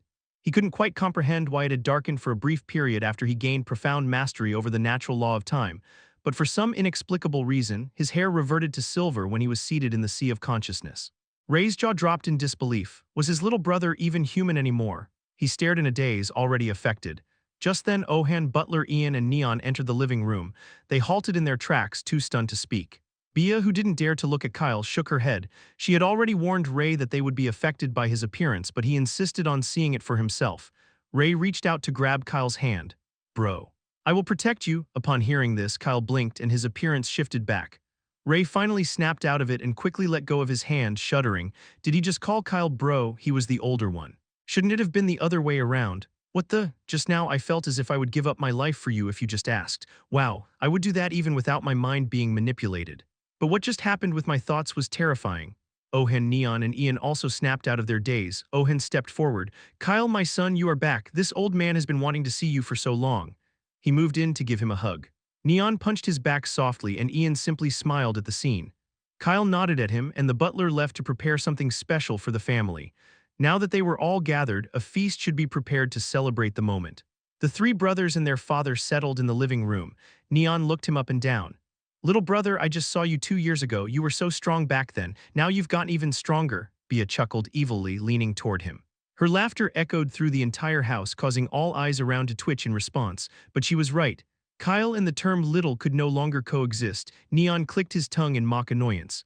I am not that short, all right. And no matter how much taller Kyle grows, he will always be the younger brother we love and protect. That will never change. They engaged in animated conversation, with a warm atmosphere enveloping every corner of the house.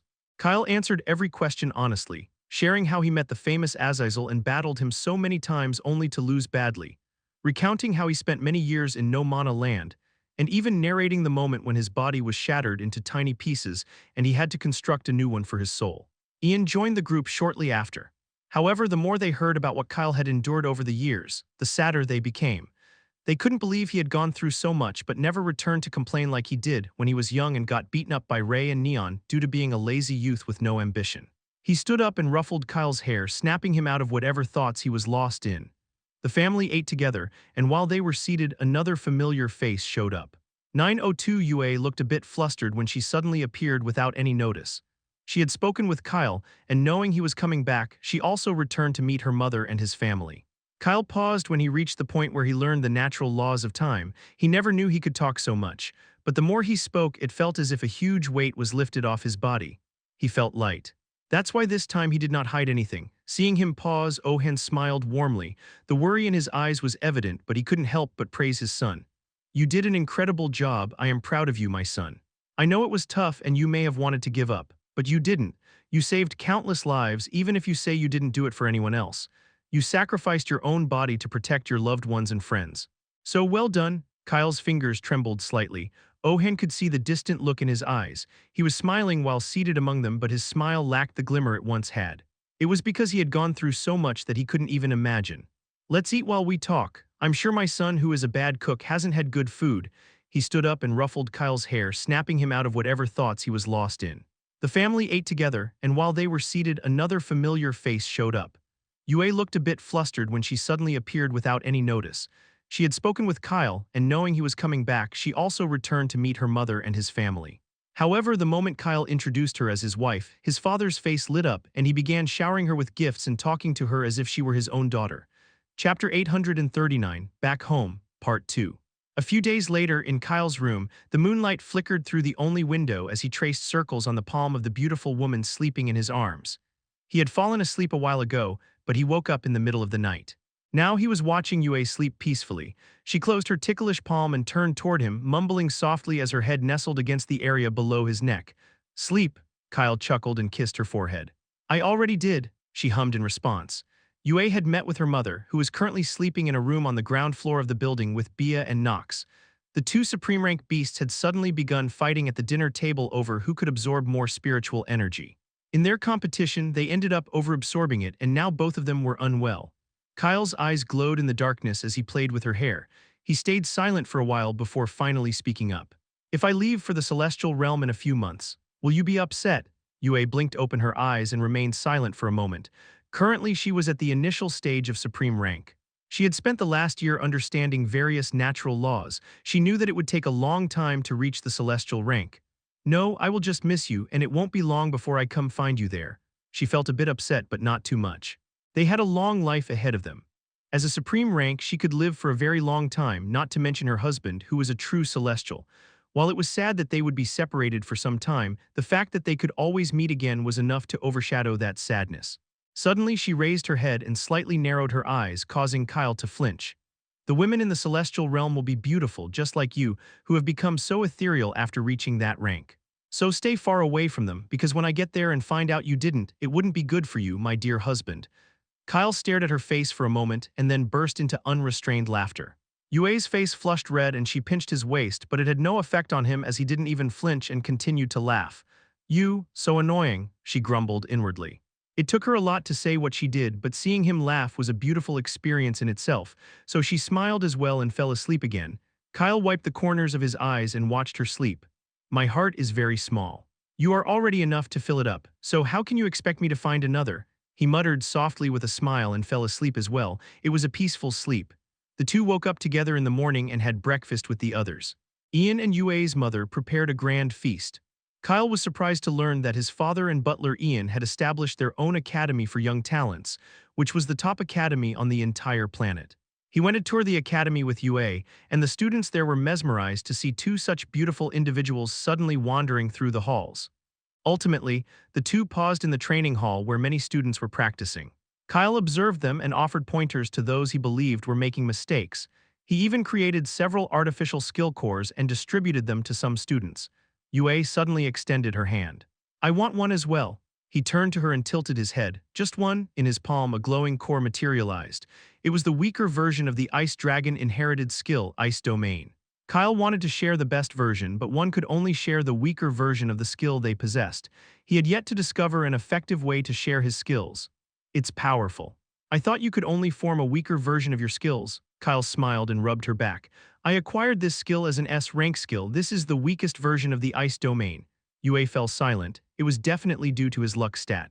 She had many skills and some of them were even at supreme rank. However, finding powerful skills wasn't easy. So I can absorb it. You can. She didn't hesitate any longer, and the glowing core in her hand shattered into particles before entering her body. Her eyes widened when she realized its potential. Ice Domain, it was truly a powerful skill. She was already happy, but Kyle placed another S-rank skill glowing core in her palm, making her blink adorably. Huh, he chuckled. Absorb it as well. Yue was dumbfounded, but she absorbed the skill core and her eyes widened again. Instant teleportation, is not this the skill that everyone hated the most? She laughed, reminiscing about the past. They left the academy to shop, eat, and simply wander the markets together. Still, it didn't take long for news of their presence to spread, attracting people. This included the current kings and queens from the few continents on the planet. Even the queen of the Mer race came, but they were shooed away by Ohan because the couple was busy enjoying time with their families. Bia and Nox once again battled each other. This time it was a full-fledged battle, with both beasts trying to defeat the other. The crystal-clear sky above Ohan's house exploded with a dazzling display of golden flames and torrents of water, sending terror through the hearts of the citizens. Yet they all froze in awe as the attacks were halted by a gray array that formed around the two legendary beasts, limiting their power and preventing it from reaching the spectators. Many recognized the Phoenix and the Lynx as the heroic figures who had once battled to save their planet from utter destruction. In the end, a huge crowd gathered in the small city, captivated by the otherworldly clash, with some fervently cheering for the majestic Phoenix and others passionately supporting the fierce Lynx. Even citizens from distant cities flocked to witness this breathtaking showdown, their excitement palpable in the air. The queen of the Mer race, King Astalion, and other kings settled down in the small city as well, their eyes wide with awe as they watched the epic battle unfold. After the public laid eyes on the Phoenix and the Lynx, it didn't take long for them to realize that if the two powerful beasts were back on the planet, then their companions, the heroes who had saved them in the past, had also returned. This news spread like wildfire across the entire planet, igniting excitement throughout the land. Throngs of people flocked to the scene, desperate to catch a glimpse of the iconic figures Kyle, Yue, Alec, and the rest, whose names echoed through the ages. But alas, they had no idea where to find them, leaving them with no choice but to witness the breathtaking clash in the sky, their hearts racing with anticipation and wonder. Kyle did nothing to stop Bia and Nox. He simply lounged in the garden of his house with others, casually munching on melon seeds as the chaos unfolded. He had formed an array around the two supreme beasts, and that was enough to protect everything in the vicinity. Yue rolled her eyes when she watched him recline so leisurely in the armchair. What if they both end up harming each other? Why do I get the feeling that you're relishing their fight far too much? Kyle turned to her. That's not it. It's beneficial for their growth if they fight. Just sit down and watch. Look, even Mother is watching the battle. Yue's mother, Iva, looked back. She was seated with Ohan and Ian in the distance, roasting some meat for the kids. Let them fight, my dear. Kyle is right. They are learning through these battles. This is a valuable experience for them to grow. Neon and Ray chimed in. Neon held a supreme rank storage ring in his hand. Sister-in-law, this is about money. I've wagered all my mana stones on Bia and Ray has on Nox. Ray nodded solemnly. We're just waiting for the results. Yue could only shake her head and settled down next to Kyle to watch the battle. They watched as the two beasts transformed the sky into a raging sea of golden flames and icy cold water. Bia was very aggressive, and Kyle smirked as he glanced at the storage ring in Neon's hand. Suddenly, he leaned down toward him. Brother, just a friendly reminder, the chances of Bia winning seem quite low to me. Chapter 840, Back Home, Part 3. Neon whipped his head toward Kyle and glared at him. He had wagered all his mana stones on Bia and was sure she would win.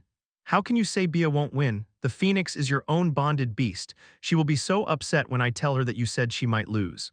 Look at how she is beating up Nox. It's obvious she will win. Kyle's eyes flickered with amusement. Ray turned to him, nibbling his nails, convinced Nox would lose because Neon was right. The Lynx was taking a brutal beating. Yet hearing Kyle, he felt a glimmer of hope. Who do you think will win? Ray asked tentatively and stared at the dark-haired man who had leisurely leaned back in his armchair. Kyle tapped his chin thoughtfully while humming. Nox will win, Ray rejoiced after hearing Kyle's words. Neon stood up, clenching the supreme rank storage ring filled with mana stones that he would have to give to Ray if Bia lost. Impossible, his voice was so loud that Ohan yelled at him to speak a bit softly or else he would face consequences. Neon murmured an okay to his father and turned to Kyle. I mean, how can it be possible for Bia to lose? Can't you see she's winning? Yue and Ray also glanced at Kyle with curious eyes, awaiting his response. He gazed up into the sky where the two beasts were battling each other fiercely. It's because Bia is being too aggressive.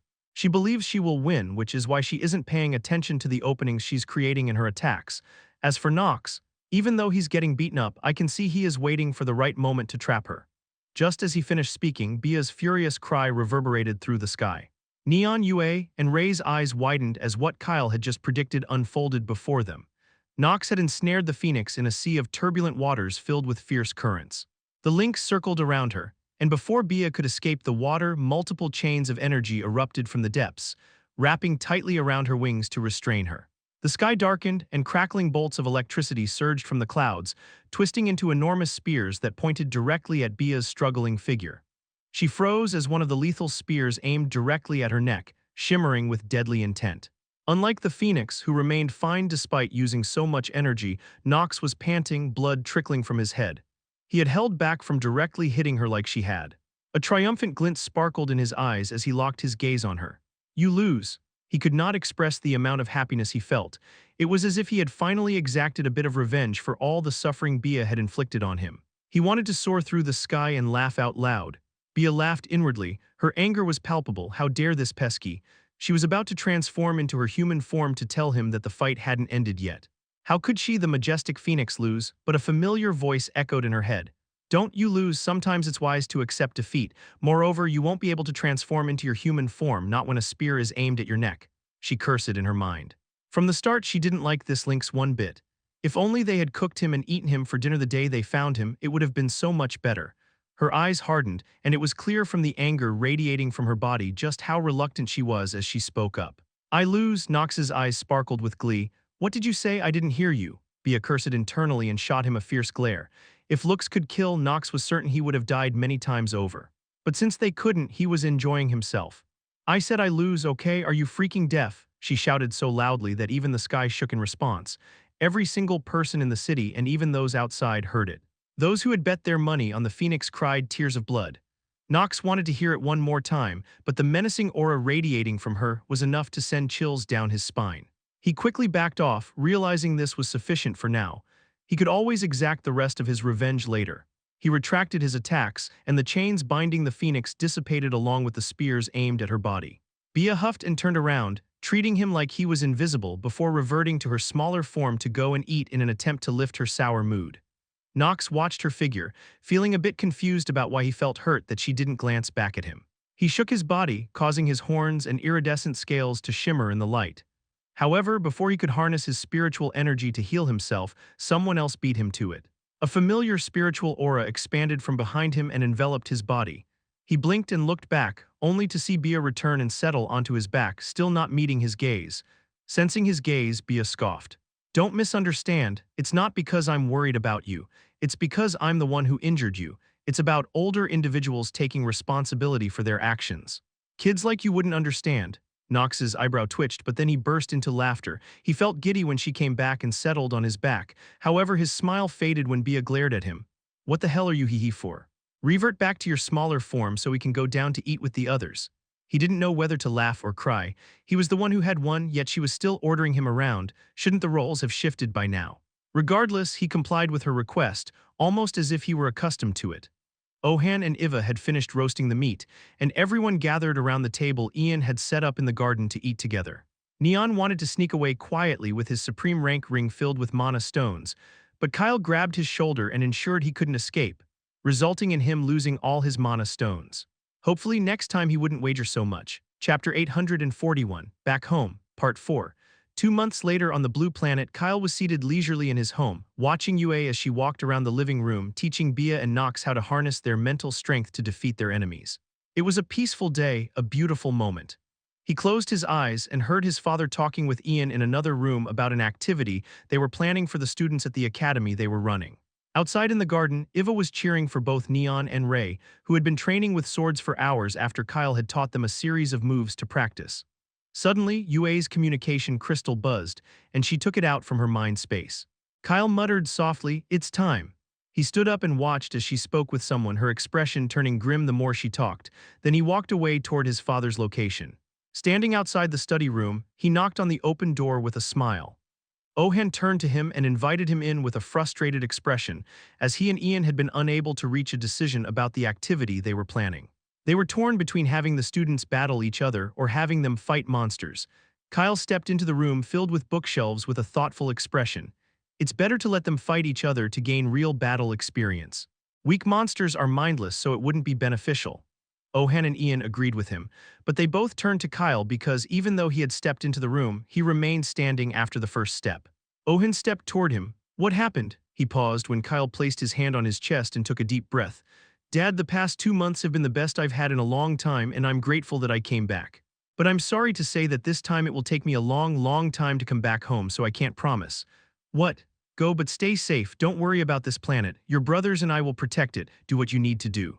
But remember, you can always come back whenever you want. As a peak pseudo-divine rank who will soon reach divine rank, I have a long life ahead, so I'm not going anywhere anytime soon.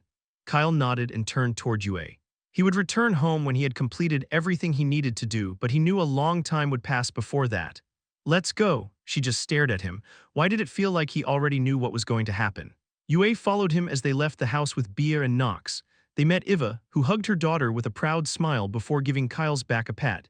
Neon and Ray stopped training to say their goodbyes.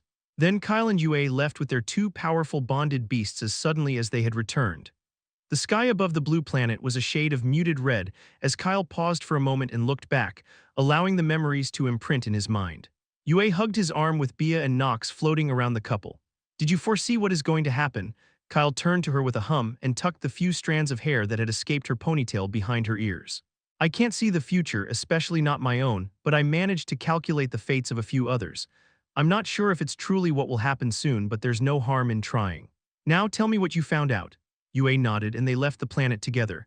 Bia settled down on Kyle's right shoulder and Nox on his left. The couple didn't use teleportation or portals but floated side by side so that on the way, Yue could fill him in on everything. She had received a message from Alec, who requested that she reach the sacred divine land with Kyle as soon as possible. The Shadow Generals had been quiet and missing in action, so no one had reached out to Kyle or her in the past 2 months, as the duo's presence wasn't necessary.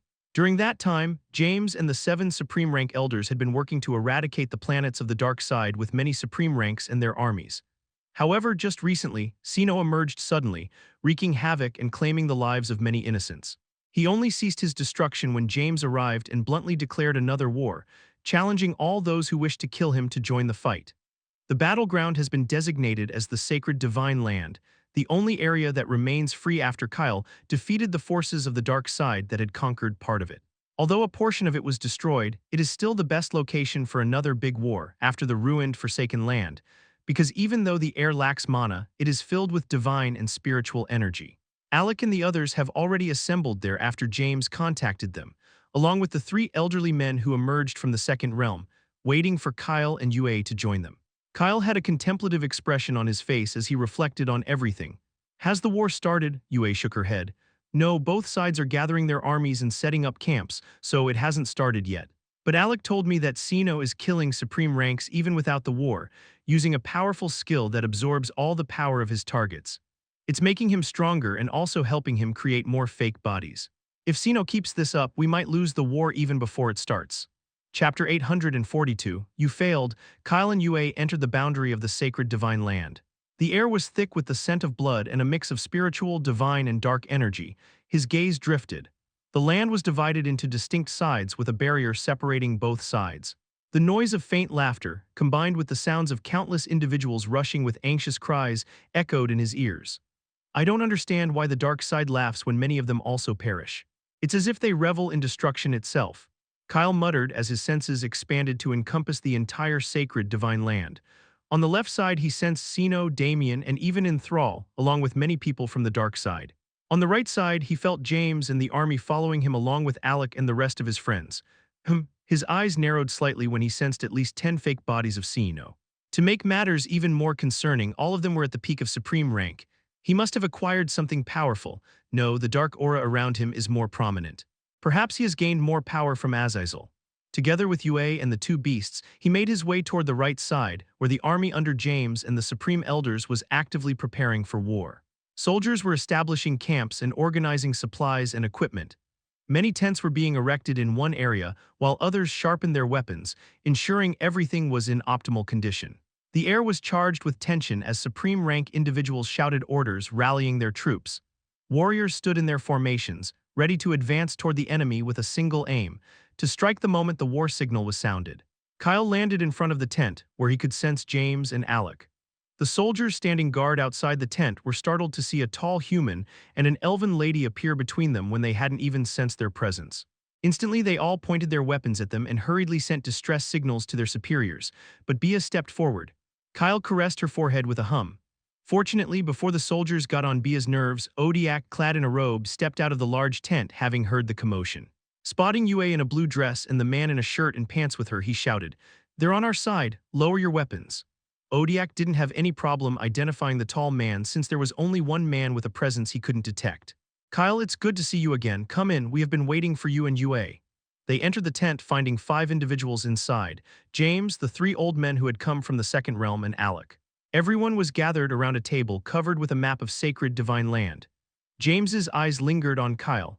It wasn't difficult for him to recognize the human, as his face resembled the false appearance he had previously shown them when he met them as a celestial. Still, it was almost maddening that he was a celestial. Haley, the winged white boar, was seated on his shoulder in the form of a tiny orb. He looked at Kyle, in shock that he was the kid who had entered the ancient Lumbra realm on the blue planet and met with him. His existence itself is a miracle. The boar smiled and closed his eyes. He had been staying with Elizabeth or Odiak after meeting James.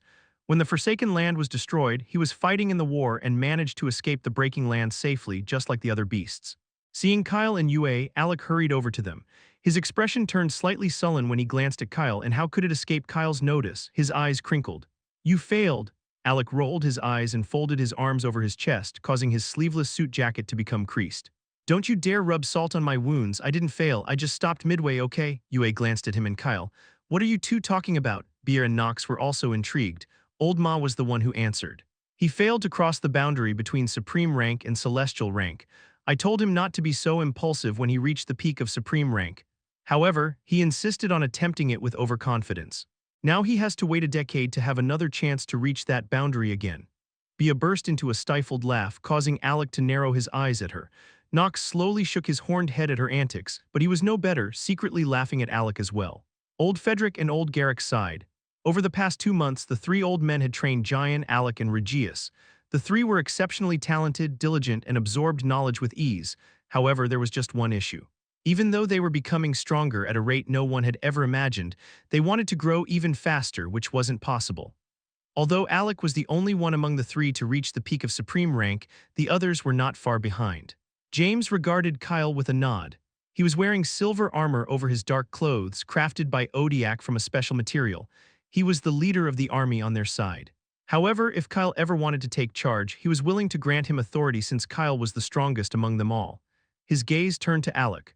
Reaching the boundary of the celestial realm is not easy, and even if one reaches it, crossing it is an even greater challenge. "I have been at the supreme rank for so many years I can't count, yet I have not crossed it. Stay patient. You will cross the boundary at the right moment. However, since you failed this time, you will have to wait a long time for another opportunity." 837 Alec exhaled deeply. The system sighed alongside him. He knew he had to stay patient and he would remain so. However, he was certain he would reach the celestial rank even if it took him many years. Chapter 843. A Narrative of His Life, Part 1. James beckoned Kyle, Alec, Yue, Odiak, and the old elders over to the table. They were strategizing how to kill many members of the dark side the moment the war began. That's why they had laid out the map of sacred divine land and marked the spots where they had planted various destruction artifacts created by Odiak that could kill anyone below the supreme rank. Yue paused when she heard Mia and Lara's voices in her head, inviting her to join them. The 2 women were outside, floating above the soldiers on their side alongside Giant, Sinon, Regius, Carcel, Nine, Asher, and Ellie, guarding the huge army Socino, who occasionally attacked to kill those of supreme rank wouldn't cause chaos. They had gathered after Alec contacted them and were prepared for war. This time they all shared one motive: to eradicate the remaining shadow generals and their army. The 6 supreme elders, Old Hal, Sophia, Elizabeth, Jane, Kurt, and Raziel, floating with them, shared the same thoughts. This time they weren't alone. Multiple supreme ranks from all over the universe had gathered for this battle. Even the Elven Queen and her people were present. This was the second time since the first major battle against Azazel, led by Old Ma, Old Frederick, and their companions, that so many powerful supreme rank individuals from across the universe had come together. Yue turned to leave, noticing that James was only discussing the artifacts they had planted in the area, telling the 3 old men around him that they should create a shield around their people when Odiak detonated the artifacts so no harm would come their way. But Kyle stopped her. He lifted his gaze. The rest fell silent as they suddenly felt a familiar chilling aura emanating from him, his eyes turning white. Kyle calculated something on his fingers. "Don't call Nine and the others as well." The remaining 6 elders too. I have something in mind and I want everyone to follow my instructions if we want to win the war. The will of the universe. You can contact that old man, right? This war won't last long if I participate, but we will instantly lose if Azazel shows up. He is nearby and I can sense that he is watching everything. 8:39 He turned to James. The will of the universe. You can contact that old man, right? This war won't last long if I participate, but we will instantly lose if Azazel shows up. He is nearby and I can sense that he is watching everything. James nodded. He had no problem following Kyle's lead, and he was sure the elders didn't either. The Elven Queen and the elves under her were already on Kyle's side, indebted for what he had done for them. As for the rest of the supreme ranks, they knew the situation of the universe and were here to help in the war because if this time they lost, everyone would die.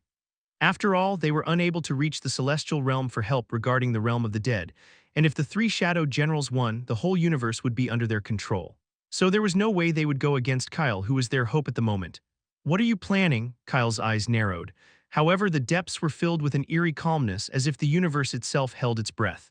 Once Azazel told me a tale, a narrative of his life. From that story, I uncovered the reason behind his desire to absorb all the celestial spirits and forcefully tear open the gate of the celestial realm, even though he can contact the celestial realm through the spirits and simply open the gate. All eyes turned to him. His words were also heard by Mia, Lara, Gion, Sinon, Regius, Carcel, Nine, Asher, and Ellie, who entered the tent alongside the 6 supreme elders, Old Hal, Sophia, Elizabeth, Jane, Kurt, and Raziel, after UA asked them to come at Kyle's request. The enclosed space wasn't crowded because the tent equipped with various arrays, occupied by James, was the largest in the vicinity. It also had multiple chairs arranged on both sides, as he had just held a long meeting with several other supreme ranks in it to discuss the war. Kyle studied the map before him, recalling the days he spent in the No Mana land. The reason is an old revenge. This is the revenge he forgot because of Nathaniel and Lilith, who entered his life as friends only to betray him just as his race, the blessed race, was betrayed by the universe. He paused for a second. Azazel wants to end everything, every single thing when he leaves this universe, and he knows that if he forcefully opens the gate of the celestial realm, this universe is going to collapse and all life forms within it will perish, never to exist again. Kyle's voice was unnervingly calm, yet everyone in the tent shuddered at the heavy weight of his words. A chill slithered down their spines, wrapping around their hearts. Kyle spoke of their impending doom with such casual indifference, as if discussing the weather, leaving them to grapple with the horrifying reality of their potential end. Nine stepped forward towards Kyle, his eyes shimmering with a golden light. I thought Azazel had lost his emotions. Given the nature he has shown to us so far, it was clear that he is utterly indifferent to everything. So why would he seek revenge, and about something that happened so long ago that no one even remembers? Kyle shook his head with a chuckle. He is indifferent, and that's undeniably true. But after spending so much time with him, I've witnessed many emotions: anger, resentment, bitterness, hostility, discontent, indignation, malice, and animosity in his hollow gaze. Those emotions ran so deep that it felt like a vast, dark ocean capable of swallowing everything. The weight of such burdens is so immense that I believe that if it were anyone else, they might have lost their sanity long ago. He turned to Nine and opened his palm. Multiple tiny white glowing orbs made of spiritual energy began to form above his palm as he continued his words. Azazel held a grudge after his parents, who gave birth to him, along with his entire race, were slaughtered like animals before his very eyes, yet he could do nothing. Then he watched as those who mercilessly killed his loved ones lived lives filled with luxury without facing any retribution. And many even ascended to the celestial realm with the help of the celestial elements they extracted from the bodies of the blessed race they had killed. How cruel, right? Chapter 844, A Narrative of His Life, Part 2. Everyone in the tent remained silent. Old Frederick, Garrick, and Ma shut their eyes. If only they and their companions had been strong enough when the blessed race was slaughtered, they could have stopped their brutal destruction, and what they had gone through would have never happened. However, when the blessed race was slaughtered, like many others, they weren't even powerful enough to uncover what had happened and the reasons behind it. They were merely weak youngsters searching for ways to become stronger, unaware of the horrific things occurring beyond the boundaries of their small planets. James and the 7 supreme elders clenched their fists too. The catastrophic error of the generation that annihilated the entire blessed race, along with Lilith and Nathaniel who betrayed Azazel for power, was what was destroying them now. Kyle closed his palm, causing the orbs floating above it to scatter and enter the minds of everyone surrounding him. That way, he conveyed what they needed to do. He did not want Azazel to discover his plan, so he chose not to articulate it. So how could you expect Azazel to just forget all that suffering because he made some new friends? No, he didn't forget. He buried the grudge he had deep down since he found a reason to live normally when he met Lilith and Nathaniel. He wanted a new life free of all the pain. Yet even that hope shattered when they both betrayed him in the very place where the blessed race was mercilessly killed. And the biggest irony is that Nathaniel tried to kill him for the same reason his people died, the celestial power in his body, making Azazel realize just how wrong he was to trust once again the people who had killed his loved ones. He softly patted Nine's shoulder, who had absorbed the knowledge from the white orb that entered his forehead, smiling. If you were in Azazel's position, would you be able to forgive and bury the past? Nine exhaled deeply, his eyes sharp. I am just a normal person. However, if those I care about are harmed, I would do everything in my power to bring an end to those who hurt my loved ones. Even if I buried the pain, I would seize any chance for revenge if it presented itself. That's precisely what Azazel is trying to accomplish. He wants to eliminate all his pain and put an end to his suffering so he can finally find peace.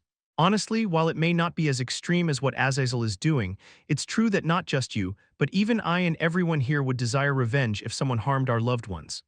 Everyone agreed with his words. Like Nine, they had absorbed the knowledge from the orbs that entered their foreheads. However, Chapter 845, Don't Meddle with the Past, Part 1, Kyle's eyebrows twitched. They were truly friends. Like him, Jayan was violating nature. He wondered if others had done the same, but knowing Alec and the rest, he knew they had definitely broken nature's rules. Okay, but don't meddle with the past. Just deepen your understanding and watch the past from the sidelines. Jayan nodded quickly, and the white hue filling his eyes intensified further. He could feel his understanding of time deepening the more he focused. Soon, he felt as if he was standing at a boundary he couldn't cross until a certain moment. He had told Kyle he wouldn't interfere with the past. However, would he truly be Jayan if he didn't do what he was told not to? Naturally, he did exactly what Kyle had strictly instructed him not to do. Just like his good friend, he went ahead and violated the first rule of the natural law of time and traversed the fabric of time. The space in front of him trembled, and he reached out to tear it apart with his bare hands. The next instant, his body slipped through the crack that formed in front of him. Kyle was left speechless. Old Frederick, Garrick, and Ma also noticed when Jayan tore through the fabric of time. Alec's understanding of time was fickle, but he too saw what Jayan had just done. Ah, he wants to get beaten up by Kyle. May your body parts stay intact, Jayan. This was Alec's last prayer for Jayan. Nine and the others present in the tent weren't able to move since Jayan had halted time for them and could only watch in silence. Old Ma, Frederick, and Garrick didn't dare to interfere either. They had spent 2 months with Jayan in the Sea of Consciousness and knew he loved to stir up trouble. So the trio chose to remain silent, hoping only that the Celestial wouldn't beat him to death. Only a few seconds had passed for everyone, but for the excited Jayan, an eternity of difficulty had gone by. Completely unaware of how Kyle was rolling up his sleeves to drag him back, his body slipped through the crack filled with gray currents. Newfound knowledge of the natural law of time entered his mind as he broke through the final boundary. He didn't know which point in the past he would end up in, but he just wanted to go back. Jayan stepped out from the other side of the crack with a grin. He was surprised to see another version of himself before him, but that didn't deter him from raising his fist to the sky with a triumphant expression. Finally, I did it. And that jerk Kyle believed he was the only one capable of mastering the natural laws of time and space. He cackled with glee but then coughed out blood. Instantly, crimson liquid seeped from his ears, nose, and every pore of his skin. Darn it, I definitely can't stay here for too long, or the nature's going to kill me for messing with the universe's balance and traveling through a time layer. He glanced at the other version of himself. Unlike him, who wore a luxurious outfit and was much more muscular and taller due to his powerful physique, the giant floating before him was smaller and weaker. It didn't take him long to recall an old memory of the past and understand just where he currently was. He was in the Lost Treasure Tomb, which was crumbling at the time when he was blindly charging toward Azazel to avenge Kyle, who had vanished. Right, that damn bad luck divine artifact Zeron put in my body. I need to get it out. The past version of Jayan looked very startled to see him, but before he could react, Jayan swiftly extended his hand and grabbed his shoulder with lightning speed. Blood seeped from every pore of his body and the past version of him gasped. What? The past version tried to resist, but Jayan used his power to immobilize him. He rolled his eyes and clicked his tongue at how foolish he had been in the past. Stay still, I am just taking away something you no longer need. Jayan positioned his other hand between the collarbones of his past self, igniting a fiery sensation that traveled through the latter's body. Soon, a nail-sized red orb enveloped in ominous energy emerged from the other him's skin with a menacing sound. The other him staggered back in midair as Jayan released him, hastily trying to heal the little hole between his collarbones. He shot a fierce glare at Jayan, only to see that Jayan's condition was more critical than his own, with blood drenching his entire body. 841. A smirk lit up Giant's face. That's it. This darn artifact Xeron gave me really made my whole life difficult. Now that it's gone, your luck stat should improve. The other him staggered back in midair as Giant released him, hastily trying to heal the little hole between his collarbones. He shot a fierce glare at Giant, only to see that Giant's condition was more critical than his own, with blood drenching his entire body. However, Giant was satisfied and quickly crushed the squirming orb in his hand. He noticed his past self looking at him with sharp eyes and saw the questions in his gaze, along with the fact that he knew the answers to those questions. At least, his younger self wasn't entirely foolish. His past self suddenly moved, unable to waste time as his priority at that moment was to rescue Kyle, and he asked aloud, "What are you, me?" Hearing his other self's words, Giant chuckled with amusement in his eyes. "You are not a fool, so guess on your own. Now leave this tomb or else you and I both will cease to exist." He blinked and utilized the natural law of space, and the area behind his younger self cracked open, forcefully pulling him inside. His past self's eyes widened, and he tried to quickly prevent himself from being sucked into the gap that opened up behind him. Wait, what about Kyle? I need to find his body at least. Chapter 846. Don't Meddle with the Past, Part 2. Giant erupted into wild laughter as he heard the words of his past self. He was worried about Kyle, that jerk who was currently the strongest person among them. Do you really think Kyle would die so easily? Then you don't yet know the real him. He wouldn't die even if death itself arrived to forcefully take him. He raised his finger and flicked his past self's forehead, sending him hurtling into the gap behind him. A smug smile appeared on Giant's face as he watched his past self's fading figure, but the smile vanished when a hand slipped out from the crack of time he had come from and forcefully grabbed his collar. Kyle's chilling voice echoed from the crack. "Just how many times do I have to tell you not to meddle with the past, or Azazel will do the same and end us all?" Giant felt like crying. He knew he was in real trouble this time. Kyle had asked him not to interfere with the past, but he did just that. Kyle sounded angry. The hand gripping his collar pulled him back into the crack, and the crevice vanished into nothingness. "Well, at least I managed to improve my unlucky life a little." After he vanished into the crack, the lost treasure tomb erupted in a dazzling array of luminous particles, scattering like ethereal fireflies in the darkness. In real timeline, Kyle stared at him with solemn eyes. Giant chuckled only to cough up more blood. His state resembled someone who had just endured a life-and-death battle, with blood oozing from every inch of his body. He had gone back in time for a short while, and he looked half dead. If he had stayed any longer, he would have definitely died. Nine and everyone else who could finally move after Kyle broke Giant's power wanted to confront the red-haired man. Sinan in particular was eager to beat him. However, Giant flashed them a smile and chose to faint, leaving them all at a loss for words. Kyle let go of his body and he dropped down. Bia left his shoulder and landed on Giant's unconscious body before placing her talon on his neck to check his pulse. The Phoenix's voice was quite concerning, yet her words lacked that concern. "Is he finally dead?" Many eyebrows twitched at her remarks, and Nox hurriedly pulled her back with a speechless expression. "Just where are you checking his pulse? I thought we checked it from the wrist." Bia turned to him with a scoff. "I'm checking if he is breathing," Nox facepalmed. "That's done from the nose." Kyle shook his head and asked Regius and Sinan to take Giant away and help him heal. The two nodded and hurriedly dragged Giant away while Kyle turned to the rest. He pointed to a few locations on the map laid out on the table and glanced at Alec. "You are going to handle Enthrall, right?" Alec thumped his chest with a dark glint in his eyes and a broad, menacing smirk that could send shivers down anyone's spine. "He is just as strong as I am. Leave Enthrall to me and I will handle him since I have a mountain of scores to settle with him." Kyle nodded, and Alec memorized the locations he pointed to on the map, as these were the areas in the enemy camp where Kyle sensed Enthrall's presence. This was a significant advantage. Unlike Kyle, they hadn't been able to extend their senses on the enemy side, as they were not stronger than the three Shadow Generals and would surely be detected.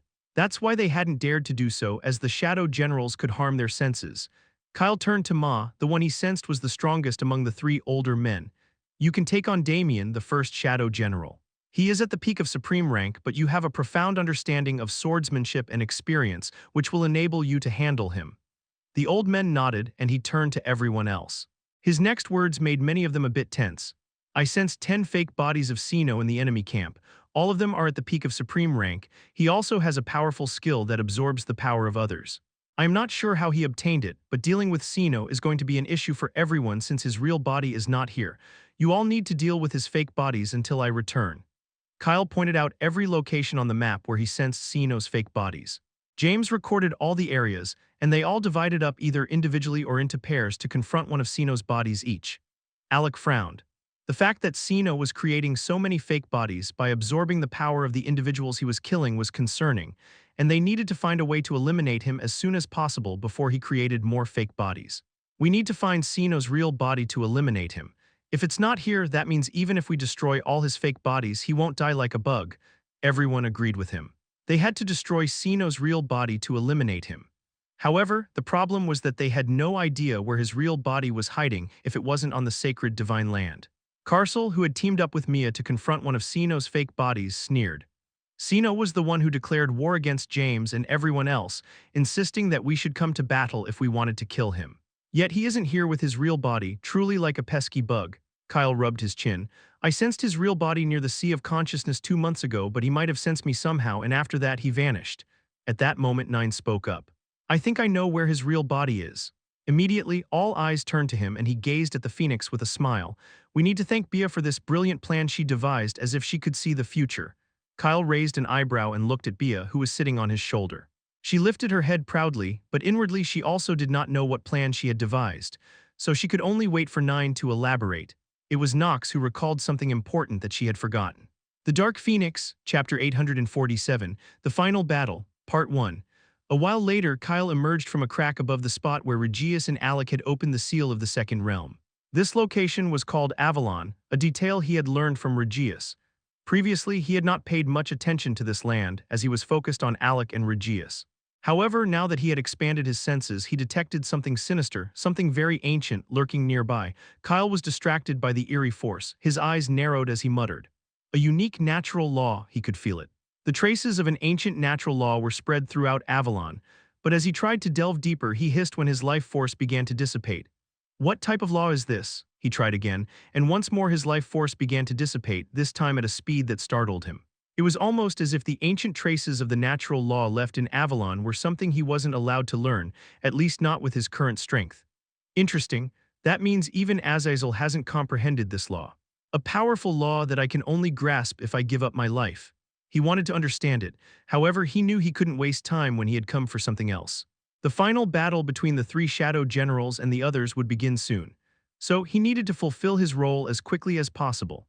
That's why instead of trying to understand the ancient natural law, he captured some of its traces in a core he had and tossed it into his mind space. He would learn this law in the future when he was free. Kyle turned to the destroyed gate of the Second Realm. After the realm crumbled, it had turned to rubble. His eyes glowed, and countless powerful symbols illuminated all around him. The entire Avalon radiated with light as he engraved those symbols into the land with a flick of his finger. The darkness shrouding the land began to dissipate the more symbols he etched onto the ground. At the same time, on the sacred divine land, Azazel, who was watching from high above, was confused when Kyle left. He drummed his fingers on his lap, darkness creeping into his gaze. He was looking around for the remaining celestial spirits when suddenly he noticed a change in the flow of events happening around him. He had calculated the future and deduced that Kyle would guide him to the remaining spirits, and one of those spirits was going to show up in the sacred divine land. So even though Azazel didn't care about what the shadow generals were doing, he had come here to observe. The reason the spirit would show up in the sacred divine land was Kyle, but that reason had left. What is he up to? Should I follow? However, I am sure the spirit will show up a while later. What if I miss it? Tusk, I shouldn't have dissolved my second body when it returned from the second realm. He closed his eyes, letting his senses spread out in every direction. In no time, they enveloped the entire universe. He sensed Kyle in Avalon, the only land in the universe whose origin he had not been able to uncover, meticulously engraving countless symbols into the ground. You are complicating things. The war is going to take place here, so why are you designing an attack array in another place so far away? The second realm is no more. Since you destroyed it, so why? Azazel could easily destroy this universe.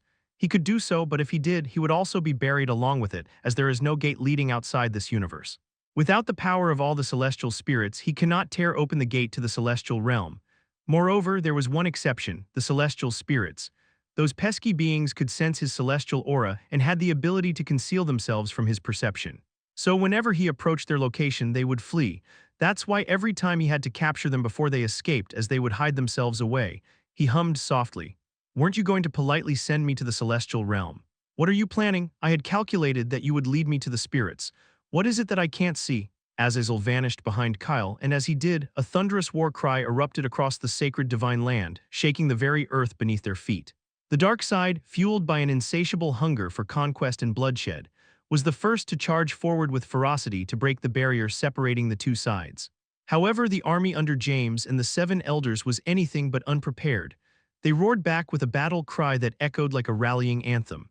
The ground trembled violently under the weight of countless charging footsteps, a cacophony of determination and fury.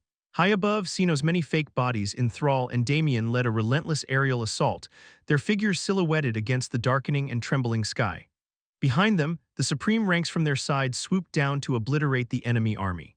However, James, Alec, and the rest, having been briefed by Kyle on what they had to do in his absence, engaged the supreme ranks, ready to face whatever darkness dared to descend upon them. They grimaced as thunderous blasts reverberated through the air when Odiak detonated the powerful artifacts they had strategically placed in the area. The shockwave obliterated countless foes from the dark side, sending many flying in different directions and throwing their charging army into complete disarray.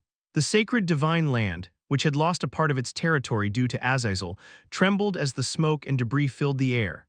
Yet the powerful individuals of the dark side didn't even flinch at the deaths of so many of their people. Enthrall tusked, "Don't die in vain, use the beads given to you to create barriers around yourselves." Giant crackled evilly when he and Sinon trapped one of Sino's fake bodies. "Your opponent is us." His eyes turned completely white as he stopped time. Sino smirked when his body froze, madness dancing in his gaze. "Nice trick, however you are weaker than I, who is at the peak of supreme rank." With that, he shattered Giant's natural law and sent him flying. An eerily familiar dark aura slipped from his fingertips as he used his celestial skill to absorb Giant's strength, but Sinon attacked him from behind. "Don't forget I am here as well." Chapter 848. The Final Battle, Part 2. Sino sneered and turned back, his eyes glowing eerily as he moved like a blur and grabbed Sinon by the neck. "You want to die first?" His aura evaporated the water attack thrown at him by the winged demi-human. "Okay, I will grant your wish." His grip on Sinon's neck tightened like a vice, and the winged demi-human fought desperately to break free. Sinon's wings flapped wildly, trying to stab Sino's body, but they were thwarted by a shield that seemed impenetrable. His eyes turned red, and the edges of his vision began to blur and darken. Just then, Yue and Nox swooped down from above, launching a fierce attack on Sino that forced him to finally release Sinon. Sinon coughed violently, gasping for breath as he struggled to regain his balance in air. He could feel the sharp pain radiating from his neck, realizing that some of his bones were likely fractured. If he hadn't dedicated the last months to honing his physique, as Kyle had urged him to do, he was sure his neck would have snapped like a dry twig. This freaking fish. "Grab him, Giant!" Yue recoiled as Sino clenched his right fist and tried to punch her. Nox's massive lynx form timely came in between them, and he winced as the blow struck him. Bia's eyes blazed with fury at the sight. She was locked in battle with Enthrall alongside Alec, but she abandoned the man without a second thought. Her massive phoenix form charged like a raging bull toward the fake body of Sino, who had just injured Nox. Alec glanced back for help when Enthrall used tendrils of dark energy to ensnare him, only to find his ally missing. "Bia!" His eyes widened in shock as he saw Bia clawing at Sino's body from behind with her razor-sharp talons, sending him hurtling through the air toward Giant and Sinon, who were poised and ready to attack him. Alec's eyebrows twitched. They were not supposed to break the formation. Bia was meant to assist him. He clicked his tongue. This sword was stronger than his own. He didn't manipulate the natural laws he could control. Instead, he infused their power into his weapon. This was what he had learned over the past month, and now he was ready to test its might on the man before him. Enthrall sensed the power Alec was channeling into his weapon. His face grew grim. He stood at the peak of the supreme rank and possessed the dark flower's power coursing through him, but he could tell that Alec was no less formidable than he was. "Damn it, I never signed up for this war. Why in the world does Master have to give more power to Sino? That fish is being a complete fool to ignite a full-blown war when he has already sensed the strong presence of a powerful individual on the enemy side. What an idiot." Brainless, he gritted his teeth in frustration. He always played it safe, and right now he was certain that even though they were winning the war thanks to so many of Sino's fake bodies, something was very, very wrong. Why? Because the powerful being Sino had sensed in the Sea of Consciousness was conspicuously absent from the war. If it were up to Enthrall, he would have bolted from this place ages ago. After all, the very thought of facing such uncertainty sent shivers down his spine. However, at present, Sino was the strongest among the Shadow Generals. With the seven-petaled dark flower, he could control all those weaker than him who bore the dark flower on their bodies. I want to change sides." His eyes glowed as he manipulated multiple natural laws. Regardless, no matter how many times he expressed his desire to switch allegiances, deep down he knew he couldn't, or rather, he would never. It was because he was evil. He had forged a path and willingly tread the dark side, fully aware of what he truly desired. Alec attacked with his sword, and Enthrall channeled the power of natural laws. Their strikes collided in the sky, causing the very fabric of space around them to rupture. The deafening noise reverberated throughout the entire sacred divine land, causing the ears of everyone nearby to ring painfully. Those below divine rank suffered even more, as their ears began to bleed. The sky split open with tendrils of dark energy and spiritual energy intertwining, and both Alec and Enthrall were violently thrown back by the force of the impact. Alec spat out a mouthful of blood, his fingers trembling uncontrollably around the sword as his body was hurled directly into the warriors fighting on the ground. They all screamed and fled when he landed, forming a massive crater. Dust and debris erupted, plunging the already dark sky filled with smoke into even deeper shadows. Enthrall was in a similar condition. No, perhaps his landing was even worse. His body convulsed violently, and a deep sword gash marred his shoulder, slicing down to his upper stomach like a jagged scar. Alec's sword strike was far more powerful than he had anticipated. He should have never faced it head-on. His eyes were bloodshot and wild as dark crimson liquid oozed from his mouth. "Sino, you witch, this is all your fault." Enthrall gritted his teeth and hastily tapped into the power of his dark flower. The life force of every living individual around him was drained and surged into his bloodied body, healing him at an astonishing rate. Those whose life force was drained cried out. All of them were from the dark side, yet they could do nothing but watch in horror as their vitality faded before their eyes. A short distance away, Old Ma was battling Damien with every ounce of his strength. The first Shadow General was effortlessly dominating the old man, and it was clear he would win soon. As a member of the water dragon race, his physique was naturally stronger than that of normal individuals. Chapter 849. The Final Battle. Part 3. Far away from the bloody war, where every single person was giving their all to defeat the dark side and the Shadow Generals, Kyle glanced up as he sensed an eerie, familiar presence looming above him. His calm gaze locked onto the obsidian eyes of Azazel, who towered above him, shrouded in an aura of darkness. Azazel glanced around the land engulfed in golden light, sensing the array Kyle had engraved in Avalon. He raised his fingers to count just what the human was up to this time, but before he could, Kyle smiled at him, causing him to pause. He furrowed his brows. Because the smile was very genuine, with a hint of something he had never seen in the human's gaze, at least not directed at himself.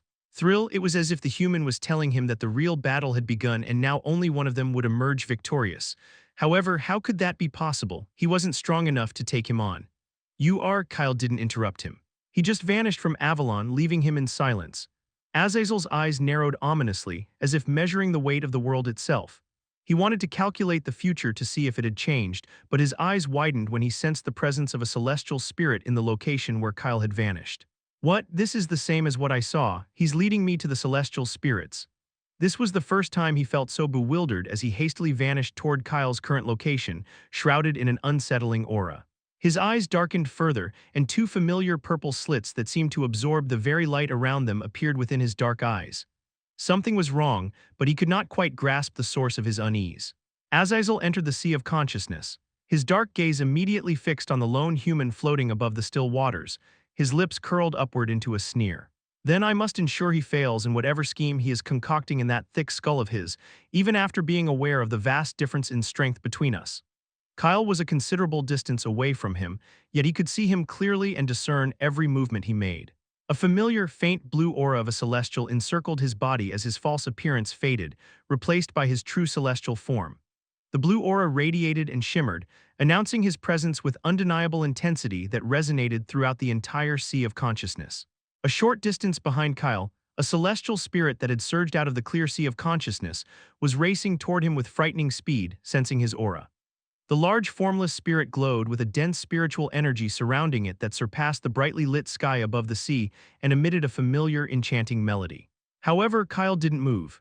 Instead, he remained still with his back turned to the huge entity, staring at Azazel with a smile, as if urging him to capture the celestial spirit he had found for him. Azazel's gaze turned solemn. He was standing in a separate dimension, so the spirit couldn't sense him. However, what gave the humans such confidence to let the dangerous spirit come near him? The spirit wasn't weak. It wasn't called a celestial for nothing. It could gravely harm him if he remained so defenseless. Also, it had the ability to absorb the celestial power of another as long as it was pure. Azazel tore his gaze away from the spirit and fixed it on Kyle, who was staring at him with an intensity that could pierce through the very fabric of reality. He also remained perfectly still as if time itself had paused. "Let's see what you plan to do." These were his words, spoken with a calmness that resonated in the air. Even though Kyle couldn't hear him, he could read his lips. His smile widened, and what he did next sent shockwaves through Azazel, causing his expression, which was always composed and devoid of emotion, to finally reveal signs of cracking. Kyle's green eyes turned white, and an aura of the natural law of darkness surged forth from every direction around him under his command, before quickly wrapping around the spirit like a predator stalking its prey. Immediately, the celestial spirit let out a chilling, bone-rattling cry as its huge figure began to shrink. It struggled to escape, and the melody that had once flowed from it faded into anguished cries. Kyle was doing the exact actions Azazel had performed before him many times. He had realized that the easiest way to capture the spirit was by using natural laws. Also, now he was strong enough to capture it. His intention was clear: if you aren't going to take this spirit, I will absorb it into my body to get stronger. The air crackled with tension as the battle lines were drawn. Azazel's eyes trembled as he shouted, "You dare." "They are mine." He tore through space and in an instant was next to the spirit and captured it. Kyle watched him from behind and spoke up. "I sensed this spirit the last time I was here. As for the rest, I don't know where they are. So let's find them together, shall we?" Azazel absorbed the celestial spirit as it transformed into a dark core and landed in his palm. He gazed at Kyle, contemplating whether to kill him now to end his unease. This was becoming annoying, but before he could reach a conclusion, Kyle's voice interrupted his thoughts. "3 more to go. You wanted me to help you find them, so I will do just that." Then he turned and vanished once more, leaving behind solemn words that carried a greater threat than the others. "Make sure to follow, or who knows, I might end up consuming them before you do." Azazel's raised a brow. What was up with Kyle? Doesn't he realize that he can kill him at any moment now, that his essence can no longer interfere to save him? He wanted to calculate the future, yet he stopped. He was stronger, so much so that he could easily kill Kyle, so even if the man was scheming, he could easily handle him. "I suppose you have a death wish. But I'm curious to see what you're planning, my friend. It was getting boring anyway." He chuckled and followed behind him as they traversed the universe, searching for the spirits that would emerge because of the celestial aura Kyle had left expanded. No one could even sense the two as they passed by because they were just too fast. Chapter 850, The Final Battle, Part 4. Meanwhile, on one of the smallest planets filled with greenery in the universe, Nine and Asher slowly stepped out of a spatial crack, their auras concealed. Asher narrowed his maroon-gray eyes. "Are you sure this is the place?" He was clad in armor over his clothes. The golden scales adorning his exposed skin itched at just how pristine the planet before him was. It stood in stark contrast to the rest of the universe, which was filled with dark energy, bloodshed, and shadows. Nine grimaced at the sight as well. "So that bastard likes places like this, clean and pure, he doesn't fit in." "Not at all." He glanced at the familiar dark phoenix flying behind him, observing him and Asher with a bored yet curious gaze, anticipating what was to come. Nine muttered, "Darkbird, are you sure he is here?" The phoenix's eyebrow twitched at the name. It was the title Bia had given him at the sacred divine land after he formed a bond with Nine. So they could ensure he would never betray them and could also contact their spy whenever necessary. He sneered inwardly. He wasn't a bird, he was a full-fledged huge phoenix. However, he kept his thoughts to himself. "I am certain. I saw him here last time. He was here when he commanded me to steal the remaining fragment of the fruit of fate. This is also where he nearly killed me when I failed to do what he ordered. So how could I possibly forget this place?" He groaned in the end, remembering how his body was tossed around like a rag when Sino beat him up. The man only stopped when he was half dead and unconscious. Sensing his emotions through the bond, Nine felt a twinge of sympathy. However, in reality, he didn't truly care. Even though this dark phoenix had joined their side, he was not innocent and had killed many. He also wielded dark energy. Who knows what he might do in the future given his nature? They would tolerate him as long as he was useful and didn't cause trouble, but if he did, that would be his last day alive. The dark phoenix shuddered when Nine's thoughts wandered in the wrong direction. Sensing the immediate danger looming above him, he quickly pointed ahead. "Stop wasting time, let's go. Sino's real body should be that way." Nine scoffed, and the three vanished in the direction the phoenix pointed. He muttered, "Don't make any noise or fight. Kyle has engraved a concealing symbol on the back of my hand that will mask our presence. We are only here to determine the location of Sino's real body and send the signal." Asher nodded solemnly. Behind them, the phoenix's eyes sparkled with excitement. He had never met Azazel, the leader of the dark side, in person, but he was soon about to witness a true celestial in combat. Even though Kyle wouldn't be as strong as Azazel since he had recently attained that rank, he was still a celestial nonetheless. The Dark Phoenix had never felt so thrilled in his boring life. If only he had known that being a spy would be so exciting, he would have switched sides long ago. Sino isn't lucky enough to have the opportunity to curry favor with the Celestial. Now he will die miserably and I will watch. This will be my revenge for when he nearly beat me to death. Before long, the three discovered Sino seated cross-legged atop a boulder near a calm lake, his eyes closed. A faint dark aura surrounded him, creating a striking contrast to the green forest surrounding him. Nine cursed upon seeing another body of Sino floating above the lake with its eyes tightly shut. Just how many fake bodies had this jerk created in such a short time? They couldn't fight one of Sino's bodies, let alone two. Sino hadn't even reached the celestial rank yet, but he was already strong enough to battle so many supreme ranks with his fake bodies alone. What the hell was Azazel feeding him? Asher mirrored his worry. Unlike them, the phoenix reveled in the scene, a crazed look in his eyes that showed his true nature. Nine and Asher's mouths dropped open in disbelief as they watched that freak Sino conjure yet another fake body. A small fragment of soul emerged from Sino's body before their eyes, followed by a surge of dark energy mixed with spiritual energy that began to coalesce around that tiny glowing piece at a frightening speed. The blend of energies initially crafted a skeletal structure, with the bones intricately weaving together. Next, veins emerged and blood surged through them, pulsating with a sinister vitality. Finally, skin and muscles enveloped the frame, stretching taut over the newly formed frame. Nine shut his eyes when the newly formed body before him suddenly snapped open its glowing golden eyes. His stomach churned badly at what he had just seen. This freak creature, is he even someone from the Mer race anymore? At this rate, he alone is enough to wipe us all out. Asher had already vanished from the spot when he felt like throwing up. Nine and the Phoenix followed behind him, only to find the half-dragon seated beside a tree. He stared at them with a pale expression. I am traumatized by that bastard.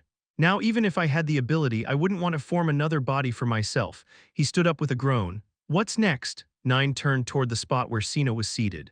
If possible, he wanted to fight him and eliminate him, but he knew that if he lost, it would jeopardize their plan. We leave and wait for the rest at the designated location that was agreed upon. He grabbed Asher's hand and pressed the symbol Kyle had engraved on Asher's skin. The symbol glowed before detaching from the half-dragon's hand and quickly fading into the ground below them. Then they both created a rift in space to leave. However, the Dark Phoenix refused to follow them. He wanted to stay back and watch the battle between Kyle and Sino. Nine frowned at his stubbornness. Know that we won't come to save you even if you're dying. Do whatever you wish. He and Asher left through the rift while the Dark Phoenix shrank in size to that of a bird. Then he quickly found a good spot where he could observe the impending battle very clearly and concealed himself. This is going to be fun. Chapter 851, The Final Battle, Part 5. Outside a massive half-shattered planet, Kyle's figure came to a halt as he sensed Nine's signal from a distant location. Good, I won't give him an easy death. He looked at the planet before him. It was enveloped in an aura of gloom. There was an eerie absence of life forms within it. Yet, it radiated an overwhelming concentration of spirituality, so dense that it banished any trace of dark energy from the air itself. Kyle narrowed his eyes. Perhaps here, Azazel watched his every move silently. His gaze traveled to the planet before him and amusement flickered in his eyes. One of his bodies had checked this planet for the celestial spirits before, but he hadn't found any here. It was one of the ancient planets he had destroyed a long time ago. The very planet where he had opened his eyes after his entire race was annihilated. The very planet where he met those two. In the past, it was one of the largest planets in the universe and also the most prosperous. Yet now it lay in ruins with nothing left. True strength decides who lives and who dies. And I am the one who has attained that strength. Kyle didn't refute his words. Instead, he asked what he had asked him before. Then, let me say this. What if what happened never occurred? Would things have been different? Would you still be where you are now? Azazel stared at his back. There's no what if, Kyle hummed, right? There's no what if. This man had come too far, farther than he could imagine. He had endured more than he had faced greater pain. Perhaps what he went through was trivial in comparison. He unleashed his celestial aura, enveloping the half-shattered planet in a radiant glow. In the next moment, he entered the shattered remnants of the planet, landing amidst the colossal, jagged structures that drifted like ancient ruins in the vastness of space. The debris floated around him, each fragment telling a story of destruction. Kyle made his aura denser so if a spirit was nearby, it would reveal itself. Azazel floated in a separate space he created to hide his presence outside the ancient planet, silently observing him. There was an eerie silence, and both of them thought that perhaps this desolate, ancient planet didn't possess any celestial spirits within its remains. After all, it was shattered and lacked even a core.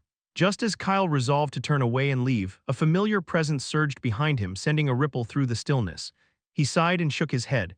Why do these spirits want to consume his essence so badly? But when he glanced at the spirit, he paused in surprise. It was red, not white. It was Azazel's laughter that pierced through the haze clouding his mind, which he had fallen into without even realizing it, startling him back to reality. He blinked, a frown creasing his brows as he watched Azazel battle the red celestial spirit. "Why is it red?" Kyle questioned, but disappeared when the land he stood on shattered completely. He was stunned to see the spirit escape the dark net Azazel created and fight back. It emitted screeching noises that were horrifying, even for him, a stark contrast to the other spirits he had encountered until now, which didn't produce such unpleasant sounds, even when they cried out in fear. His eyes narrowed as he expanded his senses to understand the reason. However, he took a deep breath when he sensed an aura of something profound surrounding the spirit's formless crimson figure. Something that felt familiar to him, as if he had sensed it before somewhere but was beyond his understanding. Azazel's next words answered his question. "A guardian spirit whose awareness has grown sinister after feeding on the law of death that even I couldn't comprehend. I never thought one of the spirits in this universe could reach such a level." It took even Azazel a full 10 minutes to ensnare the spirit and absorb its power. He closed his eyes for a while and floated in the space because, unlike the previous spirits, this time his strength grew a lot. Azazel also gained some insight into the natural law of death, one of the greatest laws in existence, which he had not been able to understand, even when he tried. But when he attempted to delve deeper, his life force began to wane, so he had to stop. When he stabilized his power and opened his dark eyes with two glowing purple slits within them, the first thing he did was look for Kyle. However, he laughed as he realized the human had long disappeared. "Well played, very well played. I see luck was on your side like always." He covered the lower part of his face with his hand, desperately trying to suppress the raging storm of anger within him. Still, the dark energy spilled forth from his shaking shoulders like a malevolent shadow. A familiar purple flower with many petals materialized between his collarbones. It was already tainted with red and dark spots, but the darkness crept further like a ravenous beast, devouring the purple hue that tried its best to cling to its form.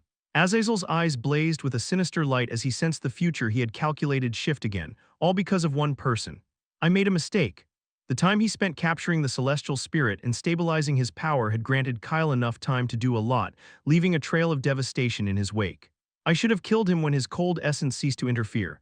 I should have killed him. I should have." The thought that perhaps, because of this mistake, he might never achieve his desires sent his mind spiraling into chaos. A primal scream erupted from his throat, unleashing a sinister power that surged like a tempest. Yet this growth was fueled by the darkness he had merged with, a ravenous force that gnawed relentlessly at the edges of his sanity, threatening to consume him.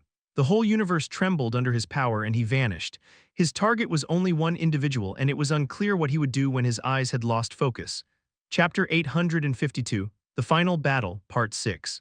A while back in the sacred divine land, where ominous smoke clouds billowed and filled the sky, making it hard to tell if it was day or night. Sea of blood flooded the land, littered with lifeless bodies as the warriors fought with every ounce of their strength. Carcel and Mia battled against one of Sino's fake bodies. Both were gravely injured, their breathing erratic and labored. It was becoming increasingly difficult to evade Sino's skill, which sought to drain their strength the moment they got near. Old Ma's bloodied body was hurled from afar, crashing into the two like a meteor. As a result, the three crashed directly into the soldiers battling on the ground, groaning in agony as the shockwave echoed through the entire battlefield, accompanied by dust and debris that rose into the air. Damien scoffed, brushing off his clothes with a dismissive flick. His eyes, filled with casual indifference, locked onto old Frederick and Garrick, the two he sensed radiating the most powerful aura on the battlefield. He vanished and seized one of their necks. Lara, who was nearby battling another of Sino's fake bodies with some supreme ranks who had come to participate in the war, tried to help the old man. However, Damien's eyes glowed, and the space around her shattered, causing her to cry out as the jagged fragments pierced her body from all sides. Blood oozed from her entire body as she attempted to destroy the fragments of space with trembling hands. Alec, who had risen again and was fighting in thrall with his sword, was distracted by her loud voice, allowing his opponent to break his arm and send him flying. Enthrall appeared before him, and before his flying body could crash, multiple blades made of darkness materialized around his fist, which landed on his body. The impact wasn't powerful enough since his physique wasn't weak, but the sharp blades pierced his flesh, causing him to scream. "Ah!" Close to Lara, Regius tried to help. But Damien, who had seized both of the old men, turned his gaze to Sino's fake body. "Eliminate him, don't just be useless." Sino laughed and sent all the supreme ranks around him flying. His eyes glowed an eerie gold as he disappeared, and in the next second his already frightening speed doubled. He materialized in front of Regius, and before the elf could react, he grabbed his hair and slammed his body into the wall of earth that rose under his command. That's it, the victor is decided. Now it's time to put an end to this farce of a war. Regius gritted his teeth, his aura erupting like a volcano as he unleashed the full force of his natural laws. He didn't hold back and retaliated with every ounce of his strength. "Let me go, you pathetic fish." However, the dark aura surrounding Sino erupted and engulfed his whole body. His voice was muffled, and his eyes dilated as the aura began to drain his strength. James and Ronan, who were trying to save the Elven Queen, were also ensnared by the fake bodies they were battling. Distance away, another of Sino's fake bodies, seated before Kurt and Elder Hal's bloodied bodies, snickered as a dark aura erupted from his body, enveloping the two. The two Supreme Elders' eyes were clouded, their chests barely rising and falling as they tried to comprehend what Sino's words.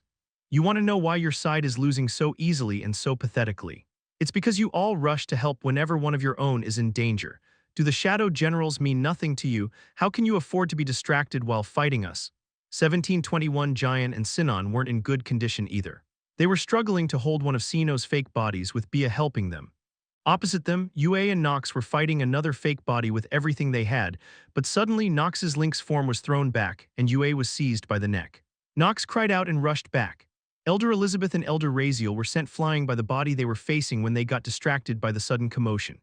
To make matters even more dire, the undestroyed souls of countless people dying every second, whose consciousness has been obliterated by their opponents, wander the battlefield aimlessly, unable to find the path to the realm of the dead.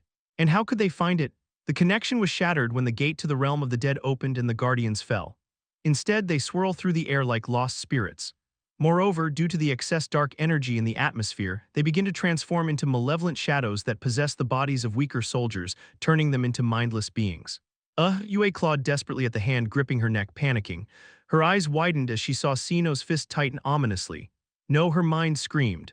For some reason, an instinct deep within her warned her not to get harmed or else she would lose something precious. She didn't understand, but her struggle intensified. She attempted to use instant teleportation, but it failed because Sino was controlling the space around her. Thus, her eyes turned white, and everything around her erupted in a dazzling color of enchanting amber. All those below divine rank who saw the color shining amidst the darkness were mesmerized. Even Sino was affected. His eyes glazed over. He felt an overwhelming urge to protect her from everything. So beautiful, Yue was manipulating a law she couldn't name because she had no idea what it was, as she formed it after observing the blue hue surrounding Kyle's celestial form. However, her current mastery of the law wasn't enough to hold Sino back for long, and just as she expected, he snapped out of it the next moment. An eerie laughter erupted from his lips. "I would expect nothing less from the woman who married that human. He died because of the realm of the dead, right? How about I help you join him?" His lips stretched ominously. After all, even though he sensed a very powerful presence in the sea of consciousness, he still did not realize that it belonged to Kyle. Thanks to the time Yue bought, Elder Odiak and Elder Jane arrived behind Sino. Odiak shouted as they attacked him together. "Let her go, you will regret this deeply." However, they were flung back when the fake body they were fighting appeared. "I feel left out, this is not good." Chapter 853. The Final Battle, Part 7. Yue's eyes dilated and she felt a surge of fear. She wanted to call out to Kyle for help, yet the anticipated attack never came. The grip on her neck loosened and she gasped. Her eyes widened when she looked up and saw some familiar faces she hadn't seen in quite some time, not since the day of her wedding on the elven planet. Sino's fake body let out a scream because Zeron had severed the hand that was gripping Yue's neck. The brown-haired dwarf clicked his tongue in frustration. "A war is unfolding, why wasn't I invited? Damn, I could have stolen. Helped so much." Zeron moved back as Sino attacked him with full strength. Previously, he had gained the upper hand by appearing unexpectedly, but he knew that even if he gave everything he had, his chances of winning were low. Jan and Susan, who appeared behind him, rolled their eyes at his words. This old man would never get tired of stealing in this life. They quickly moved to assist him. These three old guardians of the Tower of Opportunity had reunited in No Mana Land after parting ways with Kyle. It was because even though they claimed they wanted to find and meet their master, James, they were reluctant. They wanted to grow stronger after they gained freedom to roam the world before meeting him. If not for Kyle's second master, Hubert, who discovered that another big war was about to unfold, they would have never known. Hubert, who had come with them, stared at the battlefield with a grim expression. Their side was losing very badly at that. His blue eyes were drawn to Damien's figure, the greatest traitor of his race, who had ruthlessly slain his own kind to rise and claim the title of Shadow General. Damien had become significantly more powerful. The situation isn't looking good. Nearly all the powerful people on our side are either being beaten or dying. We need to. Hubert couldn't finish his sentence when drops of blood splattered across his face, not just his, but on all those floating nearby. He raised his eyes and was horrified to see that Senau's fake body, which Ziron, Susan, and Jan were battling, had suddenly been torn into two equal halves. What followed was complete silence, and the air itself stilled when an overwhelming aura capable of suffocating every person in the sacred divine land descended. All eyes dropped in terror, hearts racing as the oppressive presence enveloped them. Kyle raised his gaze and glanced at Yue, his eyes fixated on the handprint on her neck. He had never retracted his senses and his scent perception skill, so he could monitor the war even if he was far away from it. It was overwhelming, but he still did it. He was actually supposed to go and first eliminate Sino's real body to end him, but when he sensed Yue in danger, he changed direction. He felt everything happening, he saw, but he wasn't able to arrive in time. "I'm sorry for being late," he whispered, and only his voice echoed throughout the sacred divine land, causing all those who heard to tremble. His eyes were calm, and he didn't feel any anger, yet those who knew him understood that he had lost control. Yue shook her head, but her eyes were red-rimmed. She was scared. That was true. However, now everything would be fine. Kyle's eyes glowed, and a massive ice domain descended onto the enemies. His hand reached out to grasp and crush the piece of soul that had escaped Sino's fake body, which he had just halved. "Retreat!" His deep voice echoed, and his pressure lifted from those on their side. Instantly, the warriors, who had already received an order from James to run away the instant a man strong enough to kill them all appeared, moved and began to flee the battle. Nock circled Yue, and they both retreated toward a spatial crack that had appeared in the distance with a wave of Kyle's hand. Bia assisted Jian and Sinon as they climbed her body, and they also hurried toward the crack as quickly as possible. They didn't have time, and there was a lot to do. Carcel and Mia assisted Elder Ma in leaving. Kyle glanced back at Hubert, who had frozen upon seeing him. He had forgotten to conceal his true appearance in his haste. As a result, everyone staring at him was dazed, except for Yue and those who were either already somewhat immune to his aura or chose not to look. "Don't look at me, Master. It's good that you are here with the Guardians. Leave with the others. They will need your help with what they are about to do. We don't have time." Hubert snapped out of his daze. The old man blinked but then slapped Ziron's head, who was still disoriented, making him jolt before dragging Jan and Susan toward the spatial crack. His emotions were in chaos and he had many questions, but he would address them later. For now, it was better for him to follow the instructions of this powerful man who called him master. Kyle vanished toward Lara's and Regius's location. A spiritual aura erupted from him and started healing their grave injuries.